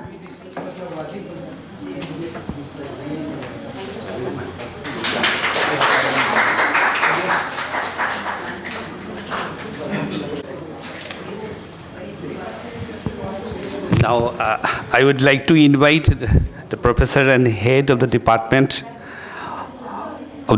of Botany, University of Jammu, Madam Vinu Kaul. And she did her undergraduation, post-graduation, and a PhD all from the University of Jammu, and her specialization, the three specific topics, very important and pertinent to particularly this conference: cytogenetics, reproductive biology, and plant biosystematics. It's a very unique combinations I have seen. Already she has supervised 12 MPhil students and produced 11 PhDs. Already completed a few DST, SERB projects, DBT, CSIR projects, and basically ma'am has been working on weeds, endangered plants of JK and Jammu and Kashmir medicinal plants. And I suppose Madam is a very expert in allium. I suppose. Yeah, little bit. Yeah. Please, please, ma'am, please come forward. Yeah. We won't waste time because we have to watch the fountain show. Yes. That's more important. Sir, she may look very young, but she's our head of department. Yeah, I know. Head is completing the session. Oh, yeah, that's right. Okay, thank you so much, sir. Mr. Chairperson, sir, thank you. I, at the outset, would like to thank Professor Sunil Kumar Chaturvedi for giving me this opportunity to be here, where I once used to be on that side, listening to the lectures. Thank you so very much, sir. It is a very long journey. Professor Arun Arya, Professor Yadav, Professor Ramakant Pandey, all the dignitaries, Dr. Shonali. Thank you so much. I am here and I will be speaking on something which my predecessor has spoken, but she has had focused on endangered plants. I will be, trying to focus on weeds rather than, the plants which require support. No, the plants which we want to get rid of. So my topic is understanding plant reproductive behavior and its relationship with sustainability and climate change. The theme of the 108th Indian Science Congress is Science and Technology for Sustainable Development with Women Empowerment, and these are the 17 SDGs, or Sustainable Development Goals, or Global Goals as they are called, and formulated by UNDP in 2015. So if we look at these 17 goals, all these 17 goals are integrated with each other and they are interdependent on each other. So if we really try to accomplish one, we will be accomplishing majority or a substantial portion of rest of the SDGs. And these are the diagrammatic representations of these sustainable development goals. And basically, UNDP has this mandate that we want to transform our world and make it a better place to live by 2030. That is why it is called as the 2030 Agenda. So if we look at our own Indian perspective, so in this perspective, Kerala tops the Indian states, and in UTs, because ours is now a J&K UT, it stands at the 6th position. So therefore, I think we should really look at to why Kerala at the top, because Kerala has, if you look at this chart, Kerala has zero hunger, and Kerala also has quality education. So if we go by that, by these two main perspectives, I think we can also strive hard, like other states as well, like Odisha also. So we can really go ahead and try to build a better world to live in for our next generation to come. So at the global level, three Nordic countries top the list, and these are Finland, Denmark, and Sweden. And in fact, first 10 countries are all belonging to Europe, which are considered to be the best ones. And surprisingly, आज हमारे यहाँ Thailand से आए थे. Thailand also is ranking at higher level than India. And India has slipped to 121 position from 117 in the previous rating. Why? Because lack of improvement in SDG 8 and SDG 13, if you look at decent work and economic growth and climate change. But relax, hum itne bhi bure nahi hai, because plus points are that we have tried to improve zero hunger, good health and well-being, and clean water and sanitation. Particularly the second one, good health and well-being, and we have seen how our country has progressed in terms of, combating all the challenges that were put forth by COVID-19. So taking this, we have another big sigh of relief, because Prime Minister Modi said that India is at 81st position in 2015, and we jumped to 40th position in 2022 on the Global Innovation Index. So only with respect to SDG 9. So I will be talking myself on SDG 8, 11, 15, but they are linked to large scale other SDGs as well, because everything is integrated insofar as SDGs or major goals are concerned. So I will be talking about Clium viscosa. My predecessor, I hope he's not here, he talked about Clium viscosa and Clium gynandra as the alternative vegetables. Now, Clium viscosa has been, our work has been accepted at the world level and has been accepted as an underutilized and a neglected crop. Nus, we call it as. And if we look at it, it is a poor man's crop. Its seeds are used as a substitute for expensive cumin. Its leaves are, tender leaves are utilized as vegetables in northern parts of the country, particularly the hilly tracts. And what we find is that its reproductive biology is so beautiful. So मतलब हम plant को सीधे देख के नहीं कह सकते हैं इस plant में क्या क्या राज छुपे हुए हैं. So we have to really dig into and go into the skin of that particular plant and try to understand how is it, coping up with whatever it is showing, क्या show कर रहा है, कैसे grow कर रहा है. So it belongs to family Cleomaceae, commonly known as Asian spiral flower or Hurhuria in vernaculars, and it is widespread in wider warmer parts of the country, particularly world में भी है, लेकिन India में भी है. It is considered as a weed, but as I told you, it can be a better substitute for converting our wastelands. It has a luxuriant growth on uneconomic land areas like woodlands, disturbed areas, roadsides, fallow lands. And it is used, most important thing, it is used as a vegetable, as a fodder, and third important is it is used as a cumin. And people in higher tracts of Himalayan region, they are trading the seed. They are trading the seed for something better. इन जैसे कि हमारे यहाँ पहले होता था, trade होता था, वैसे ही कि आप हमें आटा दीजिए, हम आपको चीनी देंगे या सॉल्ट देंगे, वैसा ही ट्रेड ये जो है फॉलो करते हैं. सो एंड इट्स नॉट, आप कह सकते हैं it's not an ancient thing, but इसका आजकल के जो है अपकमिंग है, that is nano technology and biodiesel production. Very important from biodiesel production point of view. What we found when we went to the field was that we found 3 different types of growth forms. Same type, but there was a lot of difference insofar as these you can see profusely, you see, erect and tall, profusely branched, erect and semitall, sparsely branched, and so on. And what we did was we gave them a name: big branched morphotype, small branched morphotype, unbranched morphotype, and very small morphotype. And we tried to use the scale of small morphotype and classify them: twice that of small, thrice that of small, and 5 times that of small. So this is something which we repeatedly did. Initially when we did, we thought, no, this is just the plasticity, environmental plasticity that this plant is showing. But when we went into large scale explorations and tried to include the data on several populations across the JKUT, we found that this is something which is common in this particular species. And this, we find that there is a lot of phenological variation as well.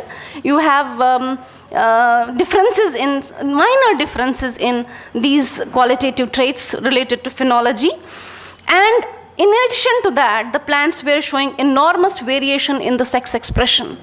There were completely hermaphrodite flowers, having both male as well as female sexual organs functioning properly. Staminate, where there was a very small rudimentary pistil, hermaphrodite with staminodes. Stamens were there, but pollen production was not there. Staminate with, again, pistillate flowers, and several such variations we could find. These are the diagrammatic representations of the same. And then we try to, work out what is the, frequency of plants bearing them. Then this is where we find that all plants bear these 2 types of flowers, but there is variation with respect to these. So you find a kind of a plasticity in the sex expression. Na to ye completely hermaphrodite hai, na to ye completely monoecious hai. Some sort of polygamomonoeci it is showing. And this is again some more variants. And what we found was that the plants are predominantly self-pollinated. क्योंकि जब ये खिलता है, once the flower opens, there is a proximity between the male and female sex organs, and there is also a proximity in the maturation of the sexual phases. So by the time the anthers dehisce and give their pollen, the stigma is also receptive to take the pollen and let it germinate. So it is predominantly, it is undergoing predominantly self-pollination. But when we try to look minutely into these phenological details, we found that there is a small window open where a cross-pollination, there is a kind of a leakage, जहाँ ये cross-pollination भी opt करता है. So it opts for a completely dehisced anthers remain there, the pollen mass is there, it acts as an attractant for the pollinator to come, and by this time the flower is entirely open, all the petals have unfolded, and this is the point where pollinators take advantage and they cross-pollinate. So interesting floral pheno events, they help in maneuvering pollinator visitation and influence the pollination mechanism so that self as well as cross-pollination takes place, right? So species enjoys the mixed mating system. Now these are the pollinators that are visiting the plants, and they are affecting cross-pollination. So what we have proposed is that we find that there is this plant is actually trying to adapt itself to the changing environmental conditions and trying to, so you find some sort of linkage between the extent of selfing and crossing in different populations. So areas which are rich in pollinators, you find outcrossing is more. Areas which are less or limited in pollinators, there is less of self-pollination. So we have, what we plan is, we find that there is a transition stage towards dioecious from hermaphroditism via polygamomonoecious. This is what we are planning, and we are actually working towards trying to prove that yes, the plant is in an evolutionary flux, and it is trying to show the importance how to maneuver or adapt and innovate itself in terms of the availability of pollinators. And pollinators are available in those areas which are also having many other flowering species which are flowering at that particular point of time.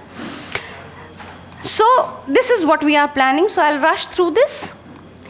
And we are also working out its meiosis, and we find that the meiosis is stable. So if we look at the genetic system, the large scale amount of variability that this plant is generating and trying to cope with the changing climatic fluctuations, it is from its breeding system.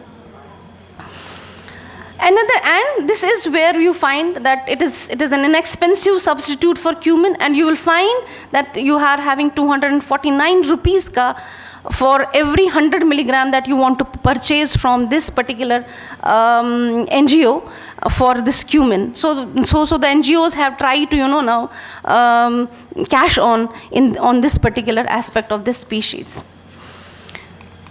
Another important species that I would like to focus upon is Anisomylis indica, which is a very close associate or an ally of Tulsi. And it is considered to have originated in India, speculated to have originated in India, and it is distribution around this entire region. And in J&K, we have found it in 4 to 5 different districts. Vernaculars are Indian catmint, Ram Tulsi, Kala Bhangra, and so on. It is medicinally very, very important, acts as an insect repellent, and is promising against inflammatory skin diseases. In fact, Cleome is also very important. It has got nevirapine, which is anti-cancer, and Cleomycin, which is also a very important biochemical. So Anisomylis indica, when we first found, we thought that it is an annual plant. And surprisingly, we thought that it has become dead. And second year when we returned and we saw those plants, they were again blooming. हमें लगा कि ये तो मर गया, ये तो annual होगा. And when my student was working, she told me, ma'am आप देखिए पुराने वाले जो उसमें है ना, उसमें से नई branches निकल रही हैं. So we went and we saw that this particular plant is showing propagation by 2 modes. ये सीड से प्रोपगेट करता है और रूट स्टॉक से प्रोपगेट करता है. So we thought that perhaps it is unusual. Why? If it is a perennial then it should not reproduce in the first year. But what we found is कि नहीं, annual है तो first year में reproduce करता है, मर गया, मर जाएगा, उसके बाद सीड बनाया, मर गया. नहीं, it reproduced in the second year also, and in second year it had two bouts of reproduction. 2 बार रिप्रोड्यूस किया, 2 बार फ्लावर्स बनाए, 2 बार फ्रूट्स और सीड बनाए. वाई? ये पेरिनियल भी नहीं लग रहा है. फिर what is the case then? So when we went into, we found that this age, see the first year it germinates through seed, plants bloom, produce fruits and seeds, undergo senescence and seemingly die. In second year, the root stock जो in seemingly dead plants में था, उसमें से नई branches emerge हुई, और spring जो ही आया उसमें blooming हुई, fruits बने, and then फिर senescence हो गई एक ही साल में. And we felt that what is happening in monsoon? Again the plants are showing luxuriant growth. So we were just looking into it, and we found that in first year plants we have 1 round of reproduction. In second year plants we have 2 rounds of reproduction in the same year.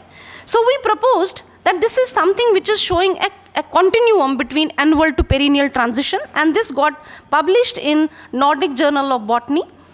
So this is a comparison of the various within and between year comparison of phenological clock of this plant. And these were we just took some traits of reproductive traits of major importance, and you can see this is the first year, this is the second year, spring phase and monsoon phase. In monsoon phase it is always the the level of reproduction, luxuriance, everything is very, very high. And we then proposed that this is a kind of a simulparous. We have two concepts in reproductive biology. We say heteroparous plants and simulparous plants. Simulparous are the ones जो एक bout करते हैं उसके बाद dead हो जाते हैं, and largely we attribute simulparity to perennial plants. But we found that this is simulparous and a concept which is usually used in animals, bivoltinism, having two bouts in a single year, bivoltinism. So this is something which we actually try to work upon, and we found that the plant has got perhaps emerged from annual to perennial habit, and advantages that it got for perenniality were this: increased height of plants, taller the plants, better the seed dispersal, greater the seed dispersal, lower the competition, and higher the seedling recruitment. So therefore, the plants perhaps, I'm just concluding, sir. Therefore, the plants are trying to, actually adapt themselves to the changing climatic conditions. Perhaps we have to test it again, that they are trying to change themselves in response to the climatic fluctuations, और अपने annual system को perennial में convert करने की कोशिश कर रहे हैं. So this is a comparison, summary of differences. And then there was one more thing. We found that इसमें bottleneck है. I'll rush through these. इसमें कुछ pollination की problems थी. इसमें seeds ज़्यादा नहीं, seeds were getting aborted, abortion show कर रहा था. So we went for conducting some manual pollination experiments. And we found that under emasculation and opal pollination, there was lowest fruit set. And this made us conclude. And coupled with the field work, we found that the number of pollinators that is visiting the flowers is very, very less. And the same was the trend in seed set. So we said that, okay, कि हमें supplemental pollination करना चाहिए. हमने supplemental pollination भी किया, लेकिन supplemental pollination में open pollination के comparison में कोई significant difference नहीं लगा हमें. So we did not find any significant difference. So the reason was something else. That is why it made us, work out the meiotic system. And meiotic system was highly flexible sort of. In literature, we have 2n is equal to 34 reported for this particular plant, but we could find PMCs with 16, 15, 14, 13, 12 and 21 bivalents, and very unusual segregation patterns, which is normally not expected for a diploid plant species. And based on this, again, then cytomixes, a mixing of the pollen mother cells. And on that basis, we said that this is probably that we may get the 2n numbers. Now, is it true? We have to see कि क्या seeds हमें in numbers के मिलते हैं. We saw it. Yes, we could get the varying somatic metaphase spreads. So we are just looking into it and trying to figure out with molecular studies that how are we going to go ahead with this intelligence that these plants are showing in response to the changing environmental conditions. Thank you so much. Thank you so much, ma'am, for the talk. Now I request Professor Ashwajit Fuljale sir to please present the memento and certificate to Professor Venu Kaul ma'am. Venu Kaul ma'am. Venu. Okay,